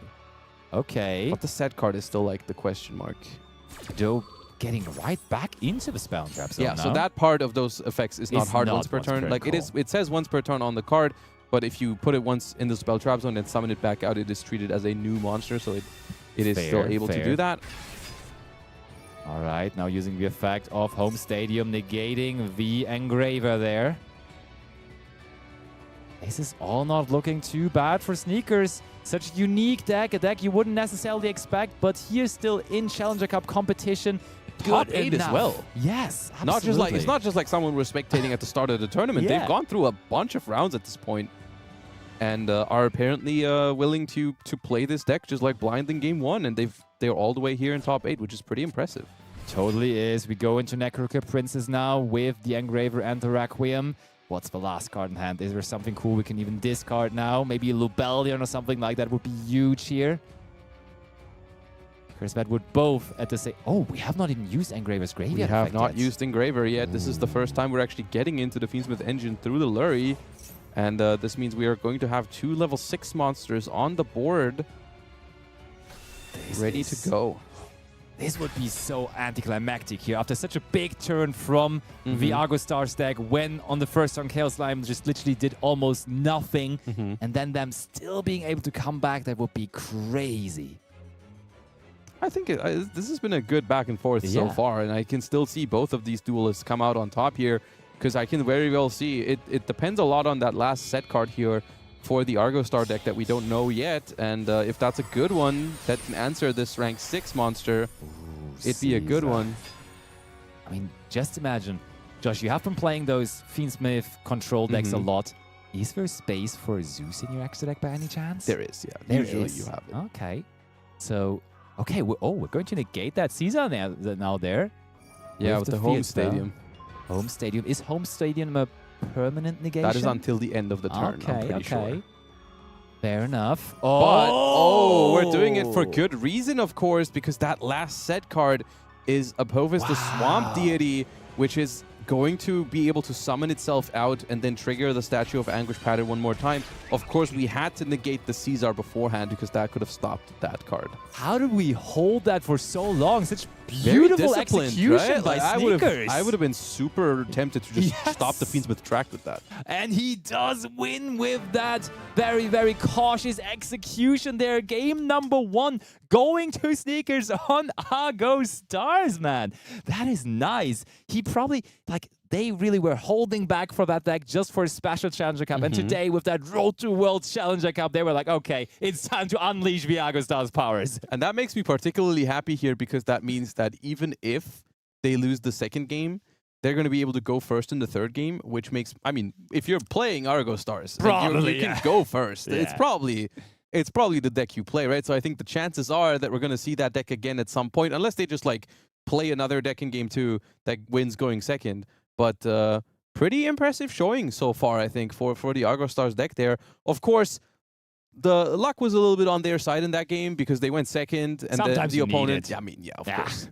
Especially when you're playing some of these more rogue strategies, you deserve a little bit of luck every now and then. So we did see the opponent just not. I mean, to be fair, the opponent's hand wasn't bad. It just wasn't like aggressive on the first turn. It was just like Lubellion, Surge Magnamud, have some high quality cards in hand for the next turn. But now, second game, and we get to see punk cards as well. Is this my birthday, getting all those pet bags from myself? I love Argostars. Yeah, okay. Now Argostars is now your pet deck. I mean, it's a trap card deck. I love trap cards. You know I love the Apophis the Swamp Deity, and therefore I'm definitely excited. And punk cards, for sure, I have a very special relationship to, and it does bait out the effect Veiler now on the no punk they are mean. I'm not even mad anymore that we haven't seen Memento yet, because I got that in exchange. I mean, this top 8 has been an absolute treat so far. Oh, emergency teleport. Hold on, how many punk cards are we playing? Oh, we're not going to see it here, because Ash Blossom and Joy Spring shutting down this as well. I had a game last week against Punk where I ashed one emergency teleport. I used Dominus Impulse on a second emergency teleport, and they just had the third emergency teleport. Of course. Sneakers. Josh, please. Is this Argostars gaming on back-to-back games? Does Sneakers just play? I'm going to play it every single game? Oh, no, it's not. Maybe I mean, with Argostars. Okay. I mean, I'm not that kind of an Argostars expert, so I couldn't tell you whether it makes sense to mix it up. Off the top of my head right now, I cannot figure out a way how the Fiendsmith cards get you to the Argostars cards, because I don't think Fiendsmith can get you a rank 3. Yes. Fiendsmith can do a lot of stuff, but a rank 3 into like Invoker, I don't think is something they can offer. True, but you do not necessarily have to have a connection between the two, no, right? It's just because good cards. The Fiendsmith cards, they are pretty good on their own, so maybe Sneakers was like, yeah, I want to play my pet deck, I want to play my fun deck, the Argostars cards, but maybe just raising the power ceiling of it a little bit by also including the Fiendsmith cards in it. Yeah. It might also just be a completely different deck here from Sneakers, well, of course, as they do have the option to just bring 2 decks to the tournament. Yeah. How unfortunate for Chaos Slime so far, though, right? Like, both first turns of them, really not the way they imagined them to be. Yeah, I mean, that's just how it goes with Punk sometimes. You either just pop off or you get stopped. And in this case, they have been stopped. Now, judging from previous matches of today and just general trends in these Challenger Cups, I would say the Fiendsmith deck is definitely a very popular choice for after you win the first game. Because it's just like, if your opponent sends you first because they're playing Tenpai, it's still like a solid deck for going first. But it has a lot of answers for going second here as well, as we saw there.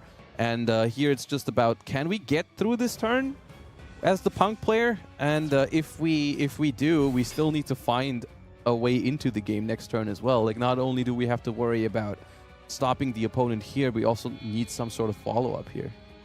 That is true. That looks like a rank 6, so probably Sneakers just trying to make sure Nibiru is not a card to be concerned about anymore, as there is DDD Wave Hiking Caesar heading into the battle phase shortly after though as well. Yeah, that alone is already, I think, a big deal for the Punk strategy, because that stops so many of their key cards, right? You can stop Foxy Tune, Emergency Teleport, Shirakusai, or the Rising card Fusion Monster. You can stop the new Punk card, of course, which is the reason why we're even talking about Punk and seeing Punk is, of course, because they have gotten those new support cards recently.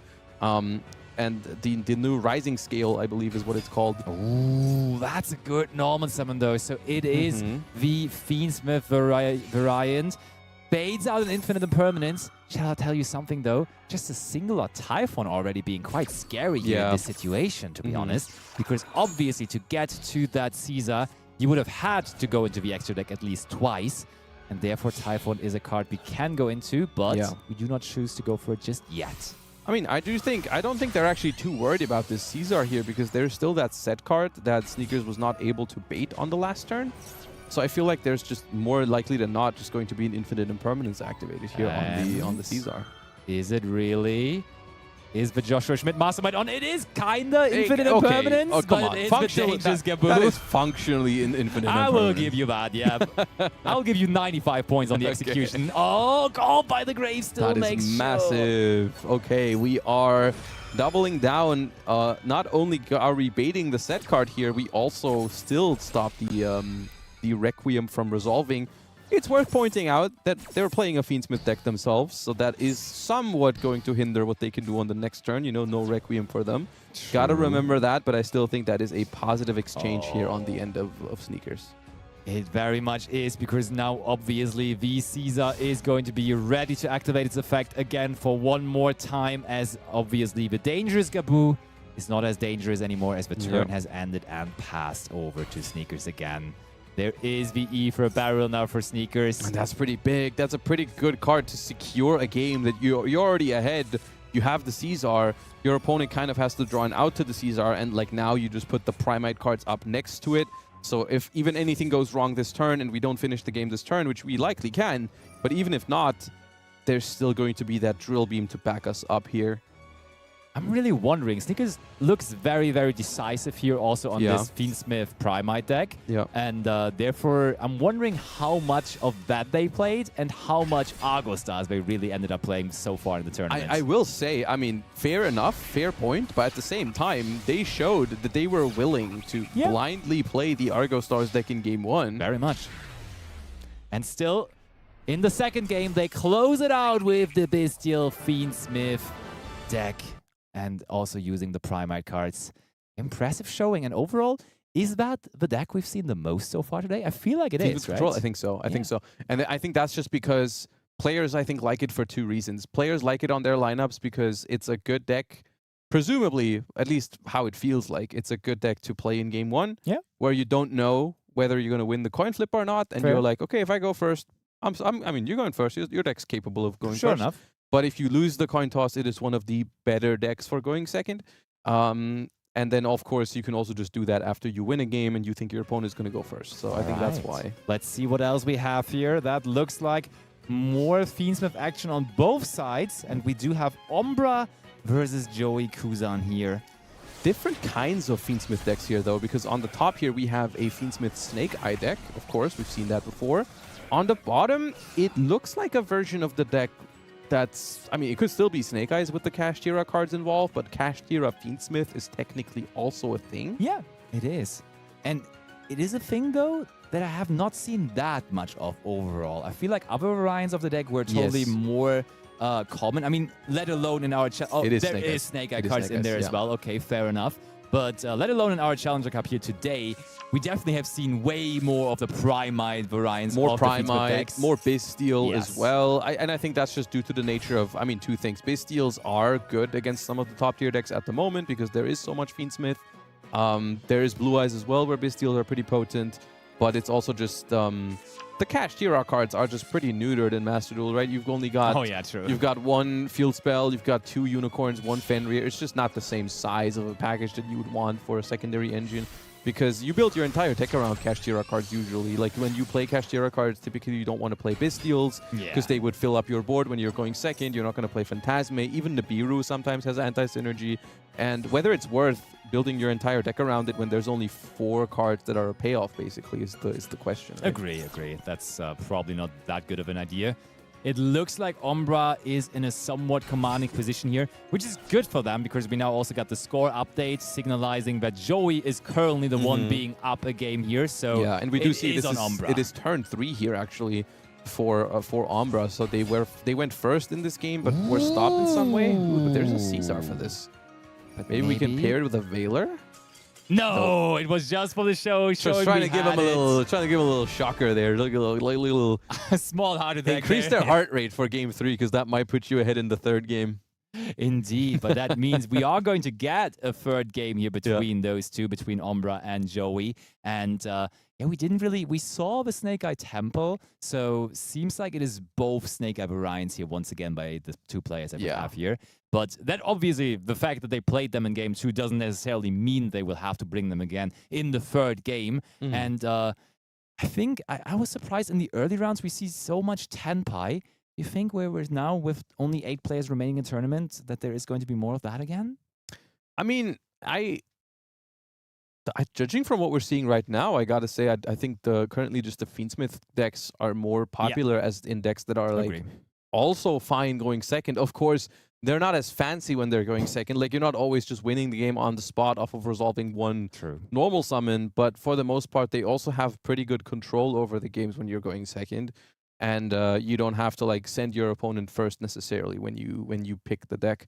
I don't know. Maybe it's just something that people find more appealing, or also not just appealing because Tenpai was here today. And maybe it's just a matter of it hasn't succeeded as much as the other decks. We've seen the Fiendsmith players still in the tournament. Not all of them, of course. They haven't won every single time, but they seem to be pretty solid enough to make it into the top 8 at least. I think I actually have also seen that Matrix is still in, therefore we would still There's have at least one more Tenpai duelist then. Tenpai gamer still in there, and we now have Joey Kuzan going first here in this top 8 encounter in the 3rd game, and that is quite the Kashtira card that you wouldn't necessarily expect. Maybe this is the way to combat that, because you can't have that many of the good Kashtira monsters. You're also going to include the Kashtira Ogre. You think this is Kashtira Fiendsmith? Yeah. I think this is just pure Kashtira.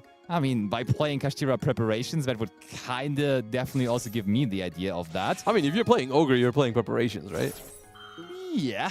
That is a Ghost Ogre, though, and I think that might be a well-timed Ghost Ogre, to be honest. It does get rid of the Rise Art. We still banish 3 cards face down here, which could matter, and we're also going to take a little bit of a peek here at the top 5 cards of the deck. Umbra, what are we playing here in game 3? Okay, Millennium Flamburst Dragon, Poplar. Okay. That is 3 very, very good options to say. Which one do you pick at this point? Because they're also good. Because the thing is, the Golem is also usually a 1-of. They took the Golem. And you know why I like that? Because the order of these cards stays the same. And the second card they released, I think, was Flamburst. So they're going to draw Flamburst. Yeah. If you take the Flamburst, they draw the Golem, and that's a really good card to draw. Yeah, you're right. Yeah, I think just by going the approach, which is the deck that hurts the playability, which is the card that hurts the playability of the deck I think it's Flamburst or Poplar. Yeah, I think Flamburst. And your argument, though, is very, very strong as well. I would argue that had the order of these cards been slightly different, they always take the Flamberge. But I think because the highest quality draw was on top, they felt inclined to take that. I see that.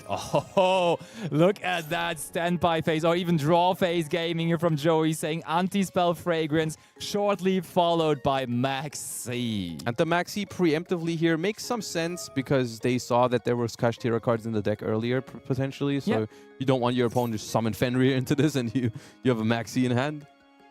That is true. And now, of course, we banished for the Rysart the Kashtira Fenrir, and it is back to the field with that. Here's the good news.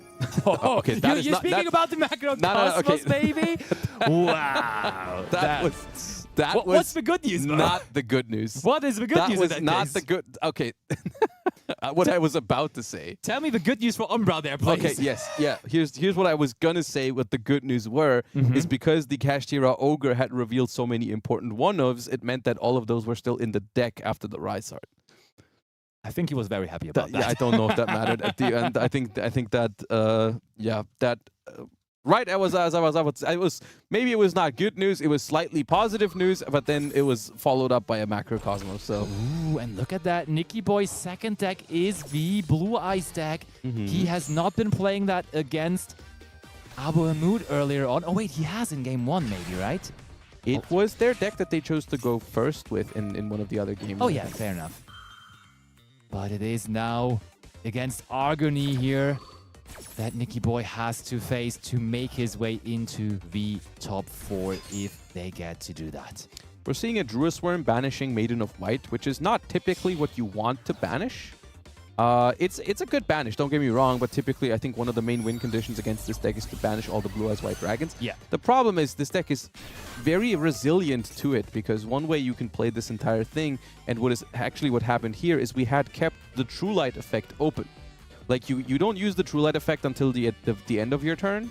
And at that point, if you use the Link monster to try and revive Blue Eyes, if they banish it, you just chain the True Light. Yeah, and then the Druisworm would have stayed in hand, and of course we would have secured our Blue Eyes. Now Lordly Load is going to get us another Blue Eyes onto the field, so the Majesty that we just searched and set is even more powerful, as we can not only destroy 1 but 2 cards now. Yeah, but the Maiden level 1 tuner definitely missing here. You know, would have been able to make another Spirit Dragon if they wanted to, and that would have been a lot more powerful. How many Maidens is it typical to play at the moment in Blue Eyes? I mean, at the moment it's always 3, yeah. But then after the new Forbidden Limited update, I think it's always going to be 2. Yeah, fair enough. Because you are made to do so, as it will be semi-limited very soon. It's going to be semi-limited. I think that's just one of those cards where it's so good that you just play as many as you have available to you. Like, there's no reason to play less than you can. Fair enough. And now we see Bestial Magnamud being searched for Agony, so I guess we just expect another Fiendsmith control deck here from Agony, and it is, of course, including a good Bestial package, as Lubellion, Druisworm, and Magnamud have been spotted here already. Also now having the score update here, realizing that this is the deciding third game between these two duelists, and Nicky Boy possibly on his way to once again make top 4 of a Challenger Cup. Actually noticing also that Nicky Boy is at 4,000 life points here, probably indicating that we started with a Piri Rise map. Oh. Which is just one of the few cards you can use to replace the Sage and the Maiden that you're going to lose on this upcoming Forbidden Limited update, because they're both, I think, 0 attack. So Piri Rise map is a card that Blue Eyes players can use to replace that. And it makes me wonder if maybe Nicky Boy is using today's Challenger Cup to test a version of the deck that is already post the changes. I could really imagine that. That would really be Nicky Boy-like for sure, yeah. I mean, at least it's not like Piri Rise map is not a good card at the moment already. But typically you don't see it in Blue Eyes decks these days, before the changes. I'm with you on that. Fiendsmith's tracked now from Agony, having access to the Fiendsmith part without having to sacrifice 2 monsters for it is really, really good, because obviously there is ways to deal with monsters at the moment on Nicky Boy's side with still that Majesty set. Yeah. This still looks like an appealing moment to maybe use the Majesties, doesn't it? Do they have access to both Blue Eyes, or is it just one? I think the other one must be in the graveyard, right? Because in the end of the combo, we Lordly loaded the other one from the deck, I think. So I would expect this to be 2. Oh, destroying the Lurry and the Regained here is definitely really, really nice. Or just both monsters, honestly. There is the reveal of 2, Lurry and Regained, the Regained. That does make so much sense. That is massive, and that is going to be a tough one to overcome here for Agorni. Agorni trying to figure out whether there even is any way. He did know about the Bestia Magnamut. Going for it there. And when you target your opponent's graveyard with this, they can just tag out with the Spirit Dragon into the ultimate Spirit Dragon. One part of that card's effect, which is not the most relevant one in all the games, but it does stop your opponent from banishing from your grave. Oh, makes you vulnerable to Call by the Grave on the Spirit Dragon, though. And therefore, there's a Drill Beam, though, right? They have Primite cards. Is there? Yeah. There is. What could be a good answer to this? Second Called by the Grave? Or a Forbidden Droplet, maybe? None of that, though. None of that. Therefore, the Called by the Grave is negated, and the Magnamut will not be. Isn't that ironic? Summoned. Called by the Grave, negated and banished. How does it feel? How does it feel? Tell us all about it, Called by the Grave.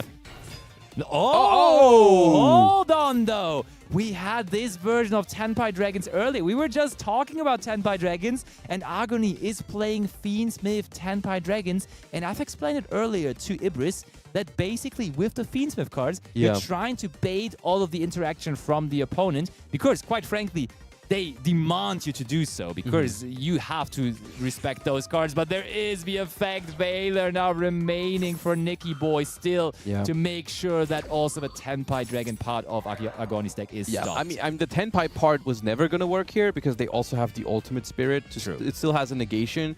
But I think they were hoping that they would use that negation on the Dora Dora so that they could still go Moon into Requiem. Yeah. Because Effect Veiler can't really stop Requiem from happening, but the Ultimate Spirit can. So now it's like this weird situation where, how do you deal with this? I mean, Typhon is not the worst here, because you can Typhon and then bounce the Ultimate Spirit. Yeah. But then, I mean, True Light and Lordly Load staying on the field just means so much follow-up here for Blue Eyes.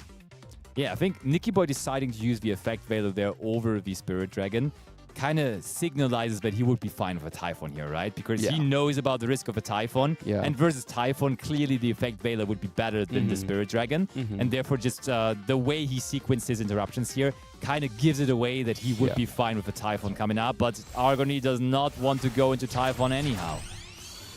Goes into Tyrannic Seals. All right. So we are going to go to the end phase here. We cannot get anything meaningful done here.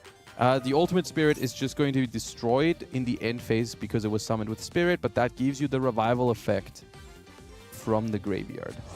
And the regular Blue Eyes Spirit Dragon is back onto the field. True Light as well. Just summon another Blue Eyes White Dragon. Basically start your turn with over 8,000 damage on the board already. And we're going to get back the Primate Lordly, the Primate Ether Barrel and the Primate Drill Beam as well. So like, Blue Eyes' follow-up, if you can't deal with these continuous spells and traps, is like so strong. It's crazily good for sure. And Agony, we know their last card in hand. It is a Bestia Magnamut, which by no means is a bad card, generally speaking, against the Blue Eyes deck. But when they already have so many big monsters on the field, it seems tough to imagine that it would be enough to withstand what Nicky Boy currently has going there. It's very hard to catch up with what they already have. Gonna use the True Light here to get access to a spell trap from the deck. At this point, what do we even get? Maybe Roar? Probably Roar, right? Roar. I don't know if they had used Wishes earlier, if they can get another Wishes, but Wishes would also be pretty good here. Fair enough. But at this point, is there even enough cards to search with Wishes? I mean, yeah, there probably is the Roar still in the deck. If Roar is in the deck and they can set Wishes here, then they can activate Roar. Wishes. Yeah, that's another angle for the Blue Eyes deck to like run out of resources when they run out of targets for Wishes. And it seems like Nicky Boy himself not even entirely sure on what to get here, as he's taking quite a while to decide on it. Oh no, it's on Argony deciding, and Argony is going to get rid of the True Light. I would imagine here that it would be the True Light that we're dealing with. You're kind of forced to, because if you don't get rid of the True Light, if you get rid of the True Light here, the Spirit Dragon negates the seals in the graveyard though, right? And I mean, the thing about True Light usually is, when it leaves the field, it would destroy your field. But as it is now in the hand. Yeah, not when it's returned to hand, yeah. And I mean, that's just game over. We have the Magnamut still on hand, but I don't think that's enough, though. I don't think so. I don't think either. one Magnamut is going to stop this this Blue Eyes. Ether Barrel. I Power. mean, if we get access to the Drill Beam alone deals with the Magnamut, of course. If there's a second one in the deck, that is just straight up the game. Even if it's not in the deck, though, I don't see a world where we can overcome this next turn. And maybe the Magnamut makes us survive here if there's no other Drill Beam in the deck. But if there is a Drill Beam, it is just a win here. Is there a second Drill Beam in the deck? We're going to find out. And nope, it is not. Ether Barrel. Yeah, it's a big debate for Blue Eyes decks, I think, whether they want to play one Drill Beam or multiples, because the second Drill Beam really helps on these sort of follow-up turns, because the one from the graveyard sets itself, so you can't use it immediately. So being able to search another one that you can immediately use is nice.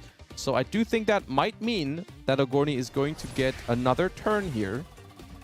The problem is, how well can they use that extra turn? Because they have a lot of stuff to beat here and not much to work with. Okay, we let through the 2 attacks here from Yeah, I think Blue we're Eyes White trying to throw it in the way of the Spirit Dragon, because that would actually have to double it instead of just running over it with a Blue Eyes White Dragon. Yep, that looks like it is the plan. Nicky Boy, we saw earlier on, for example, also being on DD Crows. A DD Crow on your own card could work, but no, it is not available to them. You actually can't crow your own card. Oh, you can't? That's too old for that. I would have definitely tried that. No, I'm not gonna lie. In Master Duel, not possible, obviously, because it's not going to give you the option. I would have been there activating it, though, and then finding out. Where's my graveyard here? Yeah. Where is it not giving me that option? Weird. But yeah, we do decide to double with the Magnamut. So Argonia gets a search in the end phase with the Magnamut. But Nicky Boy, Seals ain't of their even own. done yet. Yup. What you can do, I can do myself. Seals onto the field this time around for Nicky Boy. Getting another Blue Eyes White Dragon. Actually, the one back from the graveyard here. Because, yeah, I think there's very little Blue Eyes listed play. It's Blue Eyes White 2. Dragon, right? I would count on it being 2 for the most part. Yeah. Have you never tried or never thought about if you can dodge a Cult by the Grave with a DD Crow? I totally thought that's possible. Because that's like my thought whenever I have DD Crow in my hand and I like maxi my opponent, they go Cult by the Grave. I wish I could do that. I agree. I wish. Oh, there is now Maxi on the Genroku that was searched and activated its effects. Insult to injury. The Maxi here in the end phase onto the Genroku. I forgot for a second that there was Tenpai cards in Agorni's deck, so the Magnamut search is actually a little more scary than I thought. But I don't know if... Okay, we just draw Ash Blossom off of Maxi. Okay, cool. Nicky Boy. The boy that keeps on going into all kind of top cuts of Master Duel tournaments, and it seems like it's not only going to be top 8 for them here, but with only one card to face from Agony here that they are drawing for turn, this might be their turn to make it into top 4. Oh, Agony? Are they even going to start their turn? They don't want to draw the card. I cannot think of a card that they can draw here. They don't want this to end, I think. I think they're just enjoying the moment, being like, yeah, I made top 8 here. That's pretty cool. Let's breathe. Embrace the moment. I've been delivering. What's their option? Oh, they just surrendered. Okay. That's their option. There you go. That is an option. True. That is an option. It says connection failed. Ah, very unfortunate. They were definitely... This is the type of game where you say, like, I would have won if only I didn't disconnect. Such a shame. Next time we get them. Next time. Top 8, though, as I said, very respectful still. And I think it's only like 6.5 minutes remaining on the round. But there's still one of the 4 matches remaining ongoing. Therefore, back into the gameplay. We see another Nibiru. This Nibiru is everywhere. And there is our Tenpai Gamer Matrix I was mentioning. So we lost one Tenpai Gamer of Agony. But Matrix, for the moment being, still in this. But I don't actually think we're seeing the Tenpai deck this Probably game, do we? not. Because there's a Nibiru on the opponent's side of the field. Agreed. And I feel like that is usually not a sign for Tenpai unless something has gone wrong. Oh, and it is more Snake Eyes from Crowbat here using the original Sinful Spoils. Unless, hear me out, what if Crowbat actually lost the game before this and chose to send Matrix first? Because what I'm seeing is that that's a very small Nibiru token, right? Like, what has been tributed? Why have we performed 5 summons, and there's only been 1,200 attack points on the field and no defense? What did we Nibiru? But even with a Tenpai deck, like, what could be exactly. the guys with a Tenpai deck? I can't think. Sequence, right? Fiends with Sequence is 1,200? It's exactly that, yeah. It has to be like we got Nibiru'd on Sequence and then passed, right? Yeah, okay, we also now got the update. I mean, with the limited amount of time remaining on the round, it was to be expected. Yeah. This is the game 3 between the two duelists, and it turns out to be.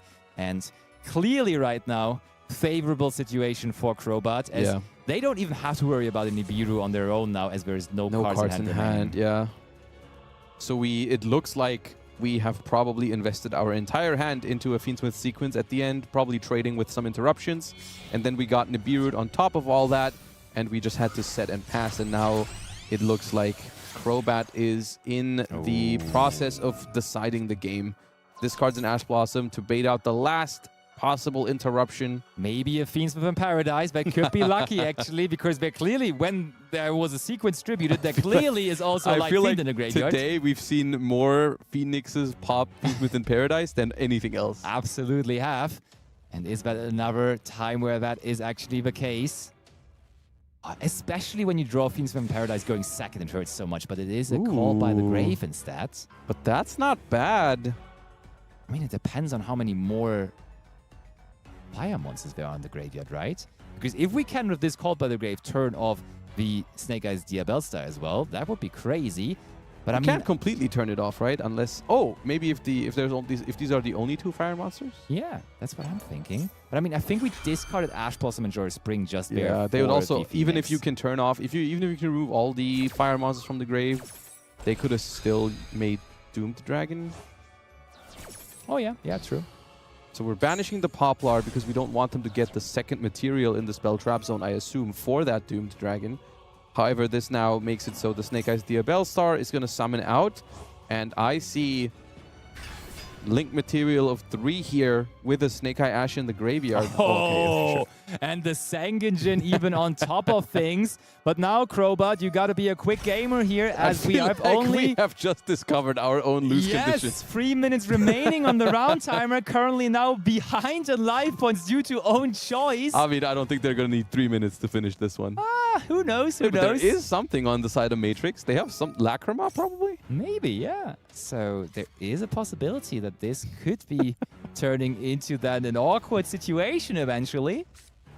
Okay, that is going to be the Doom Dragon now. Now we're probably going to see the funny situation again of a Nibiru token in the spell wandering around the field because it is going to go into the spell and trap zone of Crobat here in this situation. And then the temple is going to yoink it? Possibly, yeah. There you go. Because people may not be familiar with this, but because it was you that actually summoned the token, you are getting it back here in this situation as well, which is quite hilarious, honestly. And there is indeed a Lacrima in the graveyard, which we are going to use now. Go ahead. Bring out the Requiem. Okay, 2 minutes, 15 seconds remaining in this. But Crobat also not too much to withstand now anymore. Because whatever is summoned here by Matrix, we can then just attack over. And even if we do not win the game there on the spot, we do have the chance to go ahead in life points. I mean, this is 8,000 damage though, right? Even that, you're right. The Nightmare Phoenix over the Lacrima and then the other 3 directly. True. Only the battle phase.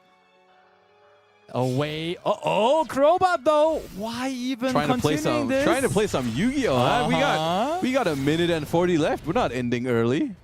We have paid for the full 45 minutes. I'm trying to snake a call. I signed up for a tournament with 45-minute rounds. I'm going to use my 45 minutes. That is indeed the case. And I mean, did they send Fiendsmith in Paradise? I think they did, right? If they did, then it'd be crazy not to use it on the Promethean Princess. I think they just don't play it in their Snake Eye deck, which is more likely. Okay, so Crobat just wanted to flex a little more there. Gave us some more actions before they still, though, eventually and ultimately end the duel, and therefore also the match 2-1 victory for Crobat. Some more Snake Eyes. And I feel like you brought this upon Matrix. I'm blaming you because you said, hey, we got Matrix. We got one remaining Tenpai duelist in the field. Next thing we see is Matrix going down. I was just spitting facts, though. I feel like it's a Caster Curse moment. I don't know. Maybe there is another Tenpai duelist in the field now, but just as you mentioned, Matrix being a remaining Tenpai warrior, we do actually lose Matrix here in the top 8. Not with the Tenpai deck, though. That apparently did not let them out. Bro, should have played Tenpai. He should have played Tenpai. We all know they should have played Tenpai. But I mean, with the way the turns were worked out, you probably were right, yeah? Right? I think they decided to go second there It depends who won the second game, because they both played Snake Eyes there. Yeah. So it just depends on... But wouldn't you expect Matrix to always pick his Tenpai deck when he expects to go second? Maybe if Matrix... Maybe Matrix thought he would get counterpicked by his opponent and thought they would send him... That's the mind games that happened when one of the duelists is a Tenpai duelist. It's possible that, like... But Tenpai Dragon Duelist does not even want to play Tenpai anymore because they feel like they're going to get counterpicked consistently. And I feel like, though, we might have even seen all of the top 4 gamers here, right? We do have Argostars still left in the competition, and I'm praying for the fact that they're going to play it again now in top 4, and we get to catch some more of that, which would be absolutely marvelous. Then we have Nicky Boy, of course, with the Blue Eyes and then the Fiendsmith control deck as well. Right. And then we just saw Crowbot as well being on some Snake Eye. And who was the last one, though? Oh, it was Joey with Kashtira as well. So that's our 4 duelists. So there is no Tenpai in top 4 this time around, but we have Argostars, we have Kashtira. Yeah. Lots of decks that I was not particularly anticipating. Of course, there are some decks that I was thinking are going to be there. You know, we've got the Snake Eyes. Yeah. We got the Fiendsmith control decks. Those are definitely Blue Eyes, right? Those are expected to be some of the more popular decks at the moment, but like some, I mean, can't really complain about some Argostars being thrown in the mix there. Truly, no. That's very exciting. Cards are back for both the Argostars deck and then also the Kashtira deck, because I mean, that may have been one of the shortest games we've seen all day, right? The way we flipped the anti-spell, we flipped the Macrocosmos. Yeah, I'm out of this. Bye-bye. Good luck in top 4. I'm not part of this tournament anymore. It be like that sometimes, yeah. It do be like that. And of course, it do be like that now with all of the top 8 matches finishing, we will shortly be on the way with top 4 and the 4 remaining players. Therefore, we're heading over to a very short break, and then we will be right back with top 4 action. So don't go anywhere and stay tuned for top 4.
Hello, everybody.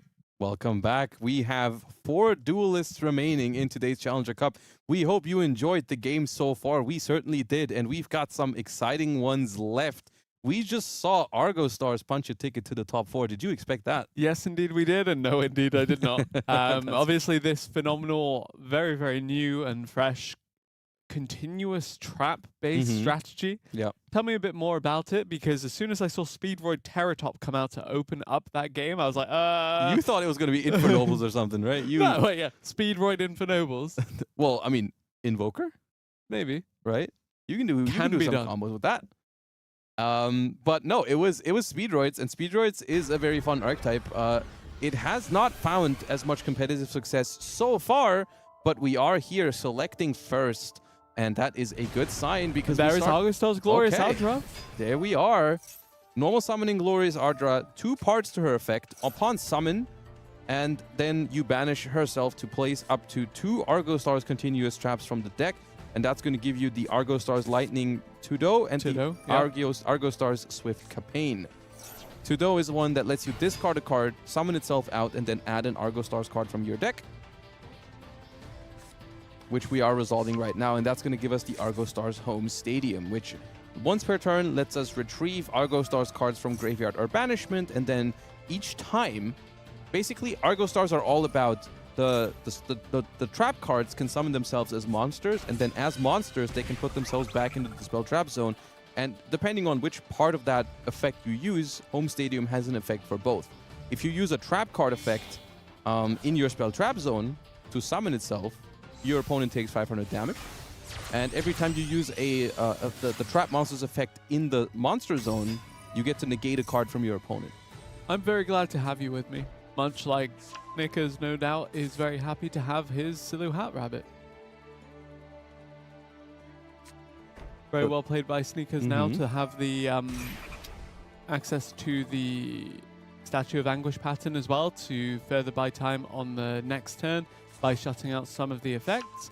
Now we have just the recurrence of the strategy, adding back more Argostars trap cards. We've used the 2 monsters there as a link material for the Silhouette Rabbit, which put them in the graveyard, so we can make use of the field spells effect to add them back, which is going to end us with 5 set cards here for the turn. And we found a very interesting card there with the Silhouette Rabbit in the Statue of Anguish pattern, which is a card that is also a trap monster, summons itself as a trap monster with 2500 defense, and from that point on, whenever you special summon a trap card to the field, you get to destroy a card, and that is not once per turn. I'm sure facing down 5 potential trap cards is a little bit scary. It's scary, and basically the Anguish pattern makes it so that every other card on top of what it's already doing will also destroy a card. Yeah. Just really, really good removal there. So it means that Nicky Boy, if he is going to get anything going here, he'd need at least a couple of 1-card starters. Yeah. Now, we've seen Fiendsmith do it before. We have seen Nicky Boy do it before. Exactly. Silhouette Rabbit. Talk to me a bit more about it, because aside from adding back a trap, I think it has a little bit more layers to it. It has great synergies. I mean, people use this card in all kinds of different ways, because upon summon, it sets a trap that can summon itself from the deck, actually. So you can access any sort of, like, people have been using it in dedicated trap strategies, like the Argostars deck here, to just access, like, a one-of copy of Statue of Anguish pattern that's just so powerful. Or you can also just use it in other decks where you just play 1 trap card and that's it. Like, there's the Silhouette Trick, for example, or there is the Azarun Statue, which is something that people usually play alongside Silhouette Rabbit, where you can just turn any 2 monsters into a disruption that way. Yep, indeed you can. Now we have the Fiendsmith Tract resolving. Will it add the Fabled Lurry? Discard the Fabled Lurry? Probably. Summon the Fabled Lurry? Probably. Depending on what deck they're playing right now, the Silhouette Rabbit also has a secondary effect that allows it to destroy a spell trap card when you summon a monster from the spell trap zone. So that could come in handy. Let's say we see a Millennium card activated, or a Snake Eyes Divine Temple, or anything of that nature. Branded Regained. All those cards are able to get destroyed by the Silhouette Rabbit. All right, seems like we're going to start popping off here with the Statue of Anguish pattern in response to the Lurry. So the Lurry is going to hit the field, but it's not going to stay there for long. I'm really glad to have you with me to explain the Argostars cards, because... I got you. Yeah, thanks. Still no Speedroid Terratop this time around, but Sneakers does not need it. Fabled Lurry now going to come out, but there is the potential for a destruction Thanks to the Argostars continuous trap card, we have Swift Kapan now coming out from Sneakers here. The Argostars home stadium on top of that just going to lay in some damage, and the Statue of Anguish pattern going to just destroy the Slurry before it has a chance to be linked off. Yeah, and that is not all the Swift Kapan has done so far, because once it goes back into the spell trap zone, the home stadium is going to be able to negate a card as well. And of course, there's also still a great bit of unknown cards in the back row for the Argostars deck here that could mess with this right here. But like the Engraver, once again, it's going to hit the field, but I don't think it's going to stay here for long, because all we have to do is summon out another trap monster right now, and we can destroy it. I'm going to say that I predicted Argostars to win this tournament. Yeah, Argostars, okay. branded. What's the difference? Yeah, same diff, really. They both have an extra deck. Someone else that has an extra deck is Nicky Boy, who now goes into it for Fiendsmith Requiem. Okay, we decide to not use the any other trap monster on this because apparently we don't have any or nothing we want to use at this point yet. Instead, we're going to use the Swift Campaign here in response to the Requiem, meaning they cannot really go for a Lacrima here. Because the way this would work is the Requiem is resolving right now, and then we'd be building the chain with the new triggers that happened, which would make it so the home stadium would be chain link 2 and just stop the Lacrima from sending a Light Fiend. Yep, and now we have the Fiendsmith Engraver being targeted by this home stadium. And that means that even if we equip it with a Requiem, it will not send anything to the graveyard. Sneakers, the onus very much on him now. He has quite a few face downs still. Yeah. We know that one of them is the Argostars name, but the others are pretty much a mystery, as you mentioned. Necroquip Princess going to come out from the extra deck here for Nicky Boy. Not super threatening yet, because so far, I mean, because we were able to destroy that Lurry, we won't have a secondary monster just from the Fiendsmith card so far. We have a DD Crow though, which is not the most impactful card here, but it is going to allow us to just draw a card with the Necroquip Princess, which I think is the idea of this entire play. Is like, hey, I have this DD Crow that doesn't seem to be super good against this deck, so let me just cycle it basically, because discard it, trigger the Necroquip, draw a new card off of it. Fair enough. I mean, credit to Nicky Boy that, you know, despite the amount of plays that he seemingly made this turn, still at 5 cards in hand.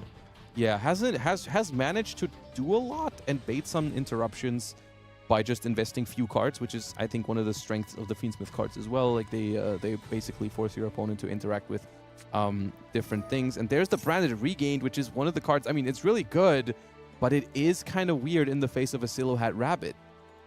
Because if they can summon out another monster, they can just destroy the Branded Regain for free. See, I told Lampy that you would be voting for Nicky Boy here because of the Runic Fountain sleeve. I like those. Yeah? Do you also like Argostars, Slayer a Tail? That is pretty powerful here, because that is going to summon out and then bounce the Necroquip back into the extra deck. And the way this is going to work out now is the Magnamoot is going to summon. Magnamoot and Regained can be activated as trigger effects because we're the turn player here as the Bestial duelist. But the Silhouette Rabbit, because non-turn player, is going to go on the chain after the Branded Regained, and that's going to destroy it before it actually gets to draw the card. So that is how the Silhouette Rabbit has extra value here for the Branded Regained, and then the Anguish pattern is also going to destroy the Magnamoot. Yeah, really, really well played by the Argostars deck here to be able to just outgrind the Fiendsmith deck. Really, really playing the long game very well here, and it does mean that we are seeing actually just Sneakers continue to establish his presence on the field and his lead in this game. Yeah, and the Slayer Etio having great value there. I mean, that card is the most situational one out of the Argostars, because you can only summon it from your spell trap zone in response to your opponent doing something. But we found a really good window for it there, where there was also a high priority target to return in the Necroquip Princess. And on the topic of windows, it looks like the one for Nicky Boy has shut, as the turn is basically passed here to the Argostars. I mean, we've exhausted great amount of the stuff that you can do with this deck. I mean, it's Fiendsmith Bestial. We've tried the Fiendsmith stuff. We've tried the Bestial stuff. Neither worked. What else is left? We got to pass the turn. We're getting the Magnamoot Search, but once again, we are facing a deck here that does not particularly care about Bestials. Are we going to swing for 1500 at a time? It's, I mean, the other Argostars trap monsters are actually substantially bigger than the Slayer Eteo. I think the Lightning Todo has 2000 attack. So we could have some substantial damage coming in here. I think the Swift Kapan has 1800. Yeah, it does. So we might be able to muster up enough damage here, but that's the cool part about the Argostars cards. What they just did, they can essentially do over and over and over again because they keep jumping out, they keep going back, and then you can reuse those effects. Also, this is where you can tell they haven't attacked a single time. The field spell damage adds up. Every time they summon out one of these monsters, the opponent takes 500 damage. So even if you can't quite finish the game this turn, you can still threaten the last remaining 500, 1000 damage on the next turn. Now, thinking about Nicky Boy here, just how does he make any kind of comeback, or is the game pretty much done this turn for Sneakers? I mean, still 3 cards in hand, still the Magnitude to block some attacks. I don't think the game is over at this point, but I do think it is very much in the favor of the Argostars deck here, actually, which is quite interesting to see, actually, because I feel like this was still a pretty good hand for the Fiendsmith Bestial deck here. I don't think they lost because they drew badly. I think this was genuinely like a pretty good showcase of what the Argostars deck can do when it goes first. There is punch number 1 with the Silhouette Rabbit, but there is an answer. The Bestial is activated, but the Argostar Slayer Eteo is responded with. Home Stadium going to do 500 points of damage as you indicated, and I guess we see if we can get over this 2500 attack Bestial. You can. The Anguish pattern just pops. Yes, it will. Now, the Bestial does get its effect here because it was Druid's Worm. We can send one of these cards to the graveyard. But here's the thing. What do you even go after here? What's the most annoying part? Is it even the Silhouette Rabbit? Is it the Slayer Eteo? You can't target the Statue of Anguish pattern.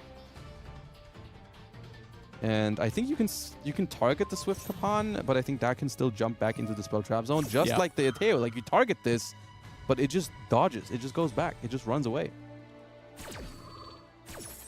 Argostars Masterclass here. It's a very fun concept, isn't it? It is.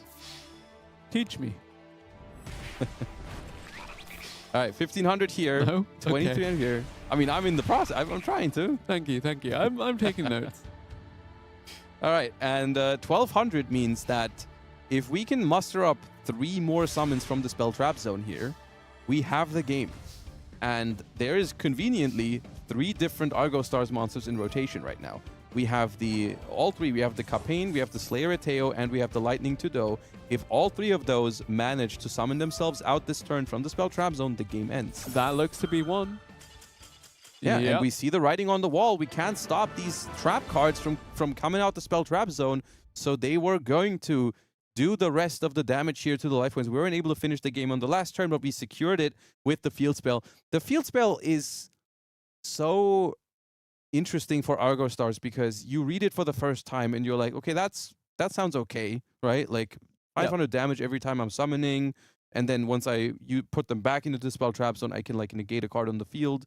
But once you actually see it in action and the deck actually pops off, like the amount of times you do those things, even though they are small things, because you can do them so often, they really rack up. Yeah, for sure. I really got to respect the people that put the time into learning these unconventional strategies and then just are able to come out ahead in these matchups. And now looking at that deck in particular, of course, I joked about it having the extra deck in common with the branded deck, but actually I think aside from that Silhouette Rabbit, we didn't actually see it venture too far out of the main deck, and it did really well to just cycle through that established field of continuous traps. Occasionally, just off the draw, you would just get an extra discard to proc the effect of one of the traps. Yeah, and I think it rarely wants to go into its extra deck because basically you want to keep those Argostars cards in rotation. You don't want to have them sent to the graveyard, except when you're making Silhouette Rabbit, because that gives you something back.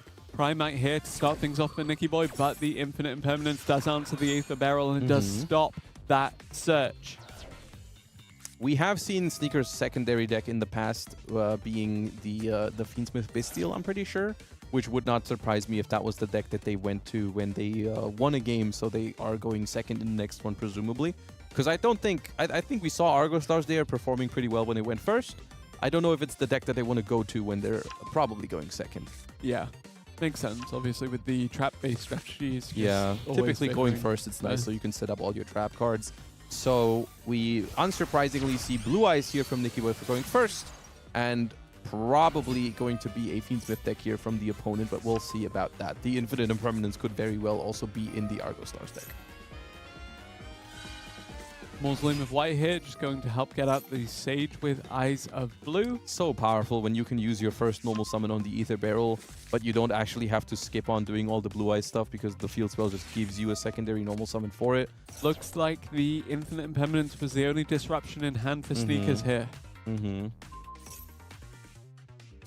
I think the only thing that we probably wouldn't have used yet are obviously Nibiru, because we couldn't yet, and also maybe some amount of Bestials. Blue Eyes, White Dragon. Wow. Well, that's no doubt going to get synchroed off momentarily. Yes, we're going to use the Wishes first here to equip from the extra deck, and then we're going to make a Spirit Dragon. And then we also have not used the Primate Lordly Load effect to summon out another Blue Eyes, so we could potentially see a second Spirit Dragon here as well. Or, if they wanted to, they could go for a Seals on top of this. To be fair, I think the negation in the graveyard aspect is far more punishing for the Fiendsmith Bestial deck than it is for the Argostars build. Of the Spirit Dragon? Yeah. That is true, yeah. That is like, if people, you summon that card because of all the cool things it can tag out into, but then when you play a matchup where you actually get to negate a graveyard effect with it, it just feels so much rather more than your powerful. own true light. But yeah, I mean, a lot of the time they're forced to do that with it too, yeah. 27th of May, the Road to Worlds campaign has begun. You can get your red Supernova Dragon in Royal Finish. All right, so 2 Spirit Dragons is the end board here, alongside a Drill Beam and another Mysterious Set card. That is hard to overcome with 5 cards, but we will see if they're able to do it. We are tagging out the Spirit Dragon immediately here in the draw phase, so that the Ultimate Spirit is ready to go and potentially negate a card. Now here's the question, do they also play the Crimson Dragon package to tag out into with the second Spirit? Will indeed be very telling here.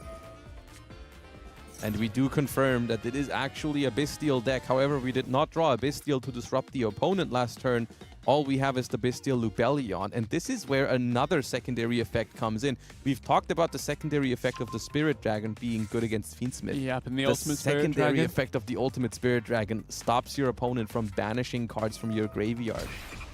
Probably because they knew Blue Eyes was like destined to be a target for Bestials. Yeah. Like these days, you make support for a light or dark deck, you just have to make sure it just doesn't completely get bodied by the Bestials because they're so strong. Dippity going to make an appearance courtesy of the Primite cards. Yes. Your enthusiasm for this creature only as close to mine for Super Ancient Deep Sea King Coelacanth. I like Dippity. I like Dippity. But Nicky Boy does not like Dippity because they ash the Requiem. Yeah, well, sometimes it's like that. And you know, for good measure, even though you have a very formidable field, sometimes you just want to throw a hand disruption by way of your opponent. And that leaves them with 4 cards in hand now. One of them a Bestial that doesn't impact them at all. So we're going to activate the Lordly Load here, which is going to give us access to a Drill Beam potentially. And so we enter this weird Drill Beam versus Drill Beam game where neither player wants to use their Drill Beam first, because what ends up happening is if you use your Drill Beam first, your opponent can just Drill Beam your Drill Beam and then yours is banished and theirs is not. Well,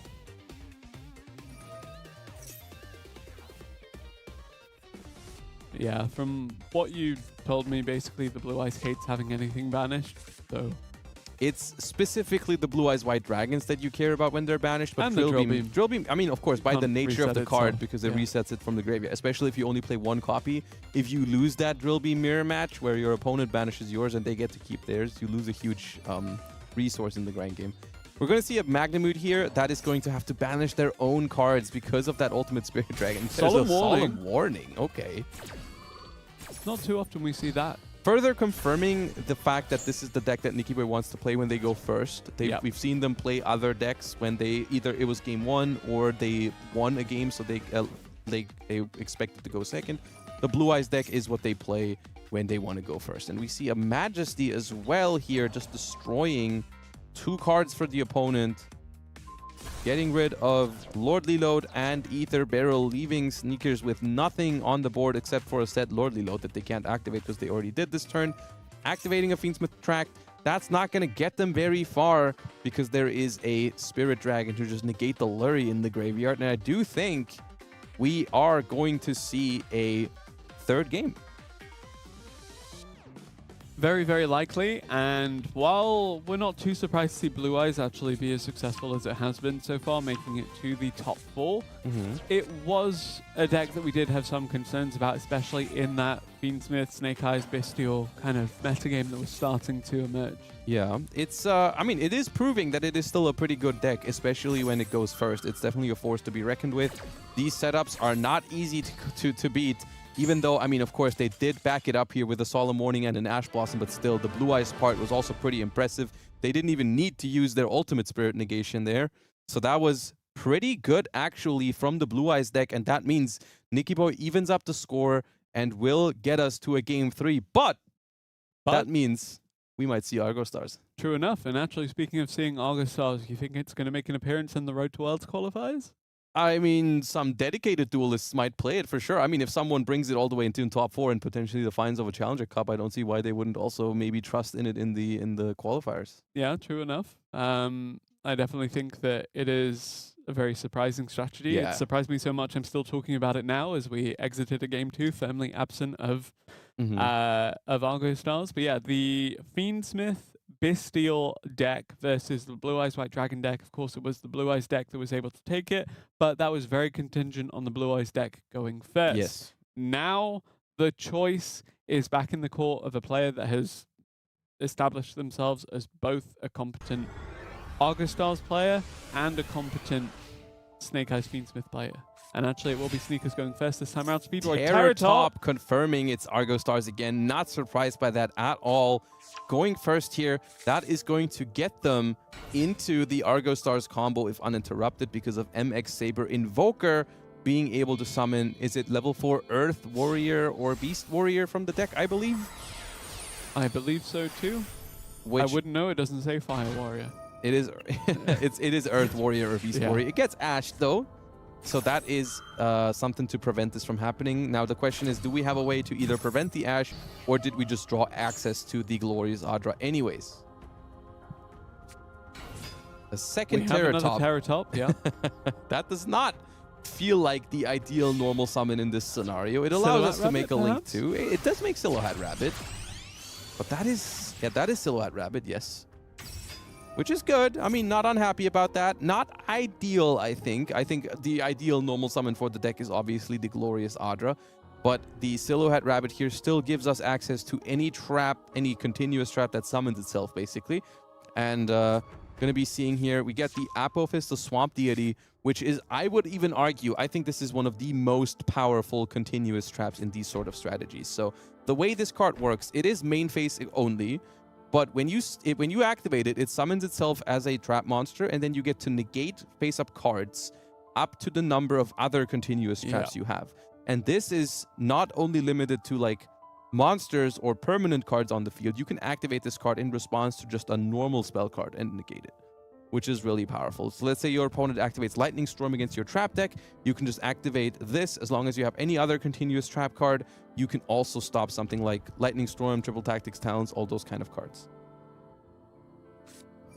Yeah, but here is Nibiru, the primal being, to kind of run interference on that. It's funny. It's funny because it's not bad here, but at the same time, it also only gets rid of a Silhouette Rabbit here, which is basically just a spell trap destruction. That's all that card was doing. At the same time, what was the Nibiru going to do against Argostars in the future? Probably not more than that. So I guess we're just going to take this 3000 attack monster and give the opponent a token that we can deal with easily. So it's as good as it gets, I think, for a Nibiru. But yeah, we also just barely hit exactly 5 summons there.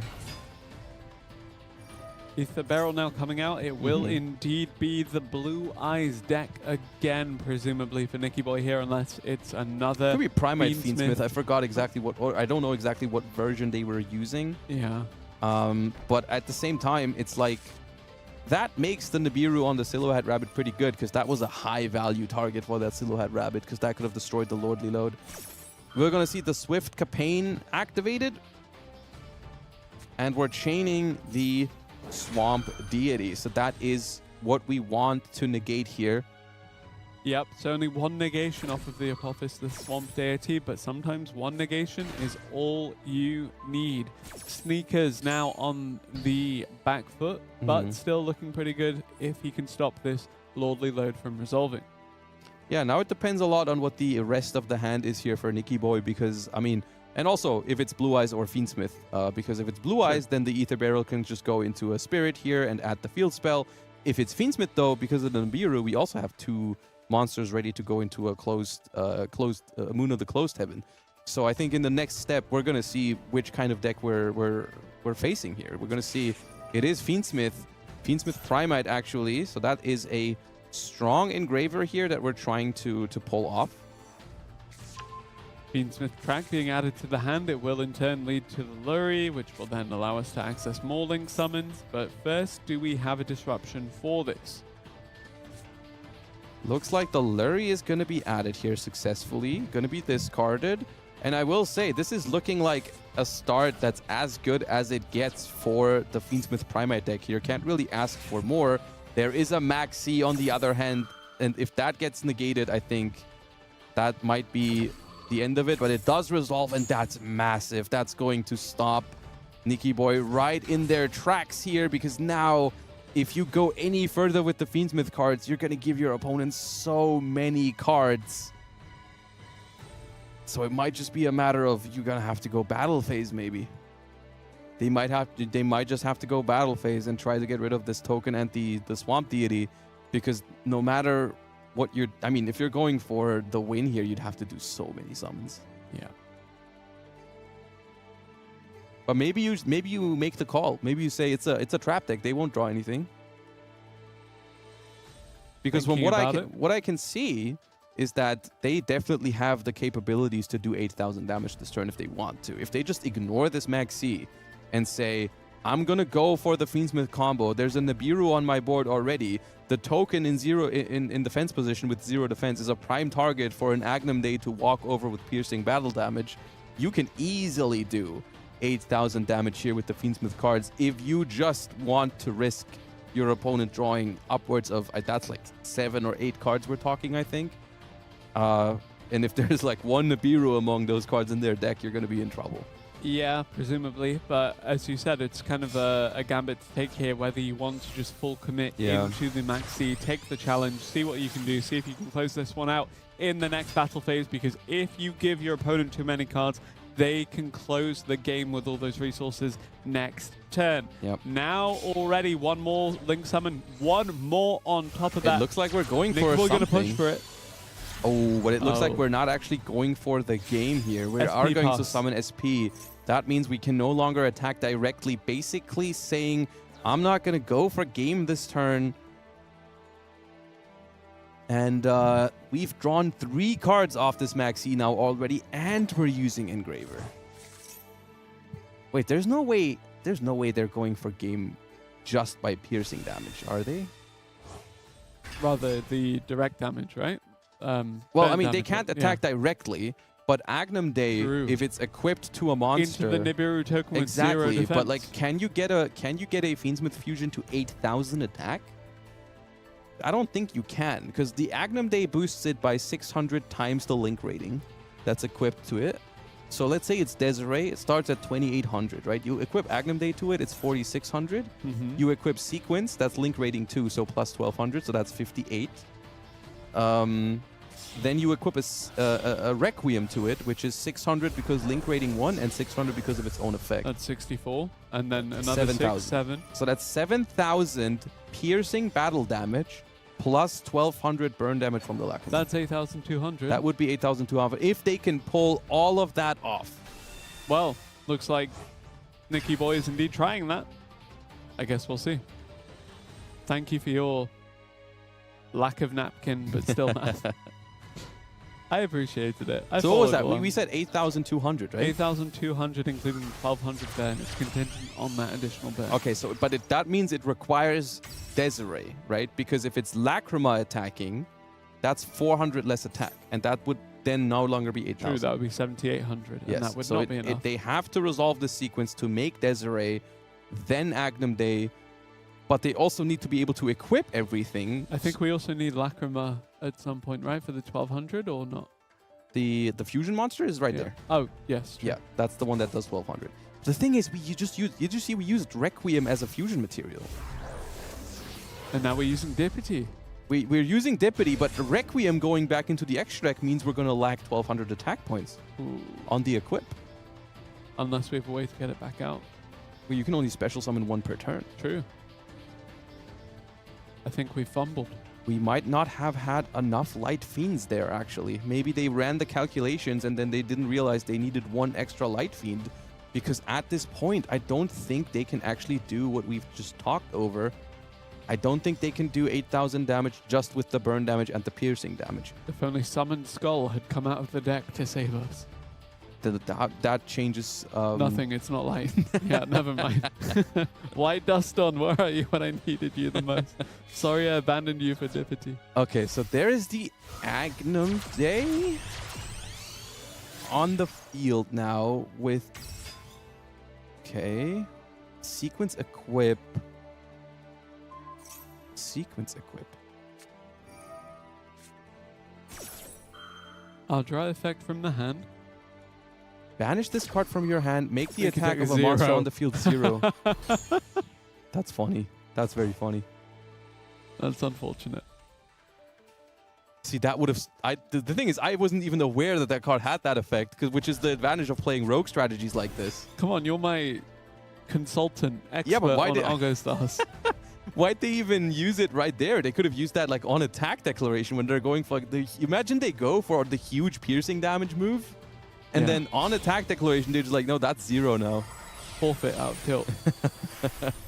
Wallow, the founder of the Drudge Dragons, okay, able to steal a card from your opponent's graveyard, basically. My second ever time seeing this card. The first time was 2 rounds ago, I think. Yeah, I think it was also by Nicky Boy who's been playing that card. I mean, that's what I alluded to earlier when I said the Fiendsmith decks have now been getting very creative with the kind of rank 6 toolboxes you're able to use.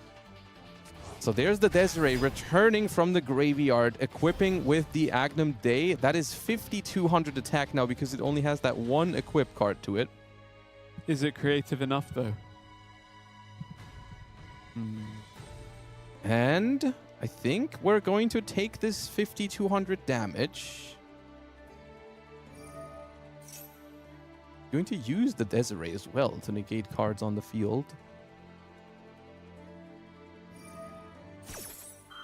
Going to chain the Swift Capone. It's going to summon itself. Also gains life points, interestingly enough. And then because we have a further banished get out of range. Argostars monster, yep, we get 500 life points. So the Desiree resolves, negates the cards on the field, which puts them back into the spell trap zone, funnily enough. Which doesn't really help the Swamp Deity, but I think the Argostar can just come back out later.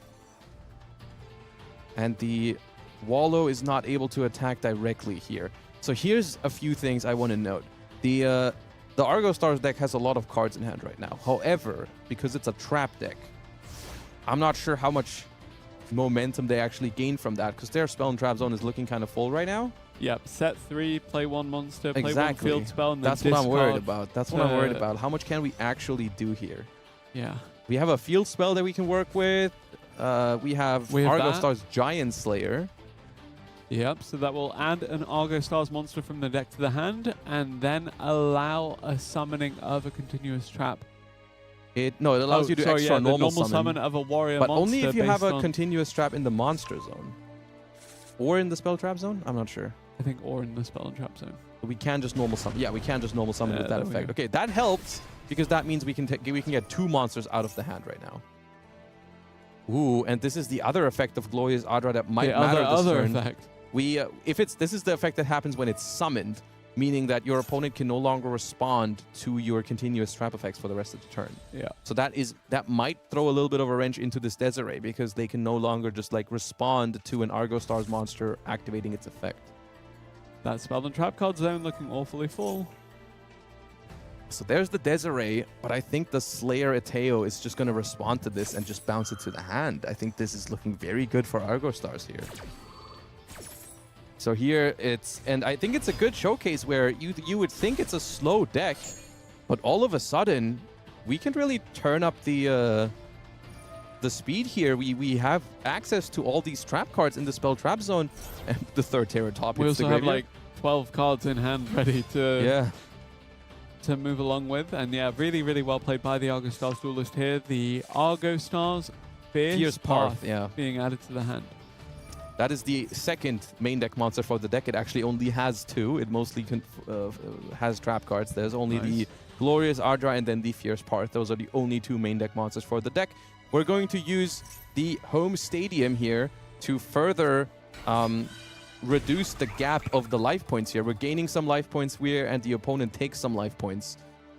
And Sneakers continues to press the home field advantage with this Argostars home stadium, continuing to establish the lead that we saw from the Argostars deck earlier in this match. Dimensional Fissure. Dimensional Fissure now as well, just further adding an inconvenience to the Fiendsmith strategy. Banishing all the monsters from the graveyard. It means that even if this game does not end in this turn, it is basically impossible for the Fiendsmith deck to play. That card is big. 3,500, gains 700 attack for each Argostars monster with a different name you control. So that just gains 2,100 attack because we have all three of these other... Wonder what is an option here, but actually on that special summon, going to in turn reach the 5 threshold for the Nibiru, the Primal Being, but called by the grave now on the Nibiru in the graveyard. There's another Nibiru from earlier. That's a massive called by the grave. And I think they might end the game this turn because of that. I think so. You know, you gave so many cards off of the Maxi. One was D. Fisher. One was an Argostars extender. Another 3 Argostars extenders on top of that. But more importantly, one called by the grave. Stops the Nibiru, the Primal Being. Stops any chance for Nicky Boy to come back in this one. Sneakers, can you close this one out? 1,200 damage to the face says maybe it'll be a bit lower than we expected. Are we really gonna see Argostars make it all the way into the finals of the Challenger Cup? They're not quite there yet, and they are currently down in life points. They have the game under their control, but they do need to bring it home still before they have it. It's not over yet, and I feel like one big problem here is that maybe the spell and trap zone is very clogged up here. So in order for all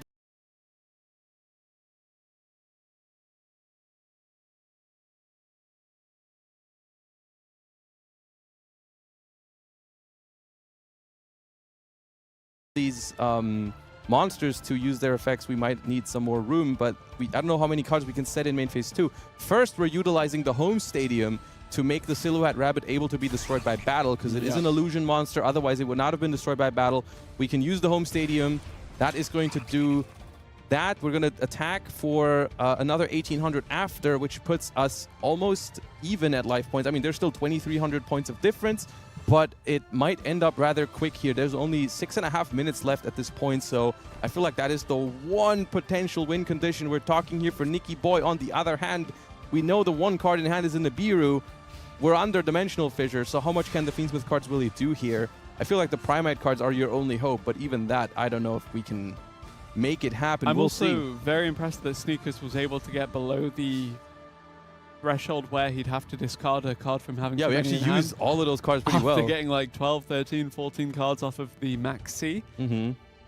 Nicky Boy now, is there a chance for you to come back here? Lordly Load going to be used. You said the Primite cards were the deciding factor as to whether this Fiendsmith Primite deck can make the comeback. Slayer Ateo going to be used in response to it though. Lordly Load. And that's going to stop it from summoning, because you're just going to return it to the hand if you want to. But then they can reactivate it. All right, 500 more, closing down the gap even further. At this point, if we can reach a battle phase next turn, we are going to end this game very quickly. Of course, we know the Nibiru is there. We're not going to play into it again. The Lordly Load is activated, trying to add a Primite card from the deck to the hand. What would you add? I mean, probably has to be a drill beam if it's live, but like, I mean, it probably has to be Ether Barrel because you don't have something to reveal for drill beam. Yeah, the Ash Blossom Joy Spring, though, going to put a swift end to that one. Makes quick work of the Lordly Load, and now I don't know what else we can really do here. We have a Nibiru plus a... Is that a set card? Yes, that is a set card. And I think we see Argostars here walking all the way into the finals. Statue of Anguish pattern activated here in the end phase. Summon itself out as a monster. Another 500 damage. Swift Kapan going back into the spell trap zone. Probably immediately summoning back out to pop the set card with the Anguish pattern to even remove the last bit of uncertainty here. It's the only card we don't know currently, so we're going to destroy it. And at this point, we've almost closed the gap without attacking. We have more. We have the same amount of life points almost. It's a Primite Roar, and I think that does it. We know all the cards. We know the no field, and just one Nibiru, the Primal Being, in hand here for Nikiboy. And one of the most successful players in the Challenger Cup here goes down to Argostars in Game 1 and Game 3, and Argostars is the deck that carries them to the finals. Yep, the perfect opening of the Speed Roid Terratop is enough to carry this deck over the finish line, and Argostars races towards that finish, races towards the finals, and makes it this continuous trap-based deck that we hadn't seen much of so far. Definitely making a statement in this Road to Worlds edition of the Challenger Cup. And I'm very happy to see it, and I'm also very happy that they're not just like, you cannot say like, oh, the other deck is carrying. They just have the Argostars because it's their pet deck and they like play it every once in a while. No, they've brought it to most of the games we've watched them in so far, and that deck has won most of the games or all the games we've seen it in, I'm pretty sure. It's carried them through this top 4 match, winning them Game 1 and Game 3. The only time they lost was when they switched to a different deck actually in Game number 2. Yeah, true enough. And I'm really impressed with the level of gameplay coming out of that deck. Honestly, very, very well played by Sneakers there to be able to pilot that so convincingly. Granted, there are some concerns that if you don't win that opening coin flip and get to go first in that first game, it does kind of set a weird precedent for the rest of the match. That's why I think they have another deck in their lineup that they play for that specific situation when they expect to be going second. But I mean, look, it's a rogue deck at this point. You know, there's other decks that are obviously way more popular than Argostars. If the deck needs a little bit of luck to win the coin toss, I think that is just something you have to accept if you really want to play it. It seems like that's what they're doing, and it's been doing them well so far. We're going to see if they might even be able to take the whole tournament. There's just one more match left for them. There's the grand finals coming up soon, and if you know, they're very, very close to just winning today's tournament with it. Yes, indeed they are. It will be Crobat facing off in that final against our Argostars duelist. Yep, and that is going to be a pretty interesting one. We're going to see just in a moment if Argostars are going to be taking it all the way. And so you guys don't want to miss that one for sure. We have one last match coming up, the grand finals, and it's going to be all about, can the Argostars finish off the tournament, or is it going to be Crobat taking this one home? We'll see you guys after just a very short break for the finals.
Welcome back, everybody, to the grand finals of the Yu-Gi-Oh! Master Challenger Cup Road to Worlds Edition. My name is Ibris. I've been joined by the wonderful, wonderful Lampy. Thank you. Doubly wonderful. Yeah, absolutely wonderful that you are with me here for that. Almost as wonderful as one Joshua Schmidt, wherever he may be. Wherever he may be, indeed.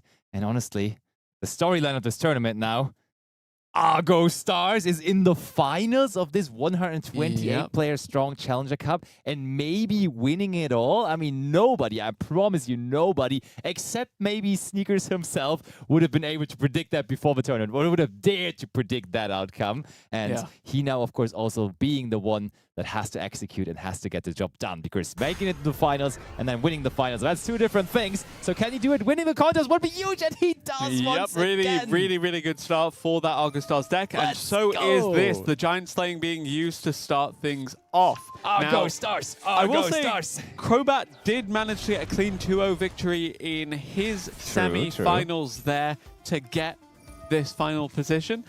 So Sneakers, definitely the onus is on him to see if he can make a more convincing time of things this time around. As you said, though, winning that coin flip, a really promising start for it. Getting these continuous traps already starting as well. Yes. The Lightning Tidal. Having access to Ardra.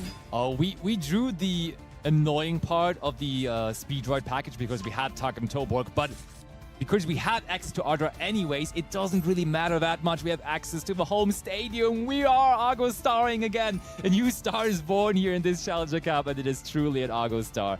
And it is Sneakers, and there is the first life points gain and life points damage. I think we're getting dangerously close to Nibiru, the Primal Being territory, however. We don't mind. You saw it last match in top 4. They got nipped. Did they care? Not really in the end. They still won. There is the Silhouette Rabbit establishing one more trap already. I think this is really a deck. Yes, you can sometimes get to 5 summons, and it can be a little annoying. It really is not a big choke point to get faced with Nibiru there, usually, if you ask me. But now we're going to use the second effect of Home Stadium, and we're going to grab back one of those trap cards that we have just used to get into that Silhouette Rabbit, recycling the Swift Capane. Gonna get back to Swift Capane, gonna set the Swift Capane alongside the Statue of Anguish pattern. Is it 5 plus again? A couple is more it 5 face again? downs. It is full 5 again. 5.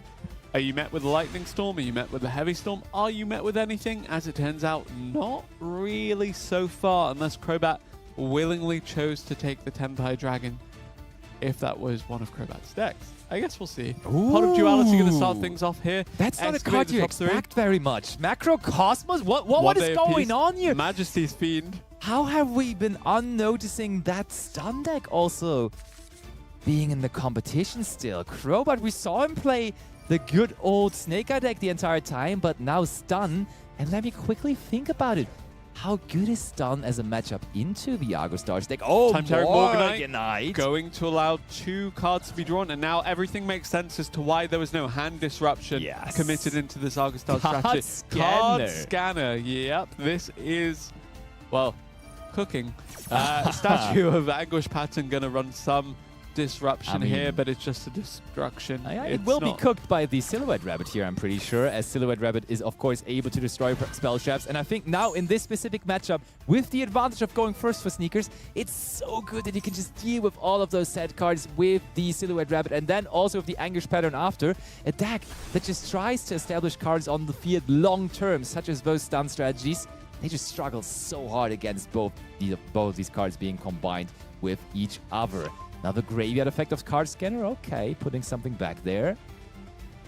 They had to place 1 card from the hand to the bottom of the deck, and now we're setting cards. Well, how many is it going to be? Because we know Sneakers has more trap monsters in their spell and trap zone, and therefore we could, with the Anguish pattern statue not being once per turn, just go after all of those cards that we set here. If we have 3 trap monsters, we could destroy all of this. Even 4. Just imagine all of those 4 cards are trap monsters. This could be a huge end phase, completely clearing the field of Crobat here. What a start. Okay, we go. Swift Capane start things off here. The Argostars deck is alive again in the opponent's main phase 1. Home Stadium going to resolve here. Do we have some kind of disruption? Anguish pattern. That's the number 1. What are we destroying? The roulette to see if we can hit something useful. What did we get? That was Runic Golden Droplet. So it is Runic stun to be precise, but no more. Where is Joshua Schmidt? I asked you. Yeah, he is definitely there in the spirits, because I think this is actually his most favorite variant of the Runic decks. And, definitely loves the stun. I think the Chad agrees that. That is actually the one he has made so popular and he's famous for. But now it is all about Argostars, and we only had one trap monster, but now we can, of course, make that swift campaign, go back to the spell and trap zone, and just then will be cycling back returning. and forth to further proc the effects on that field spell and also get some kind of response here. But Unending Nightmare now going to be used. It's a recurring destruction on a face-up spell or trap, which, as it turns out, is quite useful to have into the Argostars deck. This card would be insane against Argostars because it's not once per turn, but once per chain. But the fact that it is once per chain means we cannot respond to the Slayer Teonor anymore. Oh, but there's also Runic Destruction. This, I think, is a door opening here for Crobat, maybe. Still, though, there's so many cards remaining for Sneakers and already monsters on the field. Therefore, I'm not sure that can really be enough for them. Still got 2 mystery face downs for this Argostars deck. Still got 2 opportunities at re-establishing this field. Still in a very good position overall, though. Unending Nightmare now going to be used. Can it get rid of one of these face downs, or indeed the field spell? It will get rid of the field spell. Unending Nightmare just doing work here. It does. That's the thing. It is literally the card that Crobat needed to face this matchup. And as we can see, clearly a lot of that card advantage that was just there for Sneakers by single-handedly that Nightmare. How does Crobat get back from this despite the Unending Nightmare, though? Yeah, the Unending Nightmare. That's all. That's all he has. I mean, that to be fair, down. just in case he draws into a Runic Fountain and his last remaining set card is a Runic spell card, I mean, you know how quickly a Runic Fountain can get you more cards. And, of course, also time tiering Morganite was resolved, and therefore 2 cards for the price of 1 draw phase. I think the longer this game goes, Crobat might be actually able to get back into this. What a situation this is. Also, the Statue of Anguish pattern, currently not protected. One Day of Peace has skipped the battle phase. That's why there was no attack from the Silhouette Rabbit, and that's why there was no attack on this turn as well. Yeah, I mean, it would have been no damage. They could have gone into the battle phase, but as you say, no battle damage. Therefore, why even go bother into the battle phase? And Rivalry of Warlords now. This cannot be real. This looked like the best possible setup ever for Sneakers in that particular matchup even, but now even losing all of those cards due to Rivalry of Warlords. Yep, choosing to keep this Silhouette Rabbit for the additional removal, and of course for that regular 1,500 points of damage to the face of Crobat. Oh, but I mean, okay, yeah, the timer basically now on only 3 more turns, but at some point Crobat is just going to draw some Runic Quick Spell cards, which can just give you a monster to defend. And I think we're just like outpacing, and that is the best Runic card we could have drawn. Runic Tip off of the top there for Crobat. I mean, it's much more likely that you're going to draw the Runic Tip when you get to draw 2 cards instead of 1. Still, though, picking this up here is massive for Sneakers, and it gets the Runic Fountain. Yep, Runic Fountain added to the hand here. Probably almost as impactful for that theme as a field spell as the home stadium was for the Argostars. Runic Fountain now being activated. Wow, Sneakers really cannot believe what is happening. There is another Runic Quick Spell card with the Runic Slumber. We want a special summon, but I think the more important part here is we definitely want to make sure that we do get to draw cards with the Runic Fountain. That would be 3 in total here. Look at that, and that will be resolving, right? Oh, okay. Dominus Purge actually going to come through to negate that. Hold on, and there is trap cards in the graveyard, meaning that Runic Fountain will be destroyed there. And I think that is quite interesting because Crobat decided to go for Moonin instead of Hugin. And if we went for Hugin, Hugin would have been able to protect our Runic Fountain there long term. The Moonin, though, was not able to do that. On the other hand, though, Moonin now is sitting there with 2,000 points of defense, being stronger than the Silhouette Rabbit, now also getting our life points up. So long term, maybe the Moonin is the better solution for us. The battle phase is skipped again. It is. Oh, and we had it. I believe that's the Unending Nightmare, but I'm not sure. Oh, was it the Runic card? Sorry. It was just the Runic card. It was just the Runic card, sorry. Yep. It is, and this game, the longer it goes, the more it looks like Crobat would be the one profiting and turning it into his favor. Grind game here. Draw, draw, draw. Pot of Extravagance going to add even more draws to that. This is massive for Crobat. He, I don't think, has played that Runic Stun deck the entire tournament, but now he kind of got the ultimate matchup for it because having that Unending Nightmare is just giving you such a huge advantage in the matchup, specifically here against the Argostar strategy. And that Moonin keeps on giving life points, and we go up and up and up. And as soon as we draw into more runic cards, I think at this point, the game plan surely is not to do life point damage on Sneaker's side anymore. I think we're just heading for the deck out route here for Crobat as the game plan, because we're not going to summon any meaningful monsters here. Maybe at some point there might be a Majesty's Fiend, but we don't even need to go for that anymore, really. And therefore, I do believe the deck out strategy is much more applying. On the other hand, though, Crobat kind of doing a good job at decking out himself here as well. Drawing 2 cards for the price of 1 is good, because you're seeing more and more cards. But that also, of course, is thinning your deck quite quickly as well. So we definitely need to be aware of that.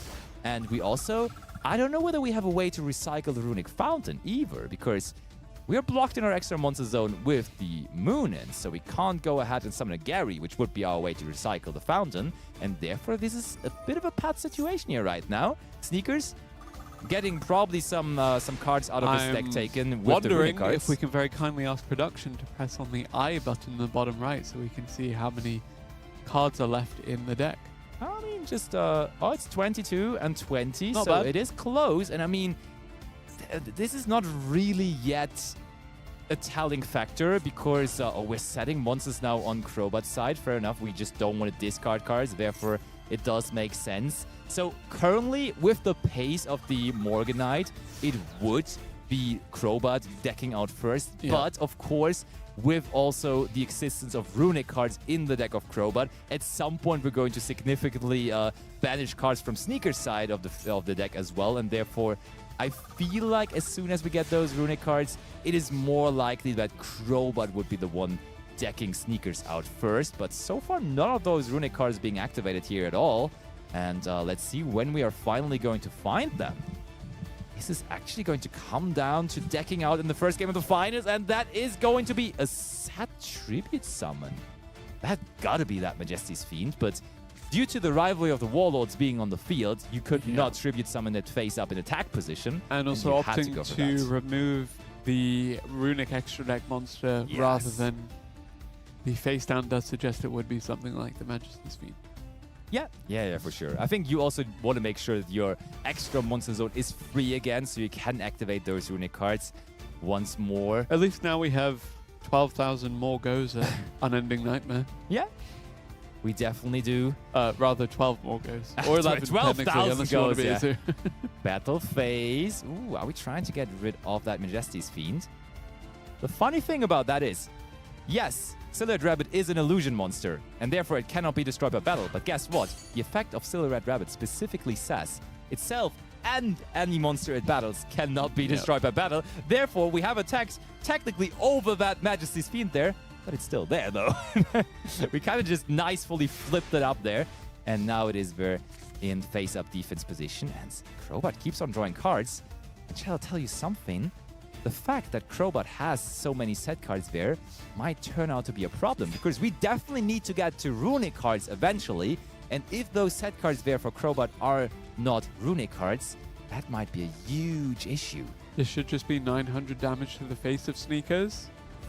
It is, and of course, again, both monsters staying on the field, and I think at this pace, 900 life points per turn, maybe it could be enough. I think at this point, discarding a Macrocosmos Vera on Crobat's side, we should be at like 17 cards left in deck for Crobat.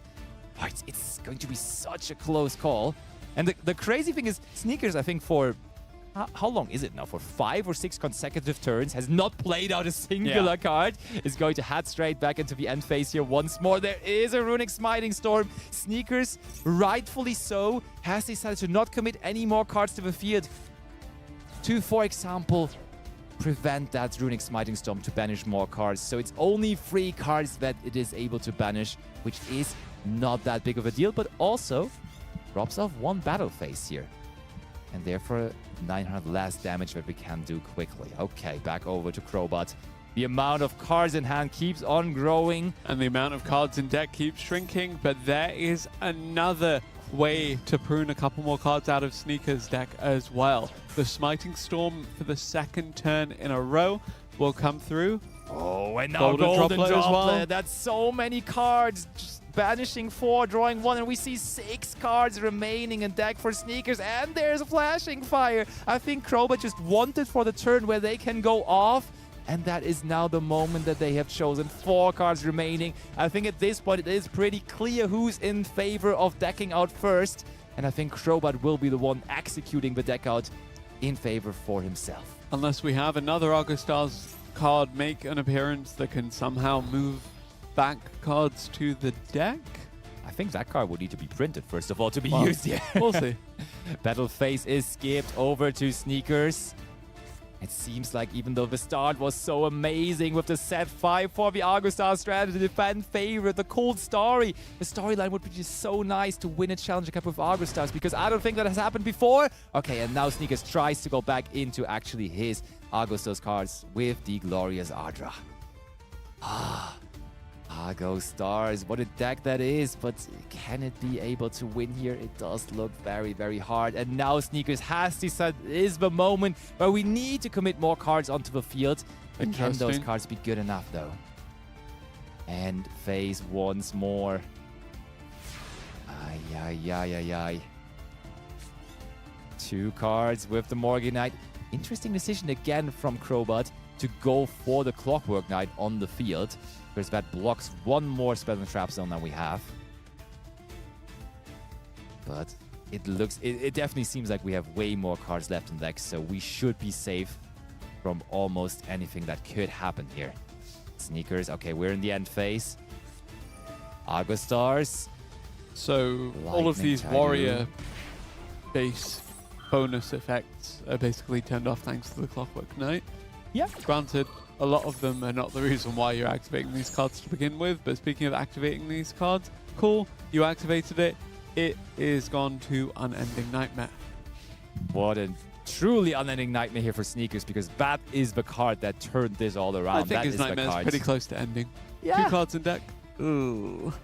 I don't think that is the kind of nightmare that he wished for the finals. It was all going so nicely, even defeating one of the all-time regulars in top 4, beating Nicky Boy in a very close encounter there, and now against Crowbar, facing a deck that you do not regularly expect. Winning a game with like 2 cards in deck, the heart must be pounding. You Yep. must, yeah.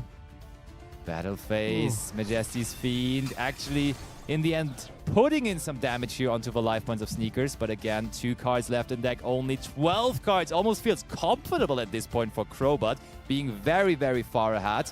Now in the end phase, having the luxury to discard a couple more cards, Sneakers, he's not giving up. He's taking every single bit out of this first game here. Maybe Crowbar still messes up somehow, but at this point, it will be very tough to mess up. Okay, Apophis for Swamp Deity. Special summoning itself out. Not going to negate anything, as there is nothing else to negate. And also, of course, still... Oh, yeah, okay. Double Swamp Deity here. Fair enough. So that should be 2 negations. Unending Nightmare. Going to destroy the first copy, though. And there's 3 Swamp Deities. All right. Once more, the Unending Nightmare can only be activated once per chain, so we cannot respond again with this. Okay, but is that really going... I mean, 10,000 life points still. That's not something that an Argostar deck can do so easily in terms of damage here. And also, there's still, obviously, the Majesty's Fiend to be dealing with. Problem now, though, being the Clockwork Knight makes it a machine. We already have a machine on the field. And it would try to special summon as a warrior, so they are trapped there in the spell and trap zone. They will not be destroyed by the Unending Nightmare, but still they can't summon itself out due to the rivalry of the Warlords there. And next up, we are destroying our own Clockwork Knight. Runic Tip is a way to banish that last card in deck for Sneakers, and that will be our sign to end this first duel. I want to have now the deck out animation as well, right? We waited for so long for this entire duel, 24 turns. So give us the deck out animation here, please. Oh, we see the walls in there as well. And that is the animation you have to witness when there is no cards to be drawn anymore from your deck. That is an alternative win condition, as we call it in Yu-Gi-Oh! And that is a way to also, you don't see it very often, but to win a game of Yu-Gi-Oh! Yes, the end of the indeed day. it is. With the Runic Stun deck out strategy able to topple the Argostars, even if the Argostars deck was able to go first, even if it won the coin flip. Yeah, this is where we find ourselves. Crobat with the Runic Stun variant able to take that game. And now the question, though, in the shoes of the Argostars player, do we just try again with Argostars, or was that so I frustrating think Sneakers facing the has Unending shown Nightmare? that you can pilot it very comfortably, but I think it's a very difficult The matchup. matchup is tough. And also going second is an entirely different beast. Crobat, I think, still has much more to show in terms of having that second deck as well. So definitely something to be cautious of. I think those Sneakers, whenever we saw them go first, at least here on the featured match, they went with Argostars. So I think it is just like their decision for the tournament. They have decided, hey, when I go first, I will show the people what they demand, and I will show them Argostars, and therefore I hope personally that they're going to show us Argostars again here. What about you? You think the same? You want to see Argostars? I would like to see it. And I Honestly, mean- I'd like to see it go first. I'd like to see it claim a victory. I guess we'll see how it turns out. We definitely will, as of course, second game of the finals about to come up. And I know everyone at home, I saw a lot of people in chat, in both chats, were really saying, yo, Argostars, this is so cool, Argostars base deck and all of that. And I do agree, and I hope that it's going to give us at least the chance to also have it in the third game and now in the second game. Please, Sneakers, don't be afraid of bringing it again. That was very unfortunate with the Unending Nightmare, but that Unending Nightmare has That felt ended like now. a tech base specifically for the Argostars deck. But Sneakers going first again here suggests it is indeed the Argostars Oh, again. yes. Glorious Ardra coming out here. It's going to be as good a start as any. You know, we've seen the Speedrod Terratop tech. That's a good start, but this is even better.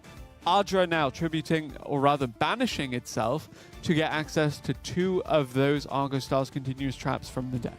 Lightning Tidou and the Swift Campaign into the Spell and Trap Zone. And when you resolve that, that is immediately just also meaning, oh, discarding Dimensional Fissure. And I mean, that probably means Sneakers is assuming that he's playing against the Stun deck again. And against that deck, Dimensional Fissure doesn't do a whole lot, and therefore it is fine to just get rid of it. But yeah, those cards on their own just also mean that you will have access to Silhouette Rabbit, which is very, very nice here, as we can just summon out both of these trap cards.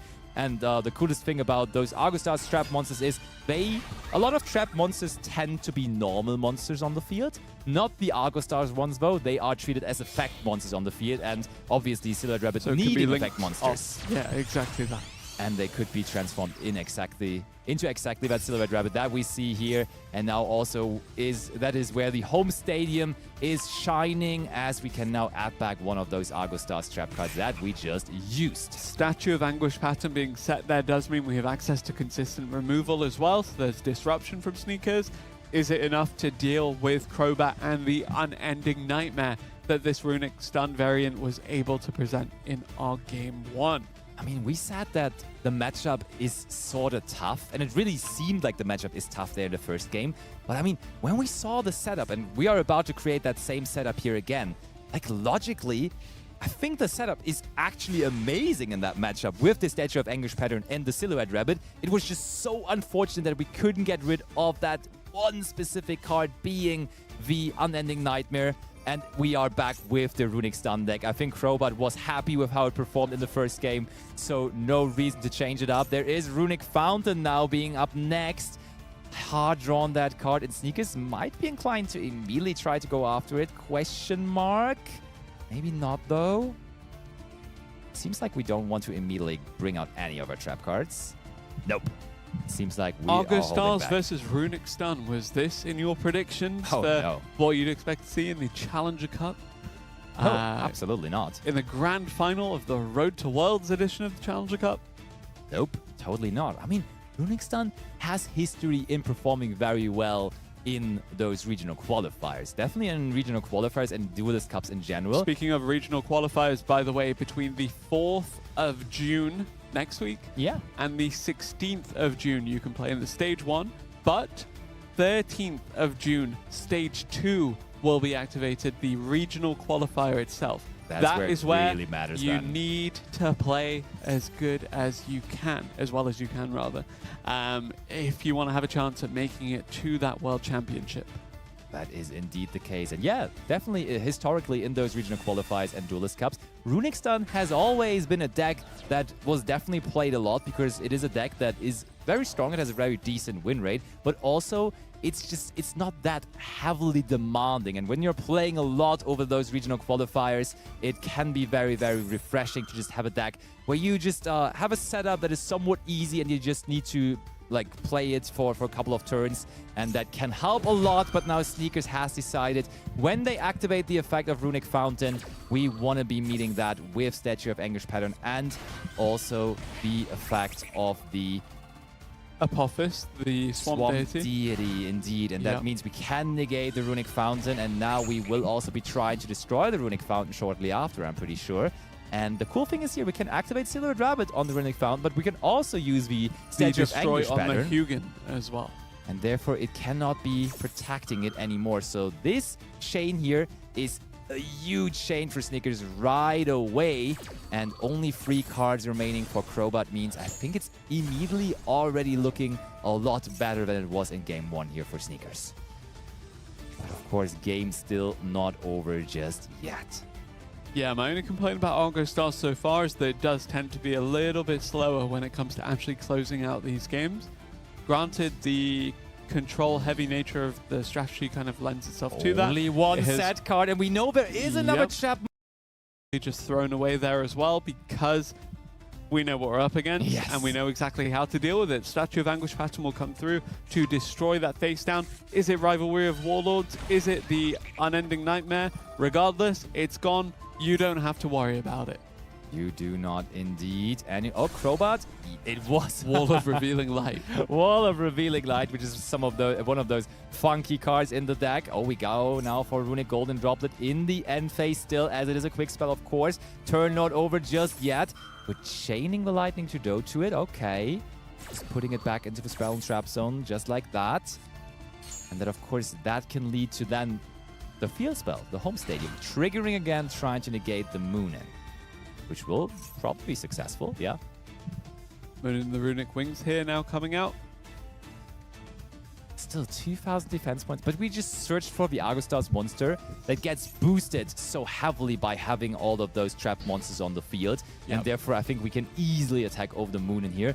Additionally to that, life points already lowered for Crobat. We have more, of course, also just trap cards in the Spell and Trap Zone. So Statue of Anguish Pattern is just another way to immediately deal with the Moonin. So I think Sneakers, even though you said it's a slow deck, it can turn into a pretty quick deck very, very, very, very, very soon here. And I think this might be the turn where it all lands in favor of Sneakers and in favor of a 1-1 record then.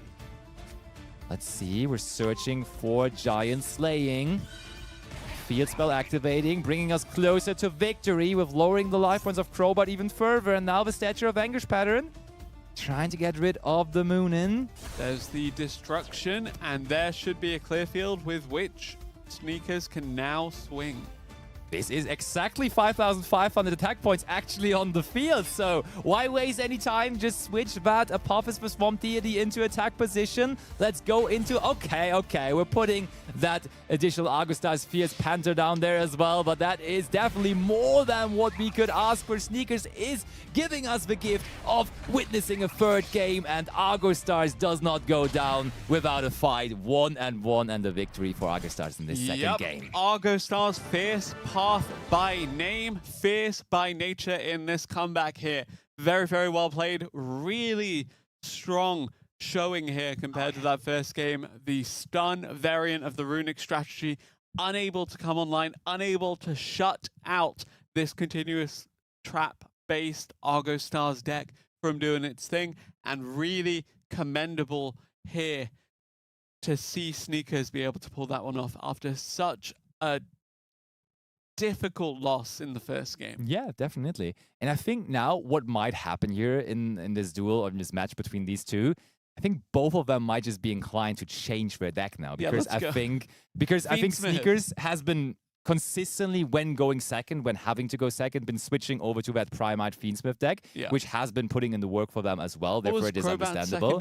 Crobat, I think, is just playing Snake Eye as well. And I think when they expect to go first, that is also a pretty solid thing to do, just pretty much playing that. On the other hand, though, There's a mind game aspect. That as runic well. stun deck, certainly not bad at going first either. Therefore, you could also just rely on that. And I mean, when you just tribute out, for example, that Majesty's Fiend earlier on, and you have all of those cool cards, they are not that great technically against the Argostars deck, but they are pretty amazing against, for example, the Fiendsmith Bestial Primite deck, because there is plenty of cards that they want to special summon, and Rivalry of Warlords and such cards, they will put in some damage. Or, for example, Macro Cosmos, which we saw also being in their Runic Stun deck, and therefore I could see them sticking to the Runic Stun strategy. I could absolutely also see them go over to the Snake Eye deck again, though. And with Sneakers, though, I think they're going to change decks. I think that's almost certain to say. I guess we'll see in this third game, the third and final game of our best of three here, the third and final game of our grand final in this Challenger Cup Road to Worlds edition. It's come down to this, Sneakers versus Crobat. Crobat starting, it is the Runic Stun again, the Freezing Curses going to get cursed by that Max C. It's gonna be a free draw at least. That is indeed a good start for Sneakers. It's definitely not going to be many more draws, but you're happy when against that matchup you get that one draw of the Max C, discarding the Dimensional Fissure here. Theoretically, the Max C was otherwise just not useful. Definitely. And therefore, you surely take that as basically an upside goblin, using that they're in the draw phase to play around possible cards such as the Droll Lockbird. Now there is part of extravagance following the action, so Crobat has been consistently in this final match be very keen to draw plenty of cards, and he will draw even more cards there with that Morganite resolving too. Yep, on the topic of extravagance and drawing lots of cards, the time-tearing Morganite, you sacrifice everything else in order to be able to just draw and build and continue to build on that advantage. But that means no disruption aside from these face downs coming by way of Sneakers. And Speedroid Terratop gonna start things off. It's Argostars again. Argostars all the way, baby. And we do search out Hakim Toborg. And it's honestly quite interesting to see Crobat running Pot of Extravagance, because that card just naturally conflicts with the Runic Fountain we see face up on the field, because you are prohibited from drawing cards per turn you activate the Pot of Extravagance, and therefore X's into the X Saber Invoker to get the Earth Warrior. And that, of course, is the Ardar. And it looks like it may be going off. It is going off. Nice. So, that pot might have been extravagant, but this Ardra is glorious. It is, but it will be met with the Runic Freezing Curses, and we were not drawing cards with the Runic Fountain last turn. Sure enough, we will try again our luck now, though. There it is. How many cards can we draw? Should be 2 in total. And will that resolve, or will it... Oh yeah, it will resolve. 2 fresh cards. And, I mean, we haven't seen really Runic in a while, so reminder for the people not familiar with the strategy, Runic Fountain allowing you to use those quick spell cards from your hand, those Runic quick spells, on your opponent's turn as well. So if we drew into further Runic cards here, we are able to use them on this turn here. I can't believe I got Josh to coach me on Argostars and not Runic.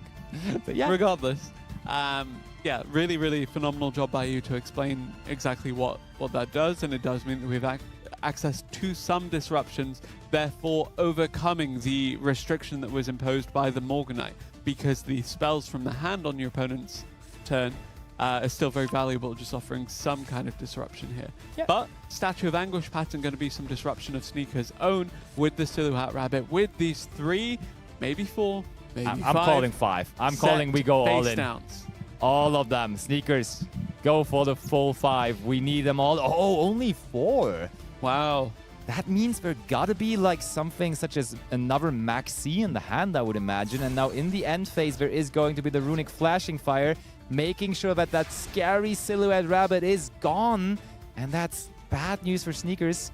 Even worse news is Crobat now will continuously draw 2 cards for turn, as we just saw. And there is Runic Tip being picked up for turn as well now. What a start to that third turn of the third game here in this deciding final of this Challenger Cup. And Runic Destruction ready to take apart all of those spell and trap cards. Most likely trap cards there on Sneaker's side of the field. Now, using the Runic Fountain, are we going to get even more cards? Drawing 2. I think that will have to resolve. There is not many answers currently available, and yes, 2 cards more for Crowbot.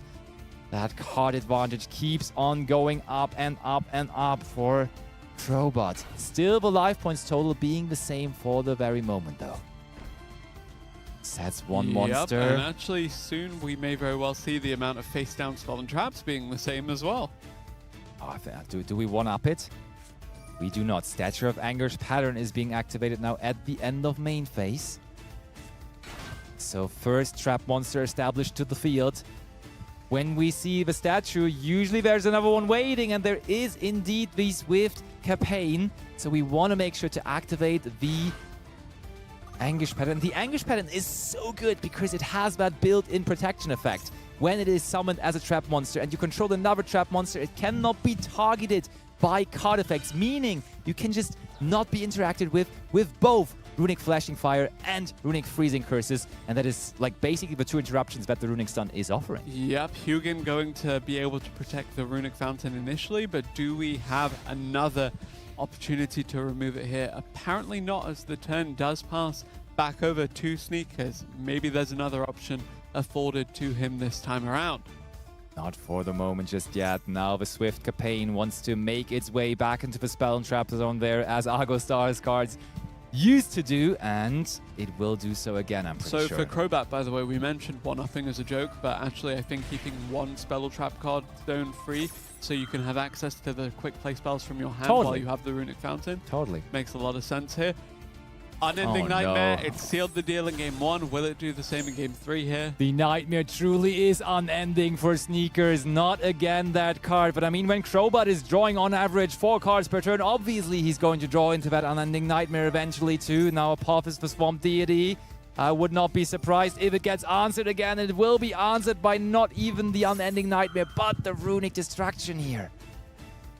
Wow, okay, another copy of Apophis the Swamp Deity, but I just mentioned we have not used the Unending Nightmare for this chain yet, so obviously that is the moment we are going to use it, and that means we're getting rid of 2 Apophis the Swamp Deity for the price of 1, and we are going to draw cards after even, so this is really perfect ground right now for Crowbat, who's taking more and more of the lead in this game 3 of the finals. Normal Summon Maxi! That feels like a bit of a sign. Sneakers, you may have lost the final, but you won our hearts. Truly. Already, honestly, in top 8. The moment I saw their Sneakers on Argostars in top 8, already that is such a big accomplishment. And then even making it all the way into the finals, being very close as well to possibly even making it. And let's still not rule them out, but it obviously does not look particularly good at the moment. Okay, that Nightmare Phoenix is at least able to deal with the Unending Nightmare finally. But we do chain the Runic Slumber to it. Runic Slumber, though, special summoning. That means we're going to summon out Hugin, and Hugin, as we all know, will protect once more. Yeah. That is what it does so well. That is why those stun decks work so well together with the Runic cards, because you can just protect yourself also against cards such as Lightning Storm, or Harpiest Feather Duster, or Heavy Storm, with those built-in special summons for the Hugin. And guess what? Drawing 2 cards after. Freezing Curse is now activated too. Crowbat keeps on cycling through those Runic cards here. And wow, and Golden dropped it too. I think we have banished like 12 cards this turn alone there from Sneakers. Wait, did that resolve? Yeah, it did resolve, right? Yeah, it did. Now battle phase, Nightmare Phoenix attacking. Oh, yeah. Cyber Jar, ladies and gentlemen. What is going on here in the finals of this Challenger Cup? This is truly a special one. Sneakers allowed to add the Dominus Purge, the Dimensional Fissure, and the Argostars Giant Slaying to the hand. Also, another Dominus Purge. Another Swift Campaign. He keeps on getting those cards, and Sneakers probably not happy about getting them here right now, because that just gets him closer and closer and closer to decking out. Ay. And also, of course, Crowbat getting all of those cards as well. 6 cards left in deck for Sneakers here. It's not looking too good, especially given the fact that the Runic deck did get so many of these deck out tools here.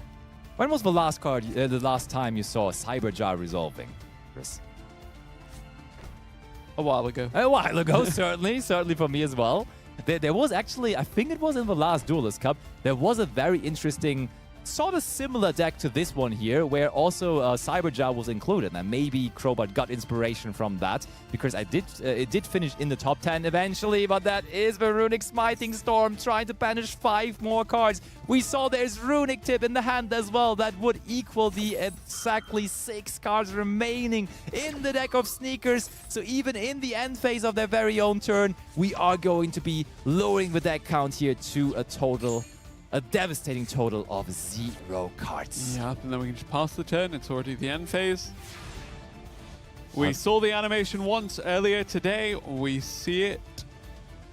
Oh, wait, so it was the other end phase. Yep, it is Soon Crowbot's it turn. will be the other end phase. Yes, Crowbot, you don't have any business of stretching that turn out any longer, because we all want to, There we go. and especially you want to see that draw phase of Sneakers where they will not be able to do what you're usually doing in the draw phase. It is all about drawing, but when there is no more cards to be drawn, the duel is truly over, and that also marks our tournament being over, and Crowbot is our champion for today's Challenger Cup in this Road to Worlds special tournament. Yep, congratulations to Crowbat for making it all the way with that Runic Stun variant 2-0 in the semi-finals, 2-1 in the grand finals. Yes. Very, very good final run for that Runic Stun variant, and really, really well played by both of our finalists this time around. Of course, we did mention that Sneaker with that really powerful Argostars deck was just, yeah, what a totally tournament. unexpected. I mean, really, really well played. Josh, with us here hosting and casting, we kind of should have expected that it will be a Runic deck winning in the end, right? He kind of always is successfully smuggling a Runic deck into the competition, and then of course it also making the finals. So I think it was always his true plan here to bring that Runic deck to the victory there. And of course, speaking of Josh, I'm sure we're all really eager to watch him participate in the Road to Worlds qualifiers, of course, which you at home can also participate in. And you should. The campaign is underway right now. You get a Royal Finish, Red Supernova Dragon. June 4th, stage 1 of those qualifiers will begin. Please stay tuned for any additional content that might be coming your way. So, of course, the Road to Worlds campaign taking place in both Master Duel and Duel Links. We have a stream with GG Marine from HoloLive and Colossa tonight on Duel Links. And we may also have a stream a little bit later on that you can stay tuned to social media for more information on with one Joshua Schmidt and Elizabeth Rose Bloodflame from HoloLive as well. That sounds fun. I'll definitely make sure to check that out. And yeah, of course, everyone at home, mark your calendars. You want to make sure to be involved in that regional qualifiers. You want to make sure that you're competing against the best in the world, because only once per year in those regional qualifiers, there is that bigger amount of spots for the World Championship available for grab, available to be won through competing all weekend long in then the second stage. And I think this is usually where it's the competition is the most fierce in just that specific weekend, really. Yep, and this Challenger Cup was in celebration of the Road to Worlds campaign itself, but of course the big celebration itself is seeing these best players in the region make their best attempt at qualifying for that World Championship spot later on. Of course, again, those dates, June 4th is when everything begins. That's the important date for all of you to get playing, to play in stage 1. And then when you get to that June 13th date, get ready for the regional qualifiers themselves. 13th to 16th, that's when you can expect to see everybody trying their best to qualify for the World Championship in Paris. Definitely. This year it is a European World Championship, so you don't want to miss out. And yeah, that was a fantastic tournament. I had a lot of fun. Do you agree with that being a lot of fun as well? I had a really good time, actually. And hopefully the players did as well. I'm sure Josh did as well. Getting to see Argostars, getting to see Runic, looking over to my left. I wonder where he could be right now. But yeah, no, genuinely really grateful to have both you and him with me for this. And really grateful to everyone that watched. Hopefully you continue to watch, play, and enjoy Yu-Gi-Oh! Master Duel and its associated content, including the Challenger Cup. Thank you very much, everybody. Yeah, thanks for watching also from my side, and see you very soon for more content. Have a good night, and bye-bye.